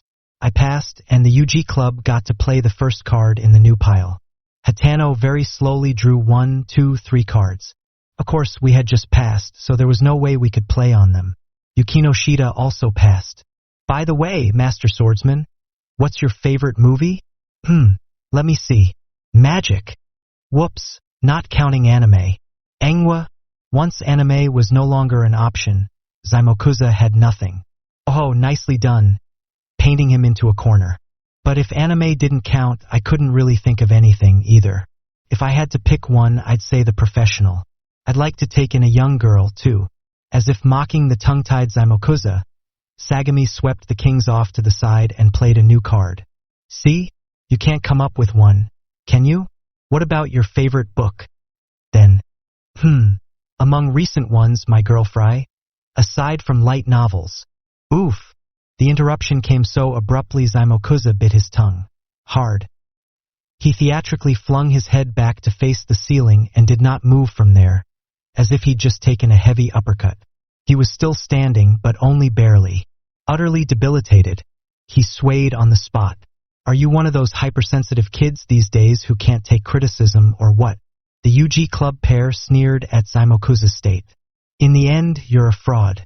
You don't understand the essence of entertainment. We're actually studying the origins of gaming and entertainment from the ground up. It's embarrassing to watch a half-assed guy like you declaring he's going to write games. As Hitano said, the clubroom was indeed overflowing with an assortment of entertainment. Given the stacks of boxes packed with board games and the scattered dice, probably for tabletop RPGs, the two UG Club guys obviously took their hobby seriously. On the other hand, Zaimokuza would never do anything like that. All he did was oink away at moblobs. He had no chance of winning here. His loss was warranted. Of course, he needed to be put in his place. But still, it rubbed me the wrong way. I didn't really care if Zaimokuza was the butt of ridicule. I couldn't argue with their dismissal of him. But there was something undeniably off about their arguments. I just couldn't pin down why exactly they annoyed me. We were approaching the finish line. The UG Club had 5 cards remaining, Yukino Shida's team had 6, and we had 8. Though their lead was numerically small, the quality of their cards was unquestionably superior. The UG Club had the joker we had given them. The further we progressed into late game, the more the inequalities set in the early game would influence our strategies. Yugahama judged that it was time to make her move and silently confirmed with Yukino Shida before laying down a triple. Of course, at this point in the game, nobody could play on that. Yukino Shida took over and sat in their chair. I've heard both sides speak, and the UG Club's argument holds water. Hikigaya, if you want what's best for Zahim, you should guide him down the right path. Yukino Shida started a new pile, smiling as if she were testing me, and the UG Club continued after her. Well, she was right. If Zaimokuza was serious about his aspirations to be a game writer or a light novel author, he should make a proper effort instead of dribbling his delusions onto paper and declaring the ensuing scribbles the best plot ever that I just came up with. He could be spending his time studying the scriptwriting in Hollywood movies or copying down eminent works. I think Hitano's and Sagami's efforts were honestly praiseworthy, and Zaimokuza's laziness undoubtedly did deserve criticism. But that alone isn't necessarily right. I believe extolling the right way to do things is what's truly lazy. Following the textbooks, completing the curriculum, fulfilling the quota, isn't that just playing it by the book and sticking to tradition? Isn't that merely leaning on the achievements of the ones who came before you, relying on their authority, and painting over your own identity before you've even made something of yourself? What's so praiseworthy about entrusting your sense of what's right to someone else? I don't think the UG Club's method is necessarily correct, I said. Oh, but it doesn't take much thought to know Zaimokuza is in the wrong, though. I see, replied Yukino Shida. Well, you're his friend. So if that's your opinion, perhaps you're right. We're not friends. If we were, I'd probably be taking his side right now. But this won't click for an idiot like Zaimokuza until he's compelled to dig his grave with his own 2 hands. Nothing I could say would matter. A loser of Zaimokuza's caliber will even blame other people for the very things that forced him to give up. If he was going to be like that anyway, he might as well taste vicious defeat before he wholly, utterly desists. You know, Yugahama said quietly, slightly embarrassed, I don't really get games and I don't know a lot about them, but... No one else said a word. Slowly but surely, her earnestness attracted the attention of every person in the room. I waited for her to continue. Yugahama had been fixated on the cards in her hands, but she quietly raised her head and looked me square in the eye. Even if you didn't start out right, and even if you didn't do everything you could, if you're sincere and not fake about it, I don't think it's wrong to have that kind of affection. I wonder who she's talking about. As that thought crossed my mind, I heard the scrape of Zaimokuza's shoes against the floor as he shifted. Yeah, you're right, he admitted. And it's true. I don't have anything to be proud of. His words carried none of his typical contrived bombast. His voice was trembling so violently it was pathetic, but while he stuttered, he absolutely did not stop. That's why I'm staking everything on this. What's so weird about that? Aren't you guys the same? Zaimokuza wailed, sniffling, shoulders trembling. His breaths were ragged, and his watery glare was unmistakably that of a defeated man. Hatano and Sagami regarded Zaimokuza and his pitiful state with revulsion. Perhaps they detested not only Zaimokuza but their former selves, too. I was sure they also loved games. They had dreams, but dreams are too heavy to bear on your own. As you mature, you discover the realities of your future and your inability to chase down the impossible. You learn about your maximum monthly salary of 200,000 yen pre-tax, the tragically low employment rate of alumni from prestigious universities, the annual suicide rate, rising taxes, and unreliable pensions that offer no return even after you've paid into them. You constantly absorb facts like these. Any reasonably mature teen would figure them out. Everyone jokes around like, get a job and you lose. But that statement isn't necessarily untrue. In this world, the pursuit of dreams leads to a life so painful and frustrating the mere thought of it is enough to merit a sigh. Passion alone wasn't enough. That was why these guys compensated. They educated themselves, compared themselves to the dreamers, and comforted themselves by saying, no, we're different. They didn't want to give up no matter what. How dare Zaimokuza defy their choices? You don't know a thing about real life. It's nothing like your ideals. I've known about real life for a long time, cried Zaimokuza. My friend from the arcade who always posted about how he was going to be a writer got a regular office job. I know another guy who bragged that he got to second stage applications, and now he's a NET. I know about real life. Zaimokuza's fist was clenched in the air, tightly, like his nails might break the skin. When I talk about becoming a light novel writer, I know 99% of people who hear it are thinking, don't waste your time dreaming about that crap or open your eyes to reality, kid, and snickering on the inside. But still, of course, we know reality. We know terrorists won't suddenly invade our classrooms and zombies won't infest the city while we barricade ourselves in a hardware store. When a normal person hears your plans to write games or light novels, to them, it's just as absurd as those stupid fantasies. Nobody's going to sincerely attempt to support you or stop you. Even if you're serious when you explain, nobody will take you seriously. Thus, you eventually cave and sneer at the people with their heads still in the clouds and at yourself for ever having dreamed. You laugh to hide the truth. So why could Zaimokuza, crying, sniffling, voice trembling, keep talking about his dreams? I'm certain now, even if I can't be an author or a game writer. Even so, I'm going to keep writing. I don't love writing because I want to be a writer. I want to become a writer because I love writing. I honestly envied him. I envied the artless, foolish honesty in his ability to justify his path with the words because I love it with no doubts, no pessimism. How irrational can you get? He was so ridiculously straightforward it was noble, even. The strength it took to announce honestly that he loved something was nearly too much for me. I'd taken the pure-hearted innocence necessary to make such a declaration with conviction, devoid of any pretense or irony, and I'd locked it away. So if Zaimokuza, if we could win this match, I'd be willing to take a chance on believing in him. I wouldn't if we lost, though. Zaimokuza, it's your turn. I pushed the fistful of cards at Zaimokuza. He pressed his hand to his chest as if to find his heartbeat before he accepted the cards and stepped forward to sit in the chair. No matter what you say to me now, I'm not giving up, he murmured at a lower pitch than usual as he passed me by. Stop that. You're going to leave that cool remark ringing in my ears. He inhaled deeply, calming his shaking, tearful voice. Phew. Apologies for the wait. Let us settle this duel. We had 8 cards left. A jack of spades, an 8 of clubs, a 3 of hearts, and a 4 of diamonds, and all 4 sixes. Eat this. Infinity Doom. The card zipped from his hand and slammed down as Zaimokuza supplied his own sound effect. Bam! Oh, I get it. The number 8 on its side is an infinity sign, and the doom is because it's an 8-ender. Hachiman, he began. But before he could give me advice along with our hand, I stopped him. You don't need to finish. I know. I took the seat and fanned out the cards. If we were going to use them, now was the time. We could use this move precisely because we'd been on a losing streak because of our ongoing weakness, and because we had not succumbed.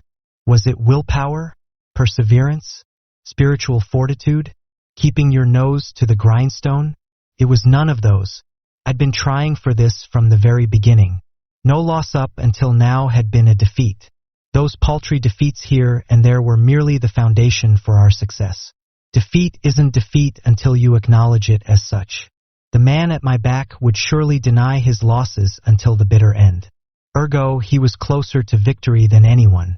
Even if every avenue is cut off and his hopes come to nothing, so long as he can raise a noble cry, so long as he can remain on his feet with nothing to lean on but his own pure will, then he will do so, and he will call it his dream. Such an illusion, the kind no one else can hinder, is precious. Thus, only a handful of people can attain that rare reality. The whole situation sent an involuntary shiver through me. This really felt like the climax. I was only half aware as the line I'd so longed to say fell from my lips. "I won't. Will you?" "No, I won't," he replied. As if on cue, the two of us stood back to back and spoke as one. "We're not gonna lose today." I grabbed the 4 cards and slammed them on the table. The end of Genesis, TMR Evolution Type D. Shut up, Zaimokuza. Just revolution is fine. Why did that sound so cool? You'll convince me you actually have talent.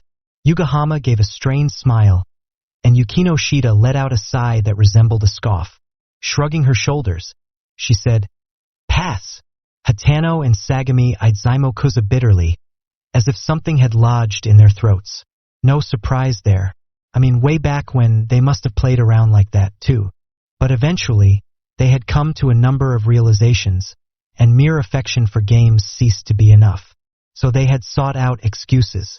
Perhaps that instant of hesitation was over choosing a card, or perhaps it was over the path they'd walked. "Pass." "Well done, Hachiman. Leave the rest to me." Unable to hide his excitement, Zaimokuza snatched the cards from me with a smile. Sword of the Knave. Reverse mode. The name was super cool, but as you can guess, it was just a jack of spades. Hey, wait, you moron. The jack's reverse rule nullifies revolution. If you use jack's reverse when revolution is in effect, then of course it reverses again. In other words, since the opposite of opposition is approval, in this situation, the jack makes the number order normal.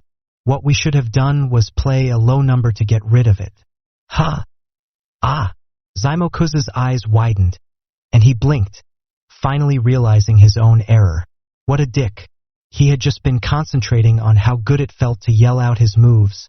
He was a total reject after all. We declared we were going to win, but that wasn't going to happen now. Zaimokuza doesn't have a Zetsui, and I'm no shell bullet. Yugahama waffled for a bit, then chose to pass, and Sagami instantly followed with a 2 of spades. Since the UG Club had the Joker, there was nothing the rest of us could play to beat that. Hatano and Sagami looked at each other and let out a pair of deep sighs. The UG Club pair started a new pile and revolution resumed. They had 3 remaining cards. Our side had 2 cards each, but now that they controlled how the pile began, I had no doubt they would come up with a winning strategy. Well, I respect your enthusiasm, Master Swordsman, Hatano said, grasping 2 cards between his fingers. But this is reality. He raised his pair of cards as if to swing Death's scythe. So we're not going to make it, huh? If Zaimokuza hadn't made that stupid mistake, we could have won. But there's no point in saying that now. There's nothing else to be done. We're going to have to strip. But right as I imagined my fate, Yukino Shida, who had been silent the whole time, spoke. You got me. No matter how I do the math, there's no way I can win, she moaned as she pressed a hand to her forehead. Hatano must have been surprised to hear her, as he stopped short. Huh? How can you tell, Yukinon? Asked Yugahama. You can tell if you count all the cards in play, can't you? Replied Yukino Shida. And then if you subtract our cards, you can deduce what's in your opponent's hand, right? Plus, there's the card exchange between the millionaire and the beggar. The UG Club took the highest cards this round, so it wasn't difficult to pick them out. Are you the computer grandma or what? Yeah, I'll just memorize every card that's been played. Was a method I'd thought up way back in elementary school, but no one can actually do that. Memorizing the cards is hard enough without having to concoct your strategy at the same time. Plus, when you get swept up in the thrill of the game, you stop caring. At most, you can pin down the twos and jokers. Actually, maybe she's just an idiot. The UG Club will use their joker as an 8 for an 8-ender and finish off with the 7 of diamonds. Hikigaya and his partner hold the 3 of hearts and a 4 of diamonds. Our loss is definitive, Yukino Shida said, sounding irritated as she set her cards on the table and stood. Wait, you seriously know what cards we're holding? Are you an alter user? Yukino Shida bit her lip in frustration. Her cheeks flushed with embarrassment as she put her hands to the hem of her summer vest. Her fingers trembled with humiliation, and she couldn't quite grasp it. The sight made me anxious. Huffing a short sigh through clenched teeth, Yukino Shida steadied her slim, long fingers and squeezed the hem tight. Slowly lifting it up, she began exposing the blouse hidden underneath it. Her smooth, white porcelain skin softly peeked through the gaps between the buttons. Whether I liked it or not, my eyes couldn't resist her. Well, I did like it, though. I gulped. That was when I heard rustling. What? Stop being so loud. Shut up. I'll miss this, I thought, glaring at the source in time to see Hitano let a single joker fall onto the table. But apparently he didn't have time to worry about that right now either. He apologized, saying, sorry, but he immediately went back to ogling Yukino Shida and didn't even pick up the card. Geez, seriously, be more careful. Now then, I thought, returning to the scene at hand, but my vision was totally obscured. Stop right there. Okay, that's enough. A girl's distinctively soft hands were covering my eyelids. When I gently removed them, I saw Yugahama scowling at me like I was utter trash. What? I asked, but Yugahama sullenly chose not to reply. She jerked her head away, her bun wagging at me in displeasure. Yukinon, you don't have to strip, you know? Yugahama squeezed Yukino Shida's hands in her own, stopping her from undressing. Yukino Shida slowly relaxed the tension that had made her stiff. She gave Yugahama's hands a weak squeeze in return. Rules are rules. I feel bad for dragging you into this, though. Oh, that's not what I mean. We can win this, Yugahama said, snatching their cards off the desk. Here, the 3 of spades. Hitano had just dropped a card onto the pile. Face up. Gay! Sagami's ejaculation of surprise resembled something out of Mitsuru Yokoyama's Romance of the Three Kingdoms. Gay! His partner Hitano's shocked expression could have come straight out of Ultimate Muscle. The 3 of spades. Normally, it was one of the lowest ranking cards, a 3. But under our special rules, it was the only card that could top the wild card, the Joker. What's more, now that Revolution was in effect, the 3 was the highest ranking card. In this game of beggar that so mirrored modern society, it offered a glimmer of hope, albeit fleeting. Here, Yukinon. Yugahama cheerfully handed a dumbfounded Yukino Shida their final card. Yukino Shida shyly accepted it along with Yugahama's little smile, and thus the goddess of victory smiled upon their queen. The light of the setting sun shone into the clubroom, casting a tiny victory pose in silhouette. These moments of victory were all too brief. While the taste, such as it was, still lingered on our tongues, I spoke to the UG Club. It's not about hating or loving the game, or having the knowledge or not. Life is just a game of chance. Whether or not your dreams come true is up to luck, as is victory and defeat. Source: Tadamo. Lucky man. What the hell, man? The difficulty on this game is ridiculous. Anyway, whether or not Zaimokuza's dreams would come true would also boil down to luck, I suppose. I sighed and admonished Zaimokuza and the service club with my smile. Don't you think it's too early to be giving up on or rejecting dreams? Hikigaya, said Yukino Shida. Put on some clothes already. A lukewarm breeze was blowing through the open hallway when we left the UG clubroom. Maybe it was due to stewing in anxiety for so long, but my shoulders were particularly stiff. Putting a hand to my shoulder, I twisted my neck until it made a nice cracking sound. Beside me, Yugahama stretched high with a groan, and Yukinoshita stifled a small yawn. I'm sorry. For laughing and stuff. Hatano and Sagami quietly bowed their heads with contrite expressions. The fact that they were apologizing was perhaps proof that their hearts had been in the right place. It had to be why they couldn't hold back their remarks when they'd first heard Zaimokuza pontificating about his delusions. In a way, they were the only ones who had taken Zaimokuza seriously when he'd talked about his dreams. If they had not done so, they would never have considered criticizing him. Oh, I'm not like them, though. I believe from the bottom of my heart that Zaimokuza is scum and reject him entirely. Huh? FWA ha ha ha. So long as you understand. Come now, just you wait a few years. I shall send my stunning Yashiteru Zaimokuza Presents video game out into the world. Obnoxiously enough, Zaimokuza's head had swelled even larger. But the UG Club boys were willing to excuse it with a smile. Yeah, we'll be looking forward to your game, Master Swordsman. Well, the company will own the copyright, so it won't really be yours. Zaimokuza's laughter instantly faded. What do you mean? He stammered. Hatano and Sagami looked at each other before launching into a detailed explanation. Products from a company generally become the intellectual property of that company. With stuff like games, the joint copyright goes to the company.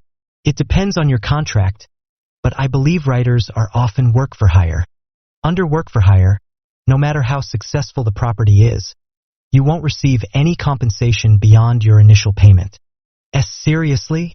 Zaimokuza dropped his bag with a thud. Then maybe I won't. Yeah, screw that. What a tool. He snapped right back to talking like the real Zaimokuza. I want to deck him. Fearing my fist might connect with Zaimokuza's temple at any moment, I desperately restrained myself. The UG Club boys only smiled awkwardly, as pity had eclipsed their frustration. NGHH. If my share is minuscule even if I write a big hit, then there's no point. Being a light novel author was the better idea after all. Now that I've decided, there's no time to waste.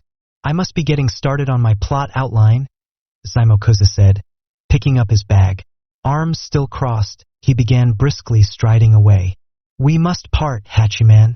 Fare thee well, I replied with only a flip of my hand, shooing him away. He waved back, beaming with joy. That was the biggest waste of time the service club has engaged in since its inception. He's kinda weird, Hatano said with a sigh. I know, right? Nothing good comes of getting involved with that, I replied. You guys are pretty weird too, though. This time it was Sagami who spoke, and his expression was rather frosty. Huh? Hey, how can you say that? I'm as common sense as they come. In what culture is your attitude considered common sense? Associating with a freak like you is utterly exhausting, quipped Yukinoshita. But you're sorta odd too. Yukinon? Yugahama coolly fired back, then looked at Yukinoshita and followed up with an uncomfortable ta-ha-ha. But Yukinoshita didn't seem particularly offended, and a gentle smile appeared on her face. Indeed, seems both Hikigaya and I are somewhat abnormal. So it's good to have a normal person like you around. Illuminated in the fading light, Yukinoshita's cheeks flushed a faint crimson. Yugahama gaped at her in a daze, her mouth slowly curving into an expression of joy. Her eyes grew slightly moist as she latched onto Yukinoshita's arm and squeezed. Why yeah, you're smothering me, Yukinoshita muttered quietly, but she made no attempt to untangle herself. Let's just go back to the clubroom, I suggested, starting to walk there. Yukinoshita and Yugahama trailed a few steps behind. Well, for now I'll assume they've made up. Chapter 6. Finally, his and her beginning ends. I arrived in the clubroom and glanced at the evening sun slowly setting into Tokyo Bay outside the window. On the eastern side, the curtains of night were falling in a wash of pale indigo over the sky. What do we do now? I even went to the trouble of baking a cake, Yukinoshita commented with a sigh. She'd noticed the color of the sky just like me. It was indeed nearly time to go home. The bell would probably ring right as we cut the cake. Yugahama tilted her head, confused. A cake? Why a cake? What do you mean, why? Oh, I haven't told you yet, have I? I asked you to come here because I wanted to wish you a happy birthday, Yugahama, replied Yukinoshita. Ha! You haven't been coming to the club lately? And, I wanted to encourage you to put in the appropriate effort to show up. Also, I suppose you could call this a symbol of my gratitude. Yukinoshita cleared her throat quietly with a little he-hem, as if to draw attention away from her shyness. Before she had even finished speaking, Yugahama glomped her. You remembered my birthday, Yukinon? She didn't remember it. She just guessed it from your email address, you know. Still, uninterested in how it had come about, Yugahama tearfully basked in her lingering joy. Regardless, it doesn't look like we can do this today, said Yukinoshita. I guess she felt smothered after all, as she attempted to peel Yugahama off her as she spoke. Yugahama resisted a little, then clapped her hands as if she had an idea. Yukinoshita took advantage of the distraction and smoothly slipped free. Okay, then let's go somewhere. Like out, suggested Yugahama. Huh? But we can't just... Yukinoshita floundered in the face of such a sudden proposal. But Yugahama rolled right over her objections and insisted, Come on, with a wink that said, Leave it to me. I'll make the reservation and everything, so don't worry about it. It's fine. I'm already super happy you got a cake for me. There's more than just a cake, though. And no way, you got me a present, too? Yugahama's eyes sparkled at Yukinoshita. Heedless of the fact that she had peeled her off just moments earlier, Yugahama again closed the gap between them. Wary of another glomping, Yukinoshita replied, Yes, well, I'm not the only one, though, she said, implicating me with a glance. Huh? You mean... Yugahama deciphered the other girl's meaning and gave a vague, awkward smile. Ah, I totally didn't expect you to get me a present. Hickey. Since, recently, things have been a bit weird. Yugahama's eyes met mine, and we both immediately broke the contact. When Yukinoshita was with us, I could overcome the weird unpleasantness by pretending not to notice it. But Yukinoshita had deliberately dragged me into the conversation this time, and I figured that was a message to acknowledge that something happened and get my ass in gear to resolve it. Considering how insensitive she typically was, she'd sure chosen an odd time to butt in. I pulled a small package out of my bag and casually passed it straight to Yugahama. It's not necessarily for your birthday, though. Ha! I was drowning in an atmosphere that made it extraordinarily hard to speak, but I forced my mouth to move as properly as I was able, even as I felt in danger of stuttering. I've been thinking a little. I guess, let's call it even with this, you know? Me saving your dog and you trying so hard to be nice to me. Let's wipe the slate, I said, forging ahead without waiting for her response. I mean, there's no reason to force yourself to go out of your way for me. The person who hit me paid for my hospital bills with insurance, and came with the lawyer to apologize, or so I heard. So there's no reason for you to pity me or worry about my feelings. With every phrase that left my mouth, I felt an unpleasant pressure around my heart, as if something were squeezing it. Nevertheless, I'd never be able to end it if I didn't say this. Plus, I didn't save the dog because it was yours. For a brief moment, Yugahama looked at me with incredible sadness, but she lowered her eyes right away. I wasn't thinking of you as a particular individual who would owe me, so there's no need for you to repay your debt to me individually either. But, I dunno. I do want to pay you back for how friendly you've been to me. Once you subtract this, we're at 0. We're even. You don't have to worry about me anymore. So we're done with all this. I finished, and when I released a breath, I felt the load on my chest leaving me along with the exhalation. Now the situation could be resolved, and we could put this behind us, both the awkward misunderstandings and the misguided attempts at self-preservation. Though both of those would probably happen in the future anyway. I avoided Yugahama's eyes, watching only the tight, hard line of her lips. Why do you think of it like that? Like I feel sorry for you? Or I'm forcing myself to be considerate? I've never once thought of it that way. Her voice was trembling, quiet as a whisper. Yukinoshita and I only listened silently.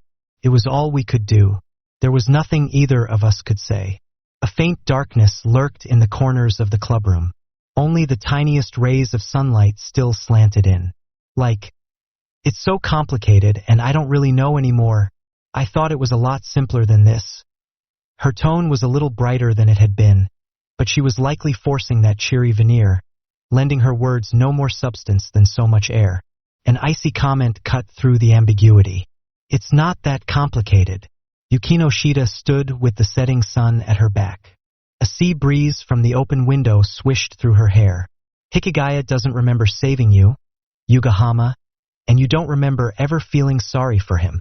You were both wrong from the start. Yeah, that's true, I agreed. Yukinoshita nodded. So I think Hikigaya's proposal to end it would be the correct choice. We began in error, so obviously the ensuing events left us in error, too. No matter the emotions involved, that answer didn't change, I was sure. Even if those feelings were something special. If that sentiment was born due to an arbitrary accident, if it was directed at me because of my sacrifice, or if it would have developed for any altruist who had saved her dog, then I couldn't accept it as the real thing. If I had done that favor for her without recognizing her as herself, then she had received it without recognizing me as myself.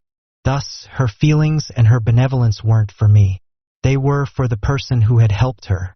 That was why I didn't want her to get the wrong idea. I've stopped bothering getting my hopes up and watching them die when all of it's just in my head. I expect nothing from the start, I expect nothing in the middle, and I expect nothing up until the end. Yugahama was silent for a while before muttering a few words. But ending it? I don't want that. Don't be silly, said Yukinoshita. If it's over, then you should just make a new start. Neither of you is at fault. What? I asked, startled. Cool and composed, Yukinoshita swept back the hair resting on her shoulders. Though there is a difference between you two in that one helped and one was helped, you were both equally victimized by the traffic accident, were you not? In which case, the cause of it all was the perpetrator of the accident. That means... Yukinoshita paused for a moment. During that brief interval, she fixed me, then Yugahama with a firm look. You too can make a proper start, she said, wearing a smile that was both gentle and vaguely sorrowful. I couldn't distinguish what was in her narrowed eyes in the sunset glow. I have to go report to Miss Hiratsuka that we've recruited the additional member she requested, Yukinoshita added as if she'd just remembered, then curtly spun on her heel and marched away faster than usual, out the clubroom door without turning back. Now it was just Yugahama and me. Yukinoshita had said her piece, so I suppose she had no reason to stay, but this awkward vibe could go straight to hell. Furtively eyeing me, Yugahama searched for the right moment before gently, tentatively concluding the conversation. It's good to be back. The words needed no follow-up, but for some reason she bobbed her head in a bow. Why yeah. I had no idea what was so good about it. Something still didn't sit right for me. I had a sense that Yukinoshita had wheedled me into this. Sophistry is supposed to be my specialty. I can't believe she beat me at my own game. I smiled wryly. Yugahama poked me in the back. Hey, can I open it? Go right ahead. Now that I'd handed the present over to her, it was in her possession. No need to bother requesting permission to open it. Yugahama carefully undid the wrapping paper, and her face lit up. Wow, she gasped. A round silver tag lay in the center of a braid of black leather. It would pair nicely with brown hair. The item was well chosen, if I do say so myself. I got something out of buying so many presents for Kamichi over the years. I happened to be an expert on running errands for her. Yugahama appeared satisfied with my selection as she gently studied the present. Hold on a second, she said, and instantly spun away from me. In less than 30 seconds, she was facing me again and fidgeting with her bangs. How does it look? She averted her eyes a little bashfully. The black leather adorning her white neck struck a lovely contrast with her brown hair in the radiance of the setting sun. It suited her perfectly. I really didn't want to tell her, but at times like these, it was undoubtedly wisest to get it over with. That's a dog collar, though. Why does it look so good on her? Huh. Yugahama's face changed color before my eyes. Why didn't you say that earlier? You jerk! She yelled, hurling the wrapping paper at me. Can't you tell? Well, I guess it is adjustable, so… Honestly, geez. I'm gonna go reserve us a place now. Fuming, Yugahama removed the collar and stalked toward the exit. But when she opened the door, she halted. Thanks, jerk. Without a glance behind her, she left me with those 2 words and slammed the sliding door shut before I could reply. Alone in the classroom, I let out a deep sigh and looked at the empty space by the window Yukino Shida had occupied earlier. Yugahama and I had been sitting not 2 meters from that spot, but for some reason, the distance seemed impassable, as if an invisible line divided the space between us. Before long, we would learn the facts, the truth that unmistakably separated us from her. BT bonus track. Like, this sort of birthday song. This bonus track is a prose adaptation of the drama CD that came packaged with the My Youth Romantic Comedy Is Wrong. As I expected, Volume 3 Special Edition copy. This script details an episode that occurs soon after the events of Volume 3. We recommend you listen to it after you have finished reading this book. Also, please understand in advance that, as the text has been revised, some parts do differ slightly from the vocal track. Birthdays. On one of these auspicious days, I was delivered into the world, and on many others, traumas were delivered into my life. Birthday parties where I was the only one not invited, for example. Times when my classmates singing the birthday song touched my heart because I believed it was for me, and then it turned out to be for someone else with the same birth date. Birthday cakes that misspelled my name. Oh, and about that last one, what the hell was my mom doing? Don't get your own son's name wrong. Perhaps the reason babies cry upon being born is not from the emotions of their nascent existence, but because they are experiencing loneliness for the first time after being separated from their mothers. Thus, loneliness begins with one's birthday. As a wise man once said, never forget what it was to be new. Therefore, spending your birthday alone is the correct course of action, and frittering the day away chumming it up with friends is wrong. Though the desire to celebrate someone isn't, I think. One day, I was going down the hallway of the special building. A few meters ahead of me, I caught sight of a student of mine humming contentedly as she walked along. Her name was Yui Yugahama. She's a generally cheerful girl, but that day she seemed to be in an especially good mood. Hey there, Yugahama, I called out to her. You sure look chipper today. Something nice must have happened for you to hum like that in the hallway. She came to a stop and replied with a warm smile. Oh, Miss Hiratsuka. Well, it's my birthday today, and I think Yukinon is gonna throw me a birthday party? Or something. A birthday? Yes, at that age they're still enjoyable, but at mine, whoops, strike that. Anyway, it would be fun for her, so she should have a proper celebration. Once she reaches my age, she might not be able to accept those happy birthday wishes quite as graciously. Oh ho, so today's your birthday, huh? Happy birthday. I'm glad you're getting along so well. I'm pleased to see how much Yukino Shida's grown as a person. But on the other hand, without warning, the face of another student rose to mind. I suppose Yugahama was thinking along the same lines I was, as the corner of her mouth quirked upward as if she didn't know how to respond. Yeah, Hickey's like, he's generally pretty crappy, but he can be nice on occasion and, give people presents and stuff. When I saw her reaction, my face relaxed into a smile. Oh, I never brought up Hikigaya's name at all, though. What? No way. Was that a trick question? Yugahama floundered in surprise. But it wasn't. If you must classify it, I'd call it a leading question. But never mind that. You're someone I can count on when it comes to those two. They're a hassle, but be a good friend to them. Did I just say something rather teacher-like? I thought to myself, and Yugahama herself seemed stunned for a moment. She blurted out her simple and naive impression. Sure. Miss Hiratsuka, you kind of remind me of my mom. Gwaff, I am not old enough to be your mother. Though, instantly, a blow like a blunt weapon struck my heart. Struggling to keep my legs steady, I grinned back at her. Flustered, Yugahama continued. Oh, and no.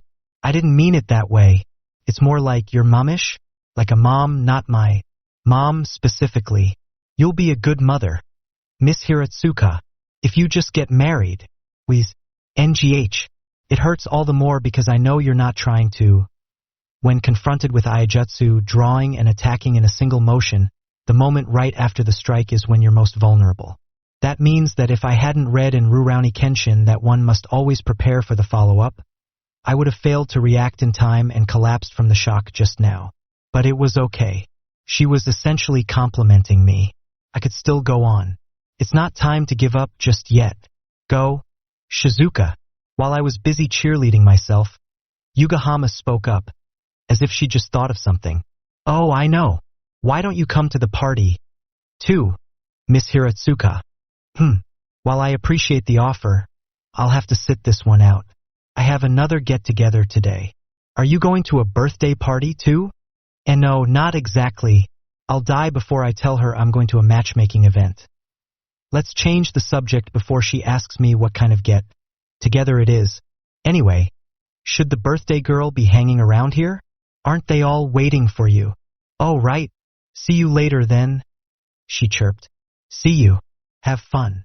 I watched her dash off and then looked out the window to the sky slowly darkening overhead. I want to get married. Yukino Shida and I were reading together in the silent clubroom. This was nothing out of the ordinary. What made this different from usual was that for once we had plans after this. Hey, Yukino Shida, I said. Can we just end club now? Even if we continue, all we'll be doing is reading. Firmly fixed on her paperback, Yukino Shida turned a page and replied, You're right. We'll be celebrating Yugahama's birthday after this, so we won't be able to engage in any service club activities. Do you have any objections? No objections. In fact, I feel lucky to get the day off. I'm thrilled Yugahama was born. Thanks to her, there's no more club today. I can't tell if your perspective is too narrow or too broad. You're as shallow as ever. Vexed, Yukino Shida closed her book. But I was exasperated, too. You just don't get it, Yukino Shida. You don't understand. Don't be stupid. Being deep isn't necessarily a good thing. I was under the impression it was preferable, or am I wrong? Yukino Shida expressed the very objection I had predicted. A deep river has a fast current, your vision can't reach the bottom, and your feet can't either. So paradoxically, if I am shallow, I am calm, easy to see through and grounded. I replied with a smug chuckle. Yukino Shida looked bewildered. Inexplicably. I've come to understand that you are a great man. Inexplicably. I've come to understand that you're being insincere. That's odd. I think I'm a pretty solid guy. But a baffled Yukino Shida was tilting her head. Huh? But you lack even a single laudable trait. Why are you giving me that cute, puzzled look? The discrepancy between your expression and your remarks is causing me unnecessary pain, I said. Yukino Shida spared me no concern. I apologize. My nature is fundamentally honest. That's not what you should be apologizing for. Look, if you ignore how I don't have friends or a girlfriend, I'm basically high caliber, I expounded. Yukino Shida softly pressed a hand to her brow as if her head hurt. Generally speaking, those are fatal deficiencies, though. Well, not that it matters. I myself have a few objections with that particular prevailing notion. You got that right. To declare the more friends and girlfriends the better is to deny the individual. Among those lauded by the world as the greatest, the most prominent individuals, the geniuses, there are some who have no friends at all. Well, more to the point, you're a genius, ranked top in our grade, capable of anything, and you don't have any friends either. I have one, Yukino Shida protested shyly. She was most likely referring to a mutual acquaintance of ours. Yeah, Yugahama, but I said friends, plural, and that typically implies you have more than one. You don't have friend. Zoo, you're splitting hairs again, Yukino Shida said bluntly and with condescension. That was when the door to the clubroom opened. Yahalo! What are you guys talking about? That particular idiotic greeting arrived along with Yui Yugahama. Oh, Yugahama. Oh, Hikigaya was just insisting that he's a great man and refuses to back down. Yugahama clapped her hands as she burst into laughter. Ah ha ha, that's rich. Don't shoot me down right out of the gate.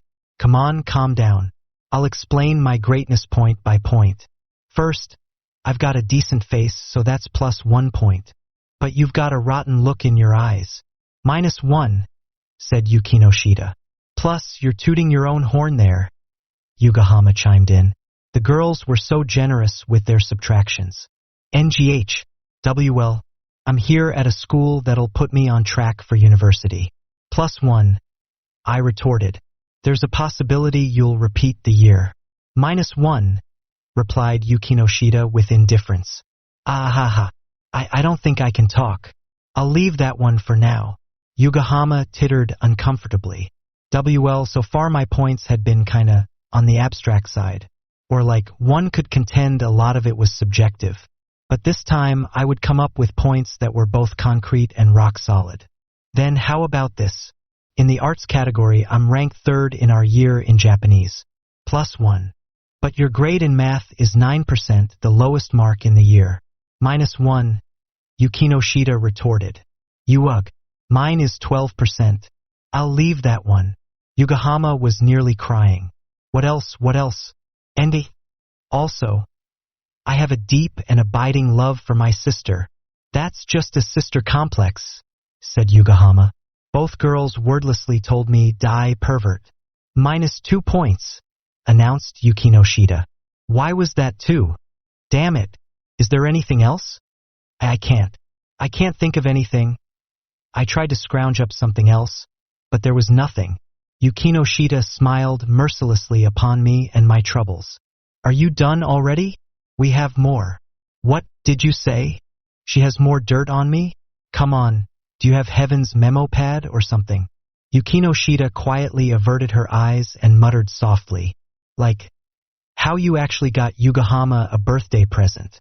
+1 point, or not. Huh? Did you say something? I asked. Nothing important. Come on, let's get going.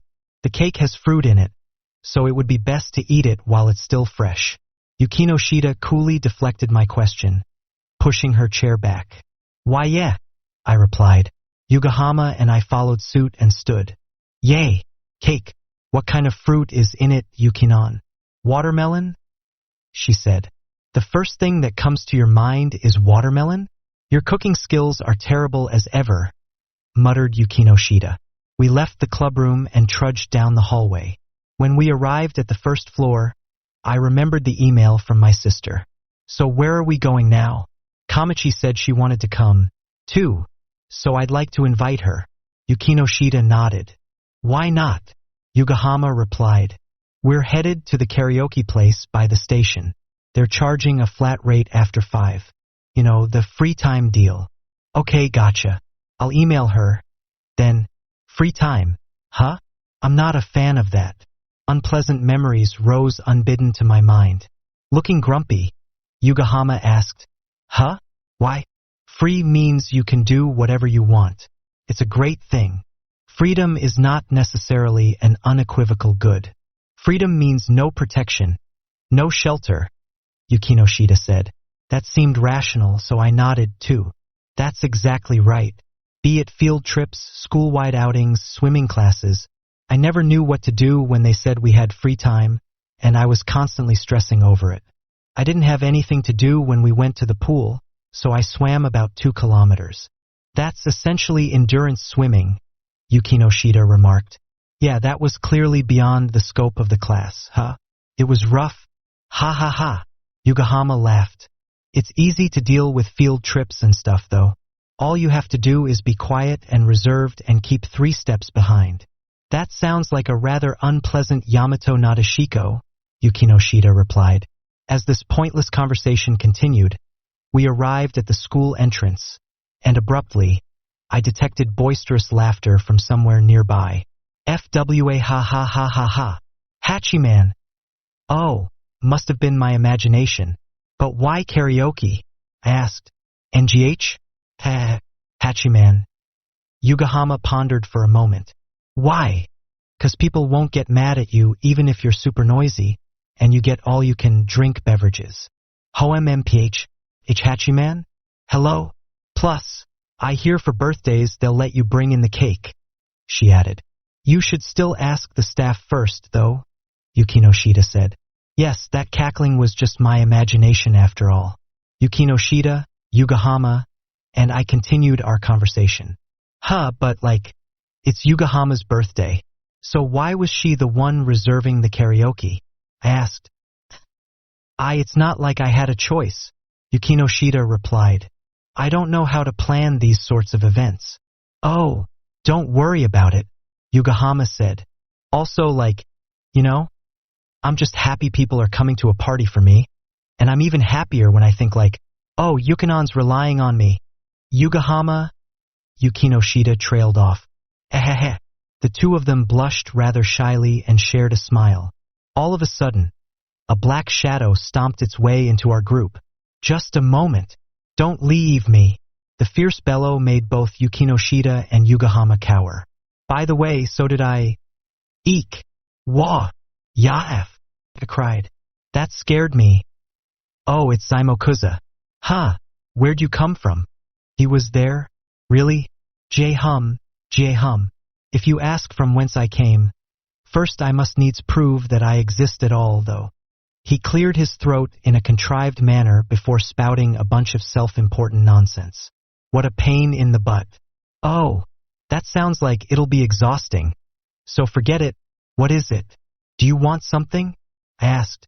Zaimokuza folded his arms arrogantly and replied, After our last meeting, I went straight to drafting a premise for my new light novel. I'll permit you to see it if you want. Why are you acting like I'm beneath you? And don't give us a plot or an outline or whatever. Bring us a complete draft. Wahahaha. Come now. This time the outline alone is so stunning. You'll be back for more. Come. Behold my work. He shoved a stack of papers at me. Right now? Sorry, but we've got things to do. How about later? I casually rebuffed him. Suddenly, he gazed off into the distance and began to ramble. Flay, have you heard this tale before? The god of luck, Karis, has only one lock of hair near his forehead, so you cannot let him slip by you, ma? Hey, Hachiman, if you miss his bangs, why can't you grab his hands or feet or something? I don't know. Don't quote myths you don't really understand. If you're in such a hurry about your story, anyway, go have some message board evaluate it. That would be impossible. If one of the other wannabes were to post something like lulz this guy's writing sucks so bad lol whoever wrote this is a talent vacuum raffle, I would choose death. Zaimokuza meaningfully emphasized the English word wannabe. Let's try cultivating some thicker skin before we polish our creative strengths. Shall we? Zaimokuza was so pathetic. I found myself kindly chiding him. Yukinoshita peered up at me. Hey, Hikigaya, what's a wannabe? Oh, I'm not completely sure, but I've heard that's what they call people who aspire to be light novel writers. I'm sure there are various theories on this, but my guess is that it comes from the English I want to be such and such. But I don't really know. Yugahama, who knew no more than I did, made an appreciative noise. Oh, I thought it was those animals at the Chiba Zoo. There are no wallabies in the Chiba Zoo, though, I said. Yugahama, it's eastern gray kangaroos that they have there, Yukinoshita replied in all seriousness. Yugahama's face reddened as she protested. I know what kangaroos are, but there's those tinier ones, aren't there? I got it mixed up with those. Do you mean meerkats? Yukinoshita suggested. Yeah, that's it, TSK. I was so close. Next question, please. No, you weren't close, and we're not doing the Transchiba Ultra quiz. Either, I said. Also, you know way too much about the Chiba Zoo. You're weirding me out, seriously. Hiya. Who cares about marsupials or whatever? Anyway, Zaimokuza thumped his draft as he became more insistent. I have confidence in this one. Thus far, I have been called a stinking garbage wannabe.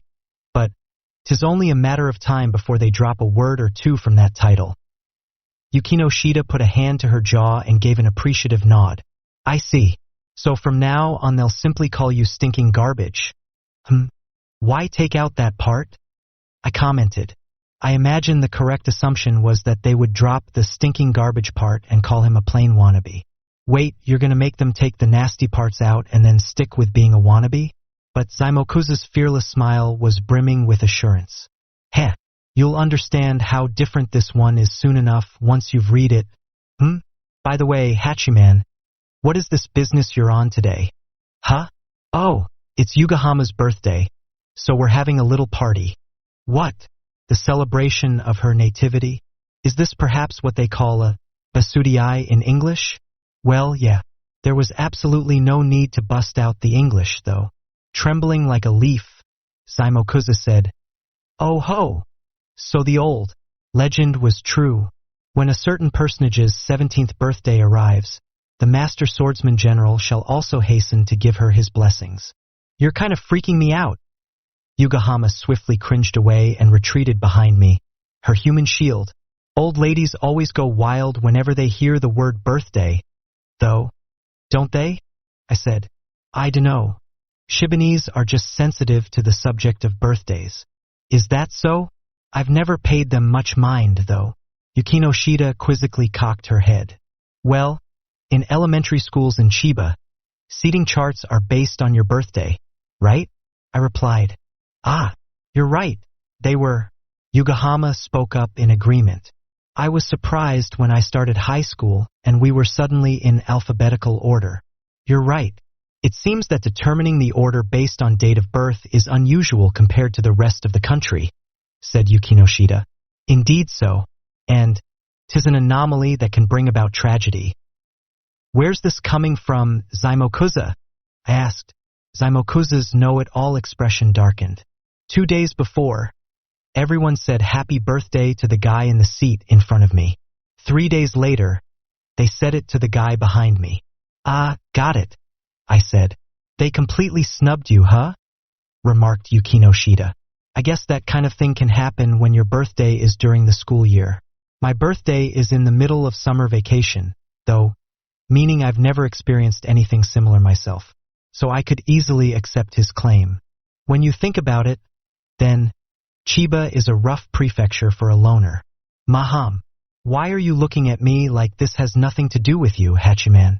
Nobody wants anything to do with him, so everything has nothing to do with him. Yukinoshita grinned broadly. Why do you have to smile when you say that? I don't want to hear it from you. Everything has nothing to do with you, too, I replied. Yukinoshita swept her hair back with a hand and a generous helping of self-assurance. Indeed, I don't want anything to do with anyone, either. Huh. A disappointed Yugahama gave Yukinoshita a few sharp prods in the back. Yugahama, could you not poke me like that? Yukinoshita's request did not stop Yugahama, and she continued jabbing at the other girl as if she was grumpy about something. Unable to bear it, Yukinoshita lightly cleared her throat. Ahem. I amend my statement. While there are exceptions, I don't want anything to do with most people. Yukinon. Yugahama leaped upon Yukinoshita. You're smothering me, Yukinoshita muttered in a complex mixture of gladness and annoyance. Ignoring the pair, I said my farewells to Zaimokuza. So yeah, Zaimokuza, we've got some stuff going on, so I can't today. Later, we parted with him and set off once more. But there were footsteps close behind us. Ahem, what a coincidence. I just so happen to have no plans today. I see.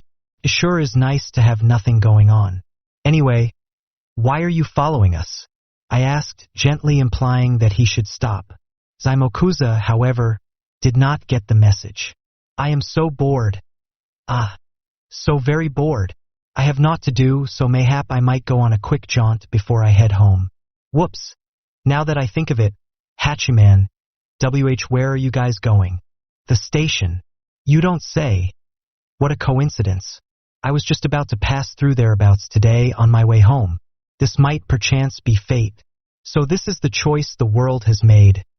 His performance was annoying, so I ignored it. Zaimokuza sank deep into thought, glancing at me from time to time. Yugahama, repulsed by our exchange, quietly whispered in my ear, Hey Hickey, about the special snowflake? Snowflake?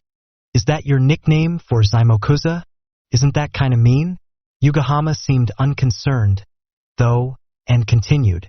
Yes, don't you think Snowflake wants to be invited? Yeah, I get that, but... I trailed off. Yukinoshita shrugged her shoulders. So you do understand.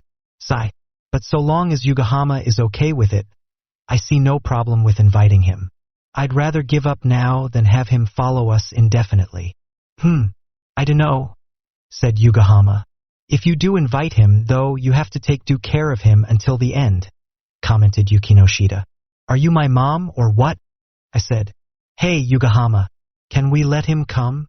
Yugahama considered it for a bit. Well, it's not like I don't know him and he is your friend, so... Okay. Thanks. He's not my friend, though. He's not? Yugahama had this odd expression that was not quite shock and not quite disgust. Turning my back to her, I spoke to Zaimokuza. Zaimokuza, why don't you come, too? To Yugahama's party. I mean, HRRM? Oh, but I am a man-driven. My internal deadlines hound my heels, and it is crunch time even now, but even so, 'twould be rude to refuse such an invitation. Very well, I shall accompany you. Damn, I want to smack this guy. I have no idea why he puts on that self-important persona. As usual, he talks big, but it's all hollow. Even Yukinoshita seethed with a hint of murderousness in her eyes. He's far and away more insufferable than I had imagined. Hey, the more the merrier, right? Said Yugahama. No need to force yourself, I told her. Yugahama made the best cover-up smile she could. Ah ha ha ha ha ha. Oh, there's Saichan. What? Did you say Tatsuka? Hey, Yugahama. The more the merrier, right? Right? Huh? Why yeah, but... Wait, where are you going? I barely heard Yugahama's question as I dashed away as fast as a certain combat butler, quick enough to set a personal record. He sure ran off in a hurry, commented Yukinoshita. Tatsuka, I cried out. Today is Yugahama's birthday, and we're having a little party. So, did you want to see succumb too? As my cry echoed in my ears, I somehow sensed that Zaimokuza was wailing behind me. Hanf? He wasn't doing that with me at all, was he? Hey, he's acting different now. The train station at twilight was hustling and bustling with people and cars. The five of us made our way through the throng. Sorry, Tatsuka. I apologized. I feel like I dragged you into this. Oh no, it's okay. I was just thinking about going over to give Yugahama a present. And I'm really glad you invited me. You know? Tatsuka was so cute. I cried delicious tears. Sob, sob, sob. I'm so happy that Tatsuka is coming to No, Tatsuka is adorable, but he's a guy. Stay calm. Don't be led astray. Hachiman Hikigaya.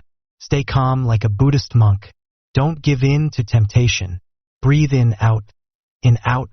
Focus and still your spirit. The way of the Buddha has no need of women. The way of the Buddha has no need of women. Wait. Tatsuka's a guy, so that won't work. Asceticism is useless. What kind of nonsense are you muttering to yourself? Here, we're at the karaoke parlor. By the time Yukinoshita's icy admonition had pulled me back to reality, we had arrived at our destination. Karaoke is one of the foremost pastimes of the high schooler. I mean, there has always been an unbreakable connection between students and music. Choir recitals, for instance. Actually, why do normies get into fights during practice for those?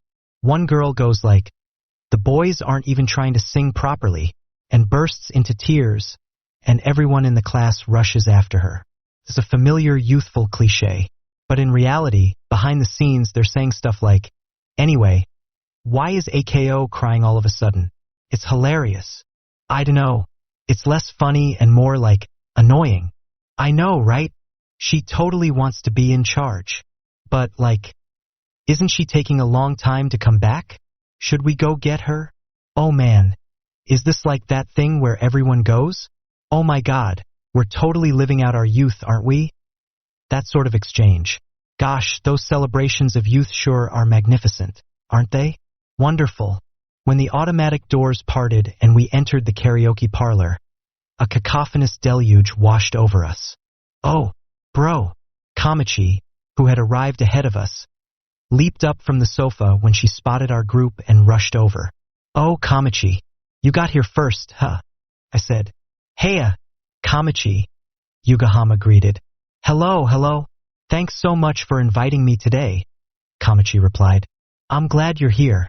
Thanks for coming, said Yugahama. Oh, don't thank me. When I heard it was your birthday, Yui, I just had to come. While the pair exchanged pleasantries, Yugahama let out an affectionate sigh.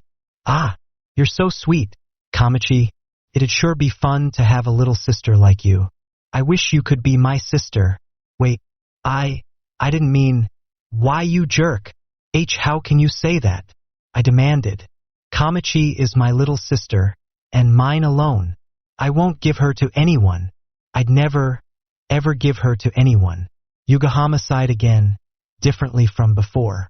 There it is. Hickey's sister complex. I apologize for my brother. Don't worry about it. It's not your fault, Kamachi. Now I'm starting to suspect I did something wrong. I have to retreat for now. Anyway, we haven't checked in yet, right? I'm gonna go do that. When I started for the counter, I heard voices pipe up behind me, but the background music drowned it out. I'll come too, said Yugahama. Then I shall join you, because there is nowhere I belong, announced Zaimokuza. What a sad reason for a third wheel to butt in. Good. They've got a weirdo tagging along too. But it looks like Yui is doing her best. And in Kamachi terms, that's a relief. When my brother headed toward the front counter with the others in tow, Yukino came to talk to me. Thank you for your help the other day, Kamachi. It was no big deal, I replied. You asked me to, after all. My brother's always causing you trouble, so I don't mind helping you whenever to make up for it. Well, in Kamachi terms, the help I was talking about was a different kind of help. What are you talking about? As always, Tatsuka was too cute for words. He just looked so fascinated. And, bad Kamachi. No, nothing much. Yukino, my brother, and I recently went to buy Yui presents together. Oh, really? That sounds like fun. I'd like to go out with you guys, too. Yeah. I get the feeling my brother would rather go out with just you, though. My brother is starting down a strange path. I'm worried. This was a fairly serious concern of mine. At home, when my brother talked about school, it was mostly about Tatsuka. It was so bad he'd practically scheduled a Tatsuka Today segment into the regular broadcast schedule. I don't quite know what you're talking about, but it seems you are in a difficult situation as well, said Yukino Shida. I sympathize. Now that it's come to this, everything hinges on you and Yui. Yukino is the queen of aloofness, but in Kamachi terms, I have high hopes for her, you know? Me and Yugahama? What could be hinging on us? I'm not terribly confident in my ability to deliver corporal punishment. I'm sorry. I mean without violence. I see. Inflicting mental and emotional distress is my forte. The way you said that with a grin is making me uncomfortable. The clerk at the front counter rang us up. The reservation is for Miss Yugahama. Is that right? You're in booth 208. The microphone and touchpad are in the room. When you're out of time, we'll call you on the booth phone. Okay. Thank you very much. Yugahama took the tray with the receipt. While she occupied herself with that, Zaimokuza spoke to me. Hey, Hachiman. What? I asked. Was that her ladyship, your most honored younger sister? Yeah. I had a bad feeling about this. I see. By the way, elder brother, what might your most honored younger sister's name be? And her age and hobbies? In detail? No way am I telling you. And if you call me elder brother again, I'm gonna punch you. How cold? Dear Sib, you're not allowed to call me that either. We had finally assembled in the karaoke booth after getting beverages from the drink bar. Each of us held our glasses in hand. In a thoughtful gesture for the rest of us who couldn't manage to start this thing, Tatsuka raised his glass high. All right then. Happy birthday, Yugahama. We all toasted along with him, clinking our glasses. Happy birthday, said Yukino Shida. Happy birthday, added Kamachi. May you enjoy a felicitous new year. Zaimokuza, while that is a form of congratulations, you don't say it on someone's birthday, I said. After everyone had offered their congratulatory greeting, the birthday girl raised her hands and replied, Thank you so much, guys. Okay. I'm blowing out the candles now. Phew. Yay. Woo. After Yugahama blew out the candles, we had another toast, and for some reason or another clapped. Very birthday-ish. Then, a brief silence. Huh. WHY's everyone gone quiet? Yugahama said, startled. This is kinda awkward somehow, like, we got too excited at a wake or something. Kamachi seemed uneasy. Yukinoshita and I, however, dealt with the silence calmly. It's not that, she said. I'm just unaccustomed to this sort of thing. I don't know what people do at birthday parties and after parties and stuff, so I'm lost. I added. I agree most profoundly, said Zaimokuza, although I am never invited to after parties. Me neither, ever since I went that one time, I announced with an utter lack of concern, as if this were incredibly ordinary. For some reason, this made Zaimokuza burst into noisy, victorious laughter. MWA ha ha ha ha ha. That is nothing. Is being invited once not enough? What a trifling reason to tout yourself as a loner. Laughable. What did you say? It sounds like I have to explain this to you, because you don't understand. I was only invited because the entire class was obligated to participate, alright? You haven't even been to one party, so there's still a possibility you could enjoy yourself at one. I'm one step ahead of you. WH what? NGH, I should have expected nothing less of a pro-loner. What a tasteless dispute. I'm invited every time, but I've never once accepted. May I propose that I'm the winner here? Irk! I flinched. You're so miserably competitive. I don't know what the condition for victory was in that conversation, but Yukinoshita counted herself the winner, apparently.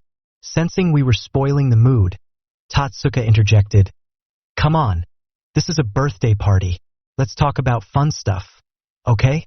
Right, Yugahama? Huh? Oh, I'm having a lot of fun. Though, Yugahama asserted. Nobody's ever thrown me a birthday party before, so I'm pretty happy. I think she genuinely was. The peaceful smile on her face was exuding joy more and more. That's surprising. I thought you were Jushai Pali Ye 365 days a year, I said. What's with the random English? I don't get it.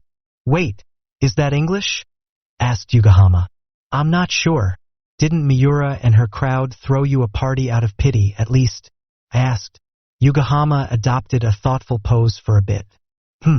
It's not like I never had the opportunity to do something like that.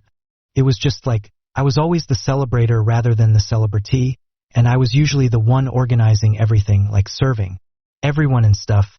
And before I knew it, it was over. Oh, well, sorry, I guess. I apologized reflexively. What a sad story. Yugahama awkwardly looked down. Oh yeah, it doesn't really bother me. Both of us fell silent. Kamachi broke in with a strained smile. And now it feels like we're at a wake again. I can't take this. Let's just drink some cola, Yui. Oh, okay. Woo. Kamachi and Yugahama clinked their glasses to cheer things up. While they busied themselves with that, I sighed. Ha! I really am no good with these kinds of social functions.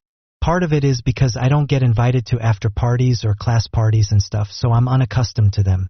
But I also simply have doubts about parties in general. Everything strikes me as an act where everyone raises their voices in unison and pours so much effort into being festive. I bet if all those normies were to stop screaming, they wouldn't be able to take the ensuing anxiety. If they shut up for a minute, they might realize they're dull human beings. And thus, they force themselves to chit-chat, move the conversations along, and stage a theatrical show of merriment. As a display to ward off threats, puffing themselves up to look bigger. Ha! Hachiman? What's wrong? You're sighing. Tatsuka peered at my face. Oh yeah, it's just this, birthday party? At the end of the day, I don't know what to do. You, eat food, say cheers, do party tricks and stuff, and cut the special cake together. That sounds like a wedding. Ahaha, you're right, but it's a celebration all the same, so shall we cut the cake? We'll be just like newlyweds, Saika. Without meaning to, I gave him a pointed stare. Hachiman, why you're playing dirty? You can't just suddenly call me by my first name. Stop. Okay, that's enough. I'll cut it. Yugahama interposed herself between us, bringing me to my senses. Ah, that was close, I said. The mental image of Tatsuka in a wedding dress flitted through my mind for a moment there. How strange. I mean, Tatsuka is a guy. That really is strange. And, gross. Yugahama was super weirded out. I gave her a soft smile. Yeah, it's strange. But it's not gross. Tatsuka's a guy. So he should wear a tux. You've already decided to marry him? Right then, something banged violently against the wall. Whoa, that scared me, I said. See, you're being so loud. You made the neighbors angry. Oh, sorry. That's weird.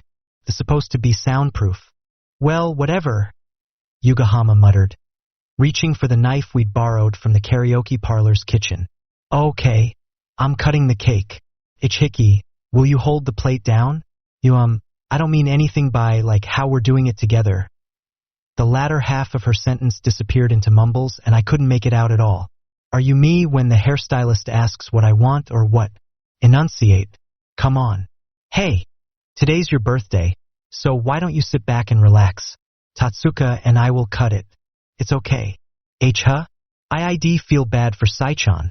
Though, you're not gonna feel bad for me? Then, Kamachi. Ha! Said Kamachi. If I cut it at this point, it'd be like low Kamachi points. At home when we're alone together would be fine, though blush, blush. Oh, and that just now scored major Kamachi points. You're so obnoxious. Zaimokuza, then. I attempted to ask him. Ah, Yugahama's expression said, no way.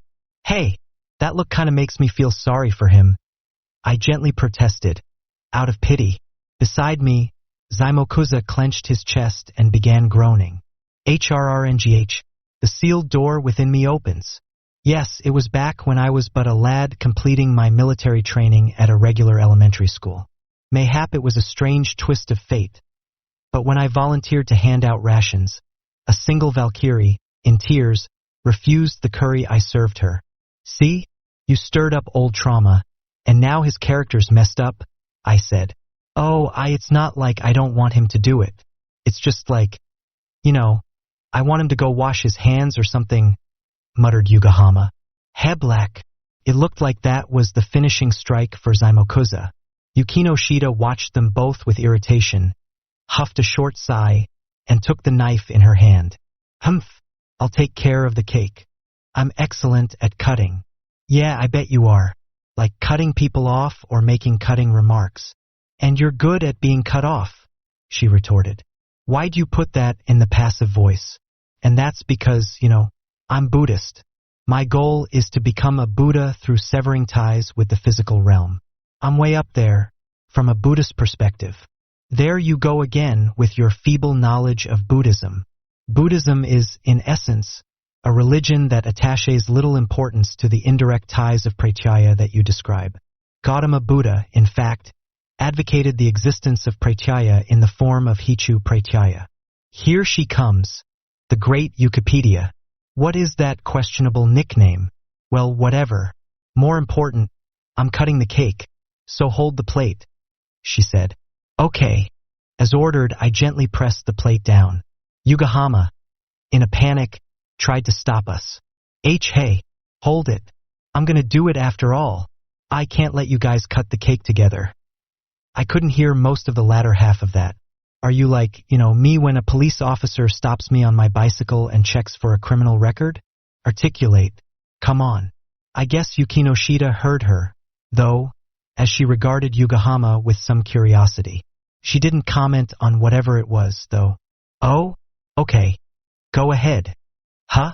Yay. Yeah. I'll do it. Hold the plate good and still, Yugahama, Yukino Shida said.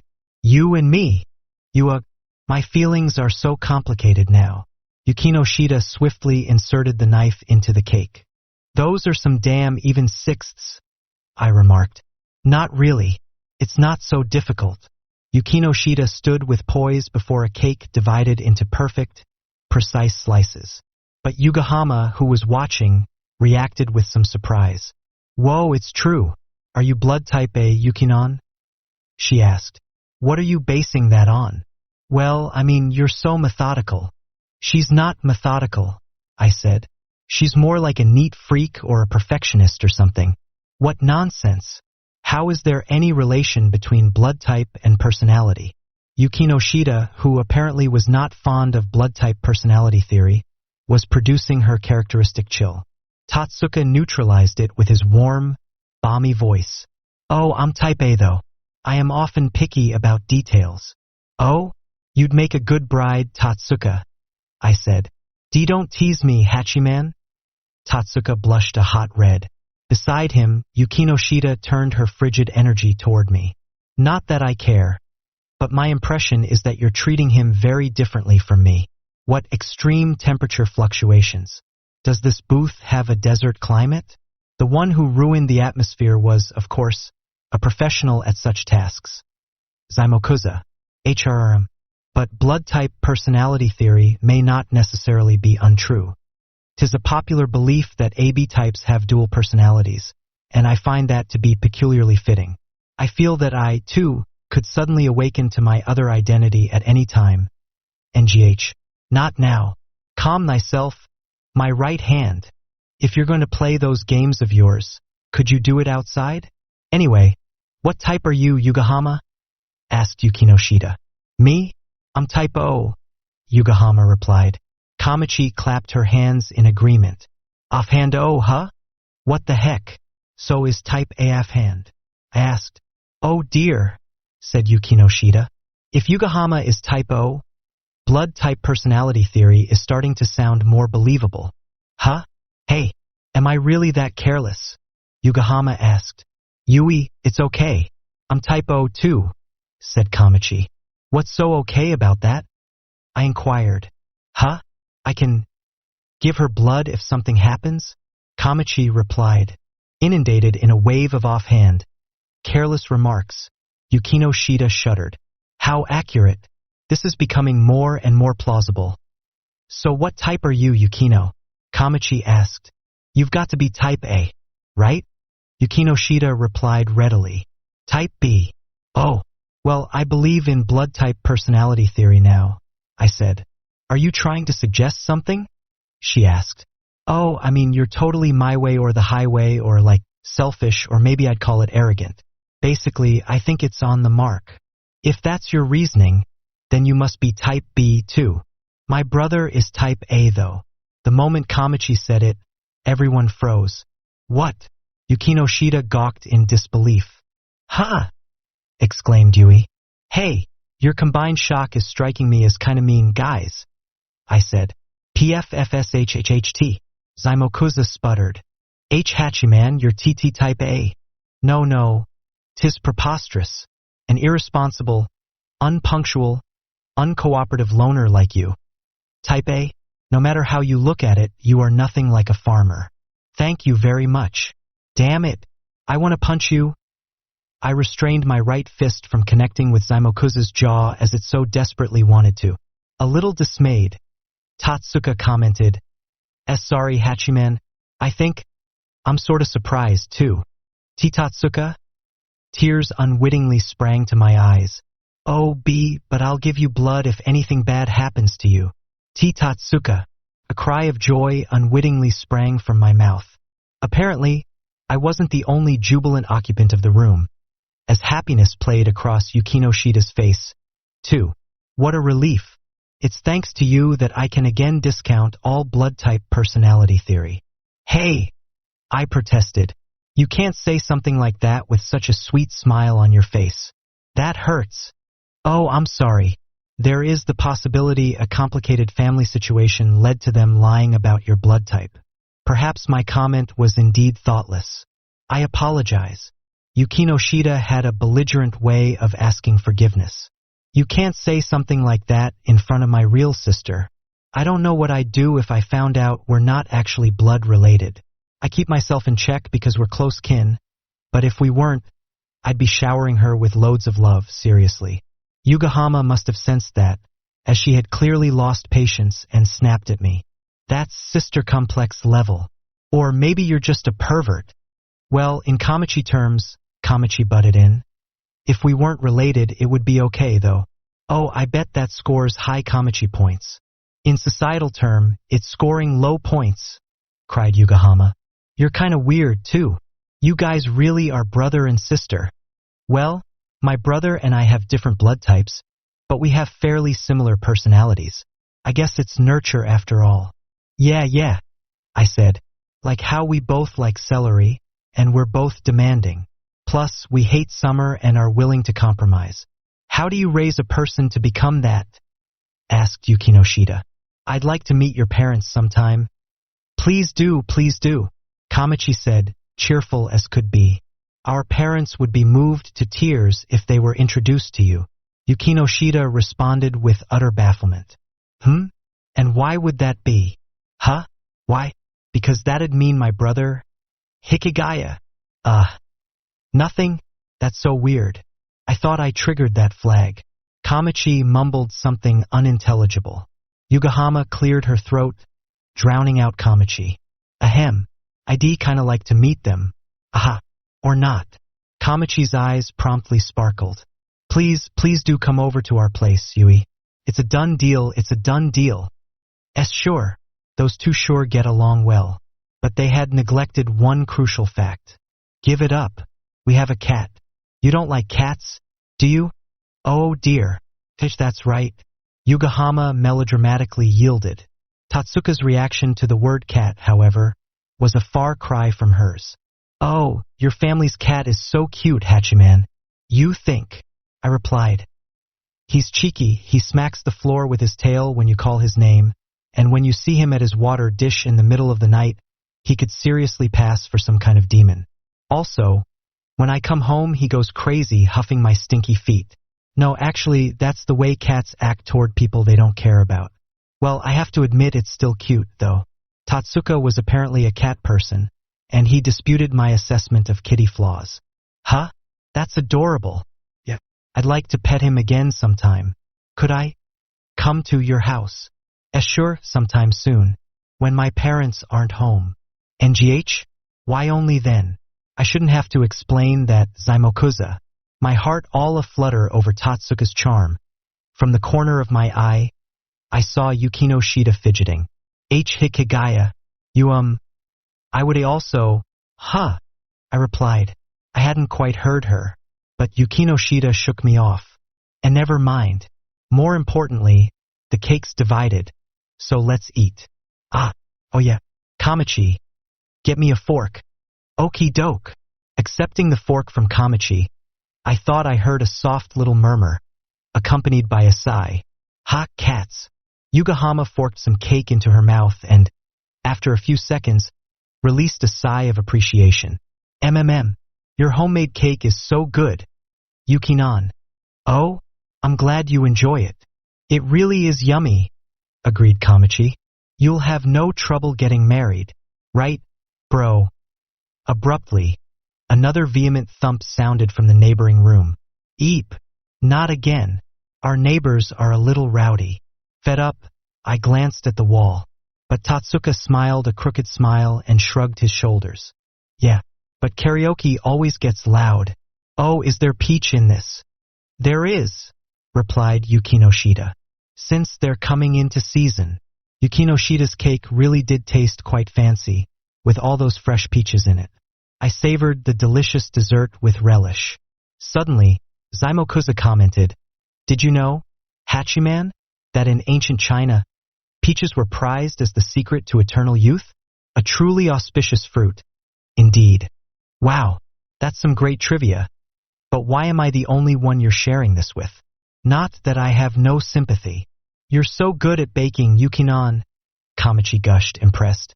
Yukinoshita, however, reacted with neither pride nor modesty. She was simply composed. It's nothing impressive. You cook at home, don't you, Kamachi? Yeah, Both our parents work, so I do the cooking. Oh, but my brother used to do it. Yugahama leaped to her feet in an exaggerated gesture of surprise. What? He did? Yeah, 'cause knives and the stove and stuff were too dangerous for her until she was 10 or so, I said. Which means I can take pride in my ability to cook better than almost any 6th grader. What a dubious claim to fame, Yukinoshita said, unsure how to react. It wasn't, though. It was a perfectly respectable reason to be proud. And I can do pretty much all house chores at a 6th grade level. I'm ready to be married off as a house husband whenever.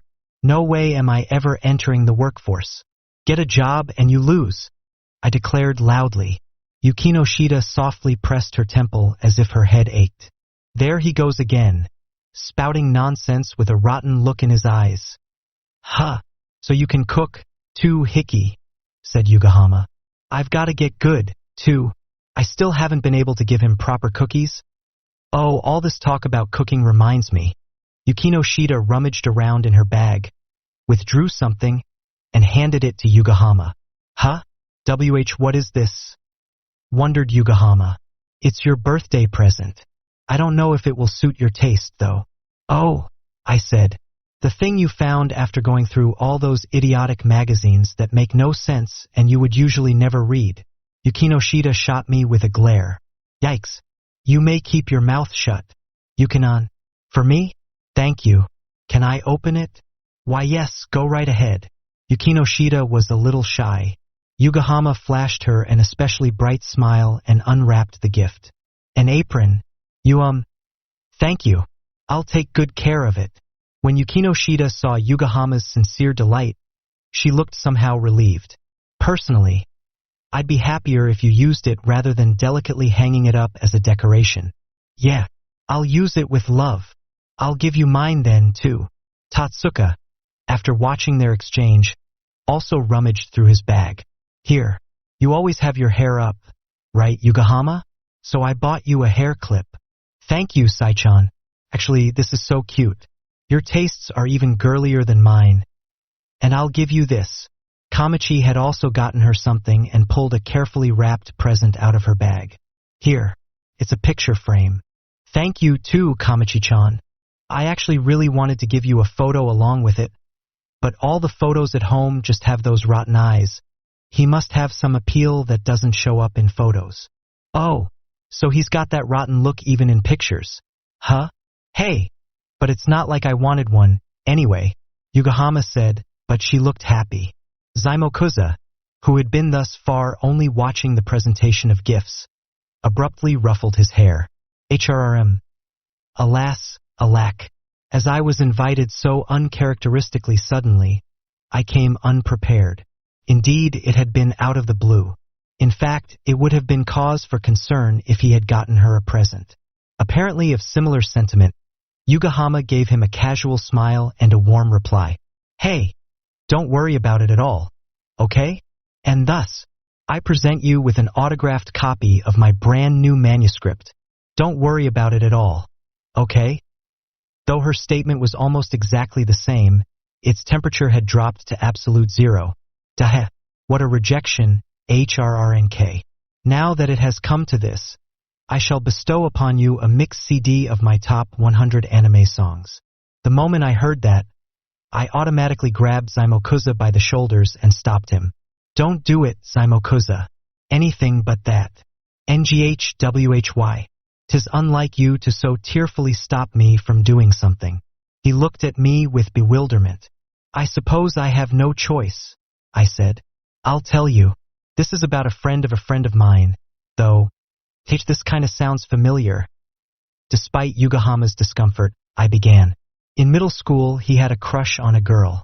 She was in the school band, a cute girl who liked music. On her birthday, he screwed up his courage to give her a present. He had stayed up all night putting together a collection of his recommended anime songs for this girl, since she loved music. He had meticulously culled the best songs and even had the forethought to leave out anything too overtly romantic or otaku-ish. HRRM. A spirit I can respect, said Zaimokuza. I can see where this is going, though, commented Yukinoshita. The next event was the crux of my tale. She accepted the gift, and he was so happy he cried. But the following day, tragedy struck. It happened during lunchtime, the period when one of the members of the broadcast committee would play tasteful music from the school-wide speakers. "Okay," she announced. "The next song is a request from Hachiman Otagaya in Class 2C, Senar K. It's a love song for Yamashita." "That's enough. No more. Hack 'em on." Zaimokuza latched onto me and clung tight in an effort to cut the story short. NGH. My tears spilled onto Zaimokuza's chest. Yugahama averted her gaze, avoiding the whole scene. "So it was about you after all." "Jerk. It wasn't about me. It was Otagaya." I protested, but not a single person believed me. Yukinoshita in particular sported an expression that surpassed pity and approached fear. "I underestimated you, Hikigaya. To think you're even more wretched than I imagined." "Even after my brother graduated, people passed down stories of Otagaya," said Kamachi. "Pretending it was some guy I'd never heard of was rough." "You're a legend, huh, Hachiman?" commented Tatsuka. The somewhat gentle tenor of their remarks mingled with my sobs to create an even more miserable picture. "Well, thank you guys. Really. This might have been my happiest birthday ever," Yugahama said as she surveyed her mountain of presents. Yukinoshita shrugged her shoulders. "That's an overstatement." "No, it's true. I really am glad. I've always been happy with just the party my parents threw me. But this year has been super special. Thank you, Yukinon." I just did the obvious." Yukinoshita averted her gaze as usual and Yugahama grinned broadly at her. "Indeed, perhaps it was a good birthday." "But man," I said, "you sure seem close with your folks. For my birthday last year, my parents gave me 10,000 yen cash, and that was it. Plus, some of it was supposed to pay for a cake." "HRRM. 'Twas about the same for me," said Zaimokuza. "The most I receive aside from a cash present is takeout from KFC." "Huh, are really?" asked Tatsuka. "My parents get me a cake and leave presents by my pillow for me to find the next morning. I think there's some other holiday tradition mixed in there," I said. "I understand the desire to throw a birthday party for Tatsuka, though. Good job, Mom, Dad. And then there's my family." Right as the thought reached my mind, Kamachi ran her damn mouth. "But, like, my brother's the only one who gets treated like that, you know. On my birthday, we go buy presents together, go out to eat, and buy a cake on the way back." "It sounds like your parents just don't love Hikigaya," Yukinoshita remarked. "What?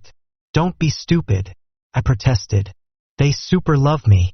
I'd sure be in trouble if they didn't, since I plan for them to support me for the next 20 years. "What an asshole son," Yugahama insulted, and I think she meant it. It sort of stung. With a strained smile, Kamachi attempted to smooth things over. "Well, our parents tend not to give a damn about a lot of things. Our parents give so few damns it's too much even for me," I added. "Impressive." Yukinoshita looked rather seriously disturbed, but it was nothing like that. "They're the kind of people who would name me Hachiman because I was born on August 8th, I explained. "They really don't give a damn," cried Yugahama. "I know, right? I think so, too." However, Yukinoshita apparently disagreed. "Isn't that a fairly typical rationale for naming a child? It was about the same with me. My name was chosen just because it was snowing when I was born. Oh my, so I'm not the only one. But I thought the name Yukino combined nicely with the surname Yukinoshita, so I didn't say anything." Kamachi seemed to have a similar opinion. "Yukino is a pretty name, though." "Thank you," replied Yukinoshita. "I don't hate it, you know. In fact, I like it. And I think Kamachi is a beautiful name that suits you well." "Why Yukino?" "Hey, stop that, Yukinoshita. Don't seduce someone else's petite sir. The Virgin Mary is watching you." They might as well have had white lilies blooming in the background. The one who ruined the mood was, of course, good old Zaimokuza. "Guhe. So all of you were named by your parents, huh?" "What? And you weren't?" I asked. Immediately, Zaimokuza pitched forward eagerly. "My name was handed down to me from the distant past. If I must name a godfather, then, yes, I suppose his name would be Fate." "Aha, I really don't give a damn. HRM. By the way, the kanji says fate, but the ruby reads grandpa. Why didn't you just say grandpa in the first place? But right as I thought I might die from how little I cared, Tatsuka supplied a tidbit that I did indeed give a damn about. A juicy tidbit, so to speak. Ahaha, my name might be the most normal, then. My parents just wanted me to live a life full of color. It's like that old saying, I said. The name oft reflects the nature. You sure add color to my life, Tatsuka. I did my best to look cool. Geez, don't tease me like that, he protested. I'm gonna get mad, you know? I wish he would. My expression immediately shifted to a blissful smile. Tatsuka turned to Yugahama as if he'd just thought of something. Hey, so why were you named Yui? Yugahama? Huh? Me?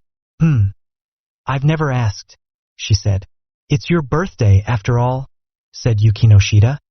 So why don't you ask once you're home? It seems your parents love you very much, so I'm sure they have a wonderful story to tell you. And if you don't mind, you could share it with me sometime. Yukinon? Watch out, Yukinoshita, I said.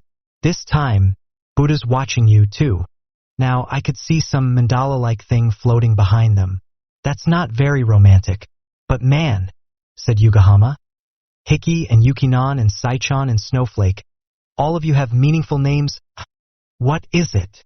I asked. Gloom was clouding Yugama's face. Well, I just noticed, but, I am the only one who doesn't have a nickname. You forced those nicknames on us, though, I said. I'm not happy at all about the one you gave me. Yukinoshita chimed in. I tried to make you stop, too, but you wouldn't drop it, so I capitulated. Added Zaimokuza. I, too, am somewhat offended by the epithet, special snowflake. Complaint after complaint after complaint. Yugahama, however, was unmoved. Huh? Why? I thought they were good nicknames. Tatsuka attempted to mollify her. Oh, I don't mind my nickname, though. I think the nickname Hiki is cute and nice, too. I know, right? Right? Yugahama cheered up. Well, I guess it's not as bad as the monikers I've had in the past, I said. In the past? So you've had others before? Yukinoshita asked. Yup, I replied. Time for top 3 things my classmates called me that I hated. This sounds random and depressing. Yugahama seemed rather nonplussed by my announcement. Kamichi, on the other hand, was totally gung-ho. And I'm his assistant, Kamichi. Presenting number 3. She seized the role of announcer. Number 3. I began the list. Da-dum. Zaimokuza provided a drum roll, and I paused for effect. Hikigaya in first year's older brother. For a moment, Yukinoshita looked depressed. It's quite an experience to hear that from your own classmates. It's denying your entire existence. Isn't it? It's not my brother's fault. Kamichi protested. I attract a little more attention than he does. And so tragedy struck. I held back my tears and declared the next one. Number 2. Da-dum. Zaimokuza's drum roll reverberated through the room, and silence followed. That one over there. I too have had such an experience. They tend to employ demonstratives like that or it. Well, it can be an awesome and terrifying thing to have a name such as mine pass your lips, so I don't blame them. Before I knew it, Zaimokuza had launched into his commentary. Of course, Kamichi again assumed the role of announcer. And finally, the shocking number 1. And number 1, I declared. Da-dum. Zaimokuza again thumped for dramatic effect. Gulp. With a collective sound from their throats. Everyone waited for me to continue. I don't want to say. I really didn't want to say this one. My eyes spontaneously welled with tears. Tatsuka tenderly rubbed my back. So it was that bad. Hachiman, you don't have to force yourself. Okay? Thanks, Tatsuka. A sob threatened to escape my throat. If this is just digging up trauma for you, you never should have brought it up in the first place. Yugahama quipped mercilessly. You shut up. You just have this bizarre obsession with nicknames. So I wanted to shatter your illusions. I think you're a unique case, Hikigaya, quipped Yukinoshita. I think this kind of thing is fairly ubiquitous, though. Seriously, nicknames are bad news. Whether or not Kamachi knew my feelings on the matter, she made a suggestion. Well then, why don't we do this? She said. Let's all come up with a nice nickname for Yui. You're a good girl, Kamachi, said Yugahama. Okay. So starting now, you're Maki. Whoa, Yui, replied Kamachi. You have no taste. Huh? No way. I thought that one was great. Heedless of Yugahama's mild shock, Tatsuka pored over the matter. A nickname, huh? You ho-ho. Oh, 'cause she's a hoe, right? I said. I like how you think, Tatsuka. Why not call her a plain hoe, though? Stop calling me a hoe. Rejected. Maybe it'd be worth a lot of Kamachi points if I called you Big Sis? Kamachi suggested. Hey, replied Yugahama. Manipulation is not allowed. Way too embarrassing. Rejected. Zaimokuza considered. The Black Byako. A nickname is not the same thing as a pen name, I said. And you do know Byako is white, right? Pick a color. Rejected. Obviously, declared Yugahama. We were all vetoed one after another, Tatsuka, or actually me, I guess, Kamachi, and then Zaimokuza. Then Yukinoshita, who had been biding her time, took the stage. Well, what about Yuanon? Huh? It sounds weird. Yugahama instantly shot her down. Yukinoshita's eyebrow twitched. That's rich, considering your own choice of nicknames. In that case, why don't you simply create one yourself? She said. Yugahama contemplated for a moment. It's awkward to come up with a nickname for yourself. You may not have noticed, but you're already awkward, I said. Shut up. And I'm not awkward at all. I'm super normal. Yukinoshita nodded vigorously. Yes, you're exceedingly normal. Perfectly unexceptional. That's kind of a hurtful way to put it. Yugahama protested. Coming from Yukinoshita, that's a rare compliment, I said. She thinks that's a compliment? In her eyes, not calling you garbage or scum is high praise. Just think up a nickname already. But I can't just create one out of the blue. Oh. Yugahama had a flash of insight. Tatsuka turned an expectant gaze toward her. Did you think of something? Yeah. I'm Yui Yugahama, so Yui, I guess. PFT. I broke into Snickers. Come on, for real? That's as embarrassing as you can get. Hey, why are you laughing? Yugahama snapped at me. Yukinoshita eyed the other girl with concern. Giving yourself such an embarrassing nickname, are you a masochist? If you have any issues, you can talk to me. She's sincerely worried about me, exclaimed Yugahama, in shock. Tatsuka and Kamachi, on the other hand, seemed to think her choice was passable. I think it works, though, said Tatsuka. Don't you think it's cute? Yeah, it's really Yui-ish, Kamachi agreed. That seemed to restore Yugahama's confidence. Why, yeah, I'm not awkward at all.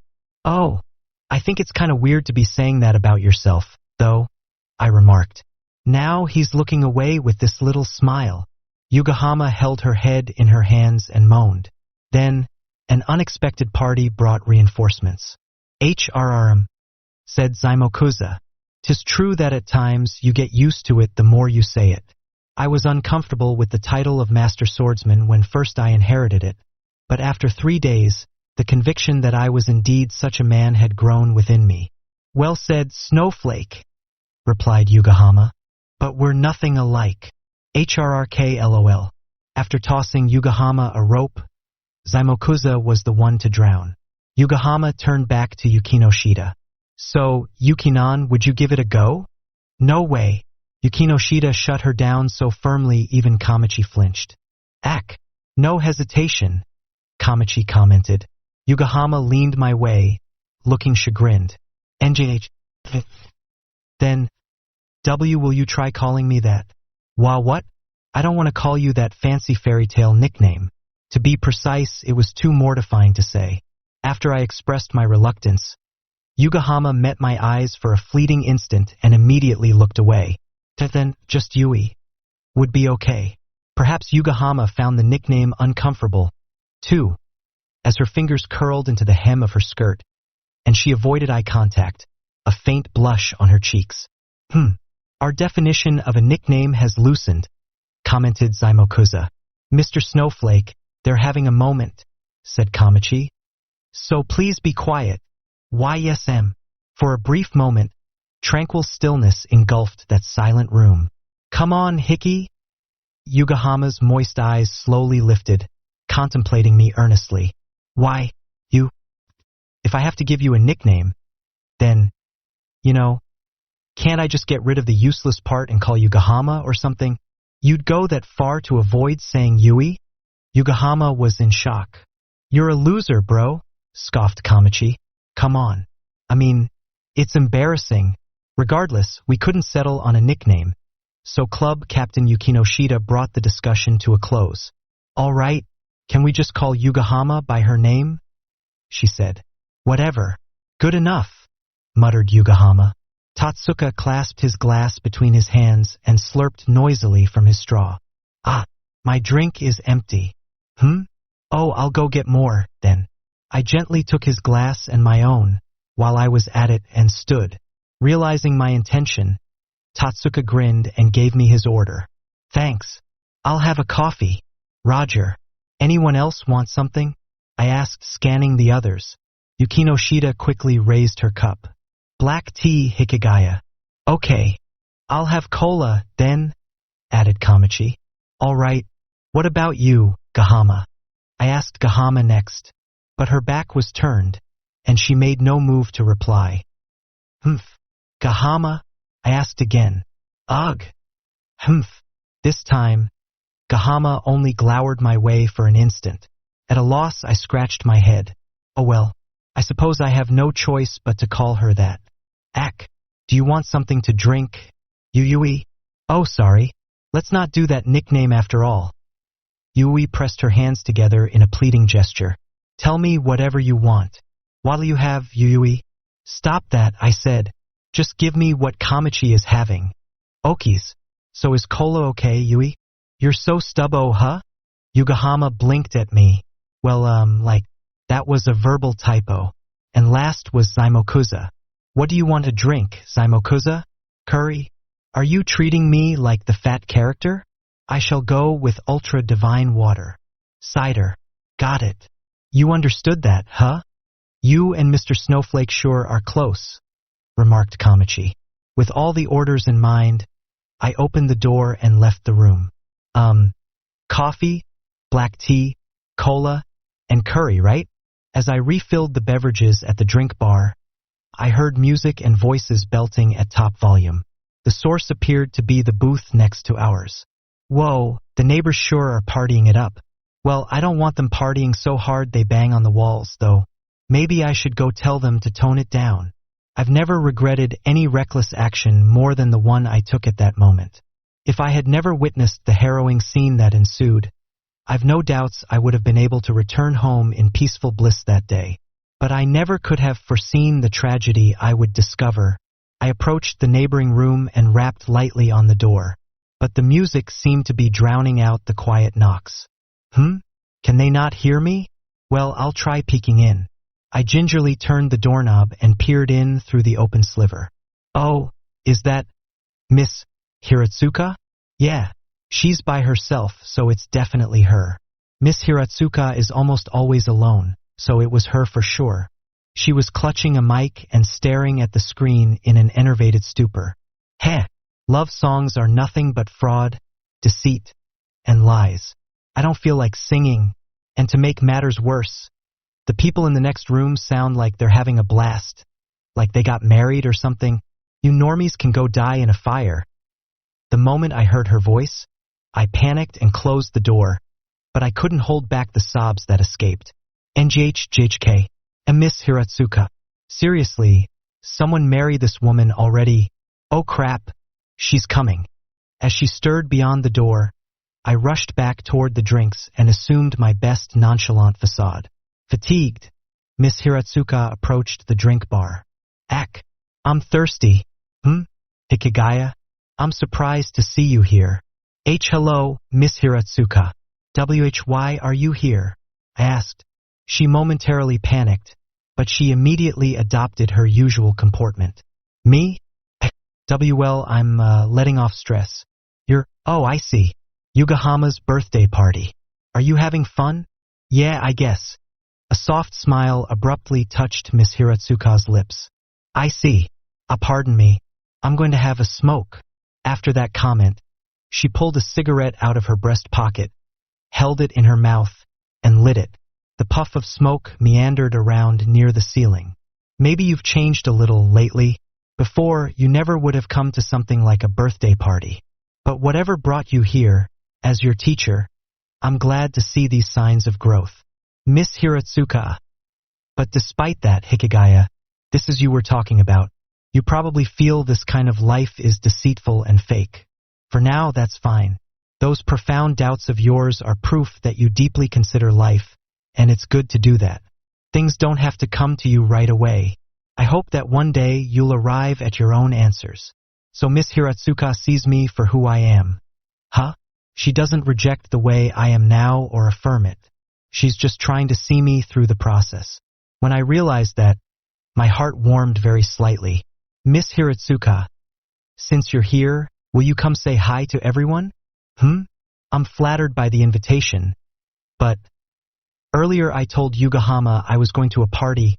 If by any chance you kids find out I was kicked out of the matchmaking party, no, I'll pass. I'd feel bad for crashing your party. You wouldn't be crashing it. At the very least, we can clap along while you sing songs that none of us know because of the generation gap. Even though I was trying to be considerate, for some reason Miss Hiratsuka's hand slowly began to form a fist. Hikigaya, clench your teeth. Shocking first bullet. They have a drink bar here, though. I heard Yukinoshida's voice. I thought for sure those were only at family restaurants. I think most karaoke places have some kind of drink bar. Yugahama's voice followed. Kamachi chimed in. Now that you mention it, why did you decide on karaoke, Yui? If you wanted all you can drink, we could just have gone to a family restaurant. Maybe it was because karaoke has private rooms? Suggested Tatsuka. Oh, I gotcha. But since we're here, anyway, I'd like to sing a bit, Kamachi said in a subtle invitation. I guess Yugahama noticed as she jumped on the idea. Yeah, I was getting the impression here that no one wanted to sing, so I just avoided it without thinking about it. The way you live seems exhausting, as always, Yugahama, said Yukinoshita. You don't have to abstain from what you want. Besides, isn't it your birthday today? You're allowed to be a little self-interested. Yukinon. Oh, then. I heard snippets of their conversation through the door before I gave it a light rap.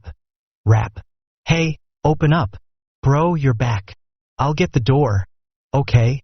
Hachiman? Tatsuka trotted up and opened it for me. Thanks, Tatsuka. Maybe it was the slight sadness tinging my voice, but Tatsuka peered up at me with worry. Hachiman? What's wrong? Did something made you sad? Oh, it's nothing. Nothing at all. No depressing sights whatsoever. Indeed, nothing had happened. There had been no miserable single teacher. The punch had wiped out my memory of it. If it hadn't, I would have been a little upset. When I set down the tray of glasses, I saw an offended Zaimokuza. Hachiman, you took too long. Don't leave me all by my lonesome. I instinctively started playing games on my phone. Cram it. In a situation like this, a loner avoids looks of pity by running all the errands. Whoa. What a horrible skill you've leveled up. Kamachi sure chose a weird thing to be impressed by. My idea must have made sense to Zaimokuza, since he eventually slapped his knee after a bit of whining. NGHHH. Next time, you are permitted to invite me when you go get drinks. I shall allow it. No need to be so passive-aggressive. Here, Yukinoshita, your tea. I handed her the cup. Yukinoshita accepted it without complaint and continued the conversation with Yugahama. Thank you. So, Yugahama, what did you want to do? Oh yeah, Yukinon, let's sing together. It's embarrassing by myself. Absolutely not. Once again, Yukinoshita immediately refused. Huh. But just now, you said you'd do anything I asked. No, I didn't. Give it up, I said. You'll have to throw in the towel, Yugahama. Yukino Shida just doesn't have confidence in her singing. Read between the lines here. Really? Yugahama asked, puzzled. Yukino Shida puffed out her chest, softly put her hand over her heart, and struck a rather haughty pose. Heh, I can't have you looking down your nose at me. Be it violin, piano, or electone, music is something of a hobby of mine. Is there a point to doing both piano and electone? Anyway, I suppose she was trying to convey that she was musically accomplished. I have no particular objections to singing, said Yukino Shida. I only lack confidence in my ability to sing an entire song all the way through. That's a pretty hardcore lack of stamina. There, I said. Can you even stay alive like that? Yugahama gave Yukino Shida's sleeve a few light tugs. Yukinon. If we sing together, you'll expend half the energy, you know? Under what mathematical system? Well, if you insist, I'll do just one song with you. Yukino Shida agreed. Yay! Yugahama bounced. Kamachi handed them the touchpad. Okay, then maybe I'll sing one after you guys. What about you, Tatsuka? While Yugahama and Yukino Shida examined the selection of songs, Tatsuka gently pointed at one of them. I'd like to sing this one. That singer is a lady, though, said Kamachi. Oh, I see. I wonder if I'll be able to sing it. Tatsuka looked a little discouraged. Oh, I don't think that'll be a problem, Kamachi replied. If you're unsure, I'll help you out, 'kay? He beamed at her. Really? Thanks. I was kinda embarrassed to do it alone. I get why he makes you lose your mind now, bro. Yup, now you understand, too. Also, I haven't lost my mind. HRM. It seems everyone is pairing up to sing. For some reason, Zaimokuza was inching toward me. Huh? Hey, hold on a second. Don't you think something funny's happening here? I thought our boy-girl ratio was even. Who even decided I have to pair up with Zaimokuza? I demanded, but nobody heeded me. Heh. My anime songs folder has been waiting for this day, so should we begin our assault with the late 90s? Hey, I won't deny I like that stuff too, but I don't want to sing with you. Hey, it's too late to say that now, said Zaimokuza. I don't wish to be the solo bard either. I think it would make everyone feel awkward. So you do have some self-awareness, I replied. Forget it. Let's just sit quietly in the corner and pat our knees to the beat. No, I can resist no longer. We shall sing. And when I do, raise your ultra-orange glow sticks, please. Who cares about the color of the glow sticks? Besides, our turn would clearly be the downer piece of the evening. So something that obnoxiously bright wasn't even an option. Meanwhile, the other pairs were steadily making their plans. Okay. Then Yukinon and I will sing this one, said Yugahama. I'm not familiar with that song, though. Hey, are you listening? Apparently, Yugahama was not, as she immediately input the song. Now where's the confirm button? She muttered. Right here, chirped Kamachi. Beep, trilled the machine. Oh, dividing driver, Zaimokuza crooned. HRM. It seems my throat is in good condition. He practiced his enunciation of GAGA. In earnest. See, come on, hold on a minute, please. At least make it with Tatsuka. Let me sing with Tatsuka, I protested. An unfeeling synthetic voice interrupted Zaimokuza's vocal warm-ups. The song is about to begin. Yukino Shida let out a short sigh. Ag. Good grief. Yukinon, come on. It's starting. Yugahama. The mic, please. Whoa, you're actually really into this. When I come to a birthday party, I don't really fit in. When I get a nickname, it just rubs salt in old wounds. And when I do karaoke, I end up in a duet with another guy. As I expected. My youth romantic comedy is wrong. The automatic doors slid apart, and Yugahama stepped outside. Stretching. HNNG. What a great session. It's been so long since I last did karaoke. That was so fun. Let's come again sometime, Yukinon. If I come with you, I imagine I'd be compelled to sing several songs in a row. I'd really rather not. I can't believe you forced me to sing 5 whole songs after that. Yukino Shida said as she exited after Yugahama, totally fed up. "Ha! But you were so good. Let's go again," Yugahama pleaded. "Oh, me too, me too. I want to go too." Kamachi leaped up to Yukino Shida's other side. Trapped between the two girls, Yukino Shida flushed a little. "Well, I don't mind coming with you on occasion." "Yeah, thanks," said Yugahama. "And thanks for today, too. I was so happy to have tons of different people come to my birthday party." "I'm not the one you should be thanking," replied Yukino Shida. "He's the one who gathered everyone together." "Why yeah, H. Hickey?" I exited the karaoke parlor after the girls, and Yugahama spun around to face me. "What?" I asked. Thanks for... Huh." She started to speak, but then she glanced suspiciously at something behind me. Following her line of sight, I discovered a figure standing just behind the automatic doors. After a mechanical whir, a single woman emerged. Ack, I spent all that time by myself.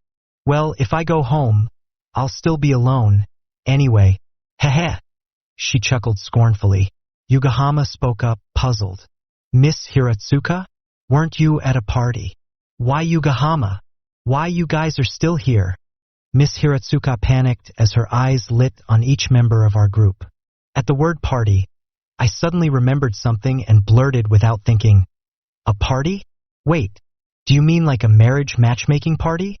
Did it not go well?" Yukino Shida asked, a note of pity coloring her voice. Yugahama attempted to comfort the teacher. "And Miss Hiratsuka? You know, marriage isn't everything. You have your career and you're strong, so I'm sure you'll be fine single. So cheer up, please." But the moment Miss Hiratsuka heard, tears welled up in her eyes. "Wah, someone told me the exact same thing once," she mumbled. "It was so heartbreaking.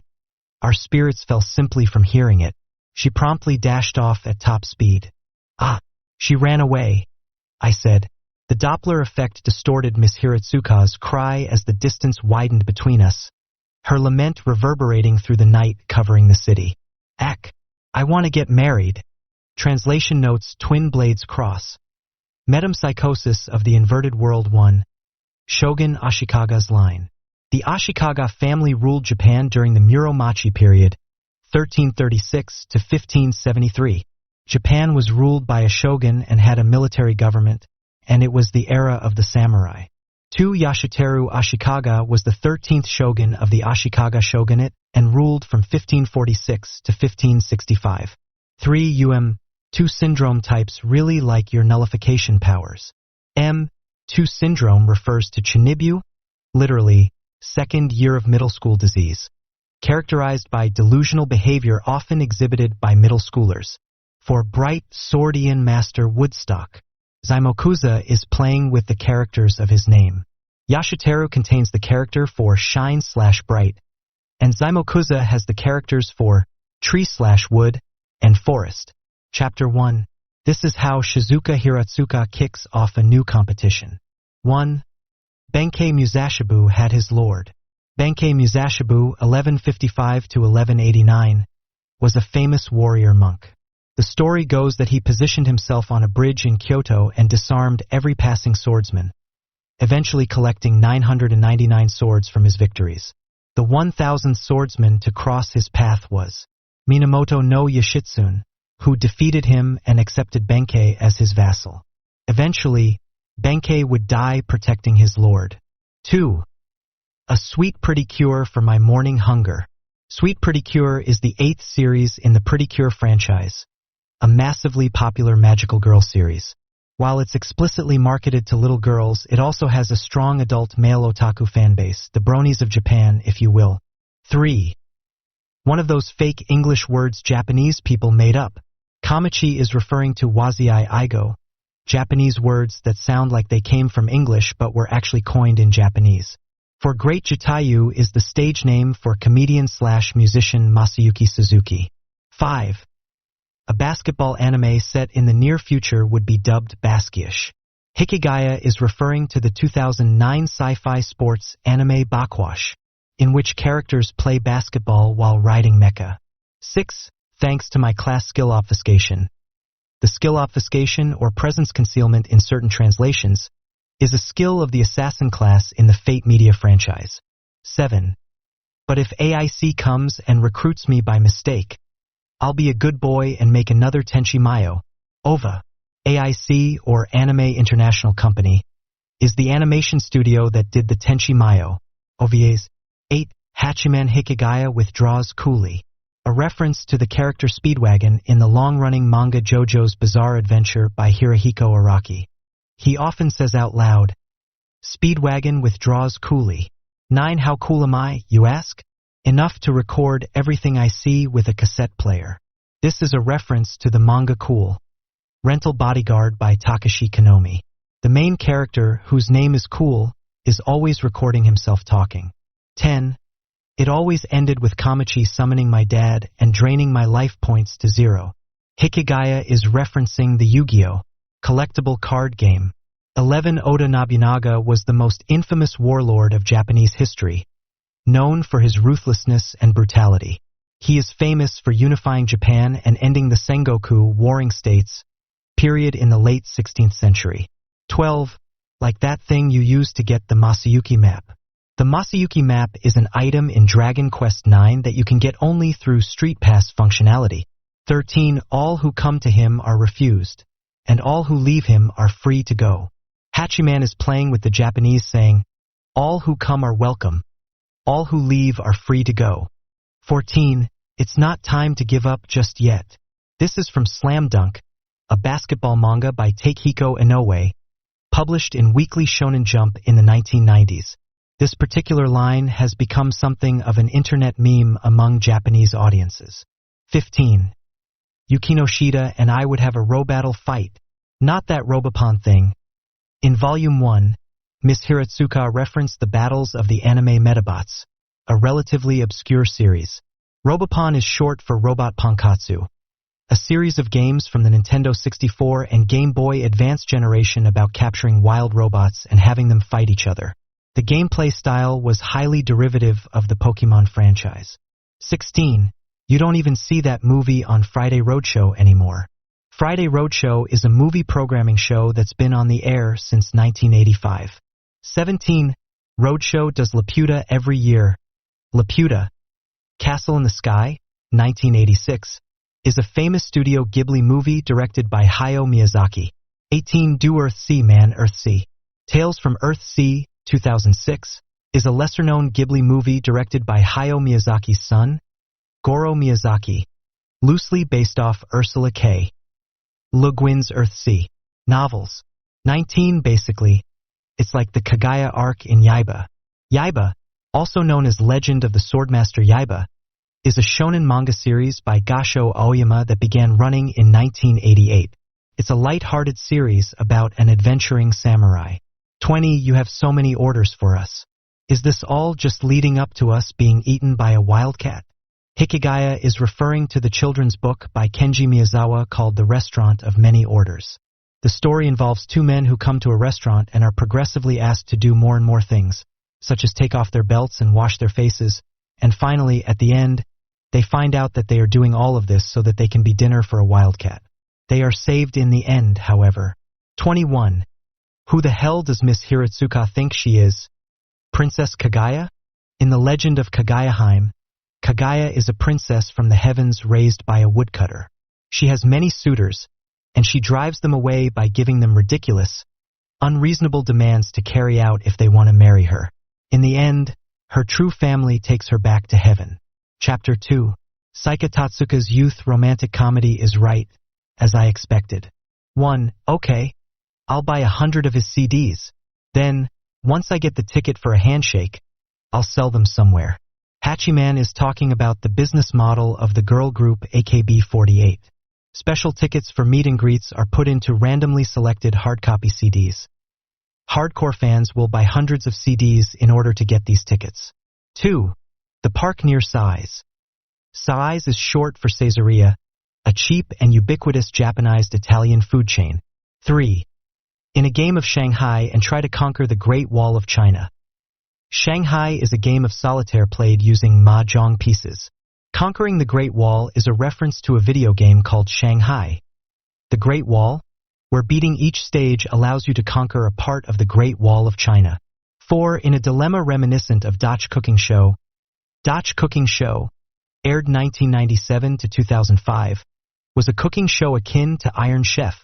It featured two competing cooks, and judges would try dishes prepared by both and pick out which they liked best.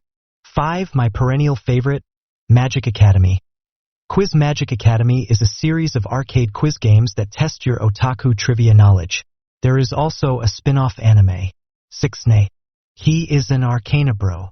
Arcana Heart is a series of 2D fighting games. All the playable characters are cute girls.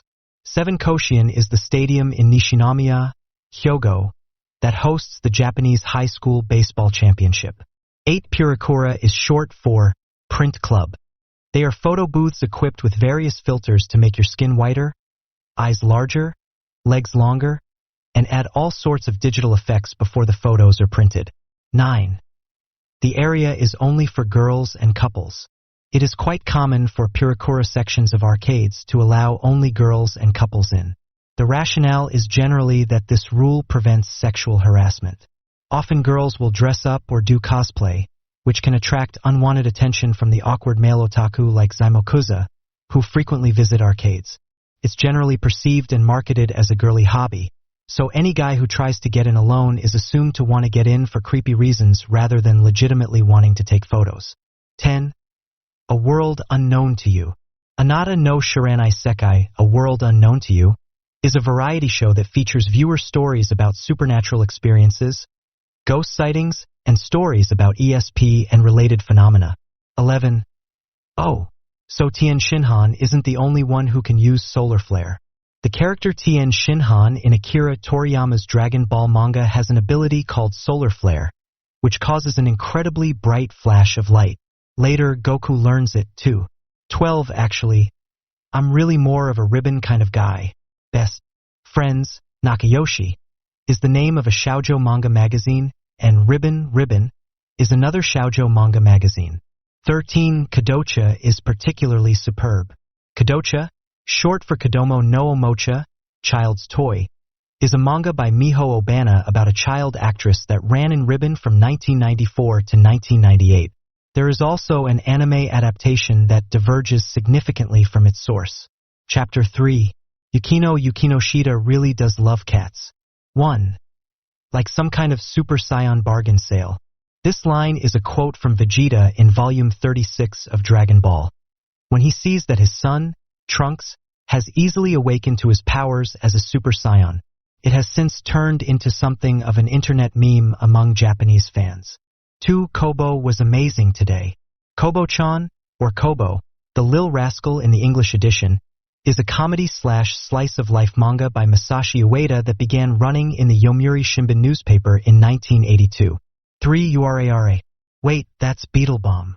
This is a reference to the characteristic roar of the character Beetlebomb, also known as Geronimo in the original Japanese, in Yuta Tamego's comedy manga Ultimate Muscle, or Kinnikuman, for, if a girl hits on you, she really just wants to make you buy paintings. This is a kind of scam that is rumored to be common in Japan. A woman will approach a meek-looking man and invite him to come with her to a free gallery. When they arrive there, she pressures him to buy a painting for thousands or tens of thousands of dollars, and if he says he doesn't have the money, she tries to make him take out a loan and capitalize on his inability to say number 5. Like I was Masuwa talking to his mother-in-law. Masuwa and Fun are characters from the long-running newspaper manga Seizi-san by Michiko Hasegawa that began in 1946. The anime adaptation of Seizi-san is the longest-running animated series in the world. Masuwa is the titular character's husband, and Fun is Seizi's mother. Masuwa and Fun's relationship is rather awkward. 6. Makuhari Mess is a large convention center in Chiba and a site popular for big music shows, most notably the Tokyo Game Show. 7. Tokyo Big Sight is a massive convention center in Tokyo, the site for large-scale events such as Comiket. 8. The Shinjuku Subway Station and Umeda Station. Shinjuku Station is a major train station in downtown Tokyo. It's the biggest transport hub in the world and extremely easy to get lost in. Umeda Station is the central train station in downtown Osaka.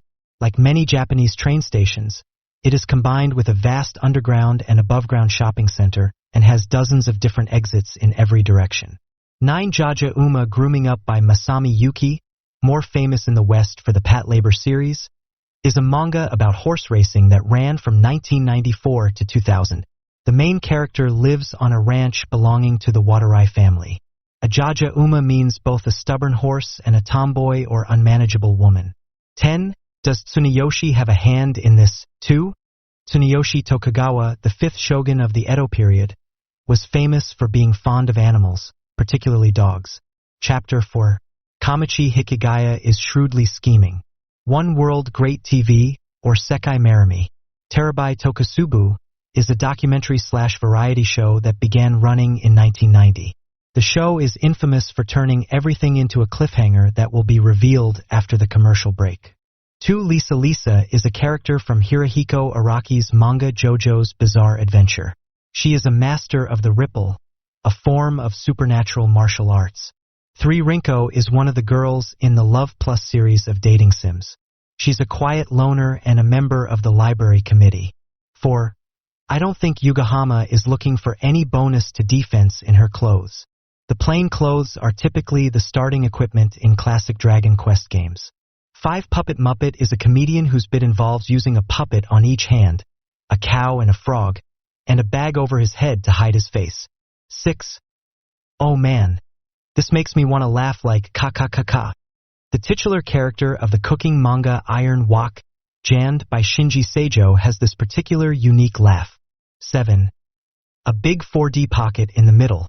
In the children's anime Doraemon, the titular character has a large pocket on his tummy that has an infinite number of gadgets tucked away inside it. He calls it his 4D pocket. 8. Metal games are ubiquitous at Japanese arcades. They are a sort of simulated gambling. Since there are no casinos in Japan, gambling is illegal.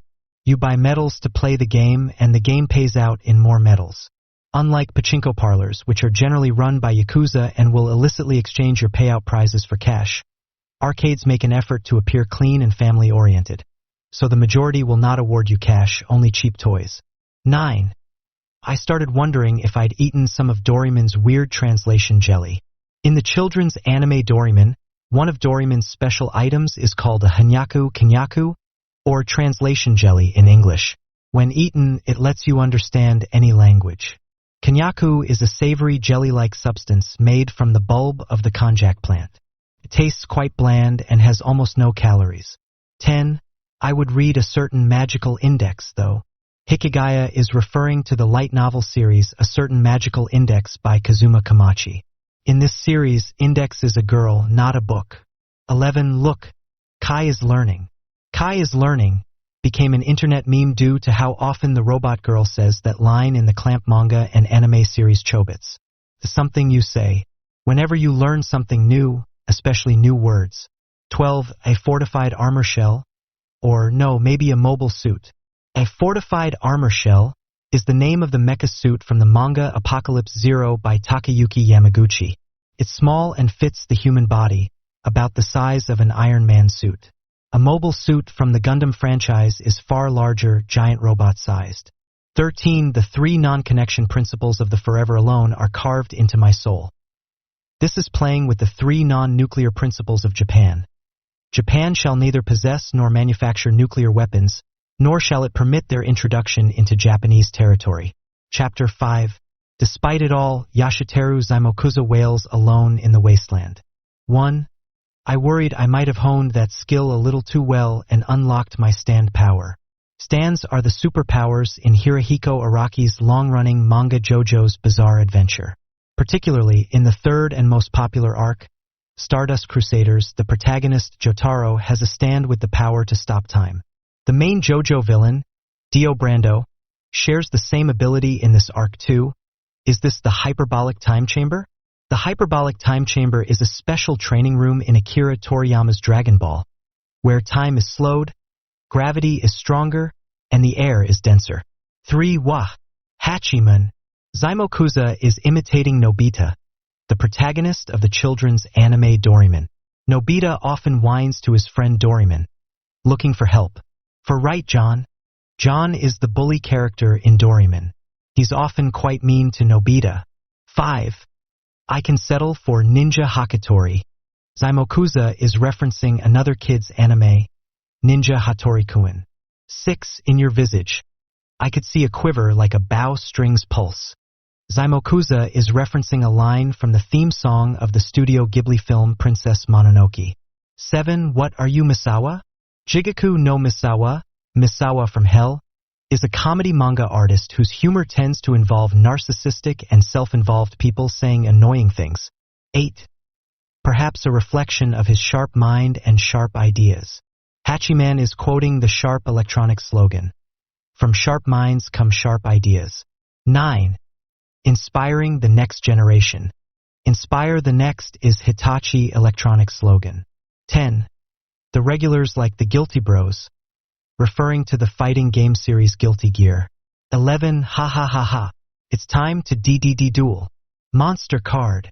In the Japanese, Zaimokuza says, "It's always my turn." This is a line spoken by Seto Kaiba in Kazuki Takahashi's Yu-Gi-Oh! Manga, which has become an internet meme among Japanese fans. This meme is referenced when a player pulls out a continuous series of moves in a game while often unfairly overpowered, not giving his or her opponent a chance to strike. 12. I had tons of Miracle of the Zone cards. Daikeiju Monogatari. Miracle of the Zone, Giant Beast Story. Miracle of the Zone is another collectible card game. There was also a Game Boy version at one point.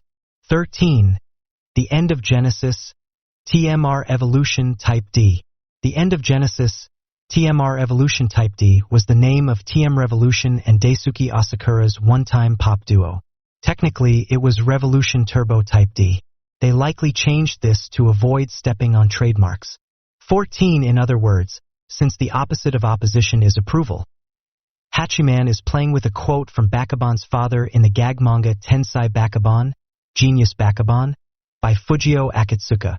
He's always saying things like, the opposite of approval is disapproval, or the opposite of approval, an approval of opposition. It's all slightly nonsensical and generally just means whatever, that's fine. 15. Zaimokuza doesn't have a Zetsuai, and I'm no shell bullet. References to the 2001 shonen anime Escried. Shell Bullet is the alias of the main character. Zetsuai is the name of his rival's alter power. 16. Are you the computer grandma or what? Computer Obacon, Computer Grandma, is an NHK children's song from the 1980s. It's basically a song about how computer grandma can do anything and everything. It's part of a TV program called Minna no Yuta, Our Songs, where they play children's songs with short animated videos repeatedly in between children's shows. Generally, the same songs will continue for months, so they're highly memorable. 17. Are you an alter user? In SCRYed, Kanami, a young girl who lives with Kazuma, is also an alter user with the power to read minds. 18. Sagami's ejaculation of surprise resembled something out of Mitsudaru Yokoyama's Romance of the Three Kingdoms. This particular manga is infamous for having a lot of distinctive shocked reaction faces. 19. Whether or not your dreams come true is up to luck, as is victory and defeat. Source: Tadamo. Lucky Man. Tadamo.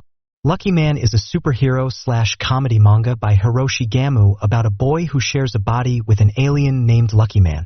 When there is need, the boy transforms into Lucky Man to defend the Earth from invaders with the power of luck. Bonus track. Like this sort of birthday song. 1. As a wise man once said, never forget what it was to be new. A quote from the Muromachi-era actor and playwright Zimi Motokiyo.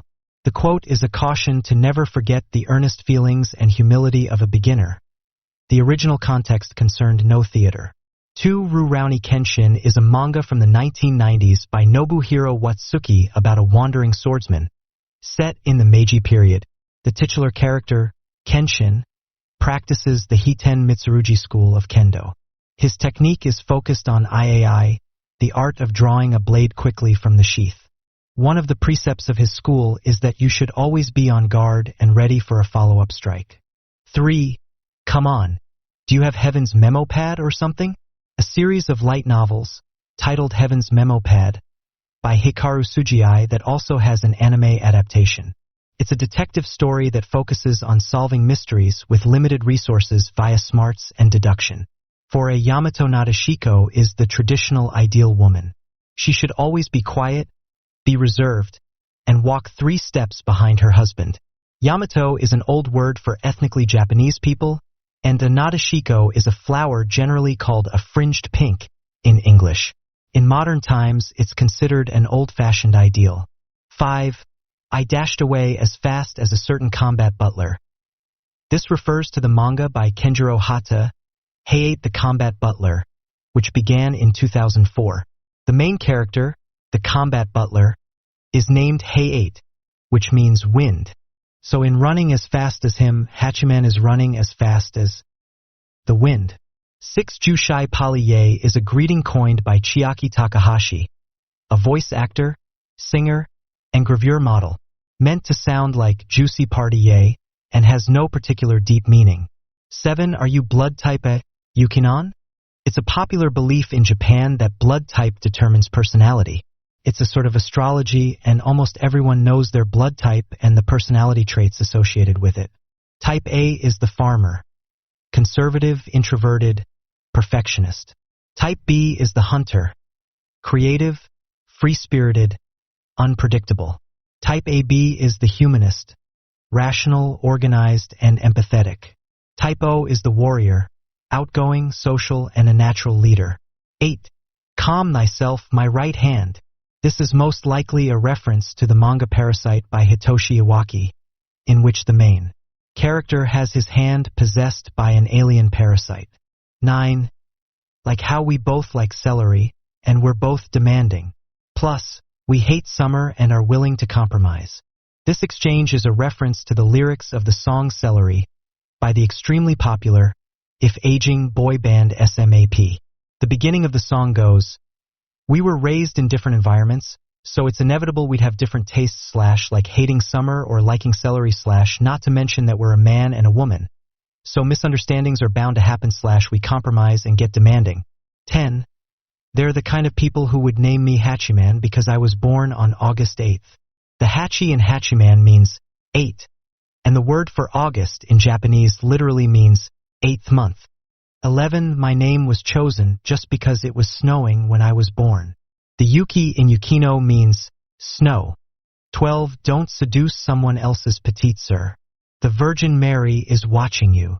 Hachiman is referring to the girls' love light novel series Maria-sama Ga Maitairu, The Virgin Mary is Watching, by Oyuki Kano, which was also adapted into a manga and anime. The story is set in a Catholic all-girls school that has a system where an older girl, called the Grande Sœur, older sister, chooses a younger girl as her petite sœur, younger sister, to lead and guide her. Of course, it's a loaded relationship. Yuri means white lily and also girls' love. 13. The kanji says fate, but the ruby reads grandpa. Kanji characters convey meaning, but it's difficult to know how to pronounce them unless you already know the word. Often in manga and light novels, especially for younger readers, tiny phonetic characters will be provided above the kanji. Pronunciation guides like this are called ruby.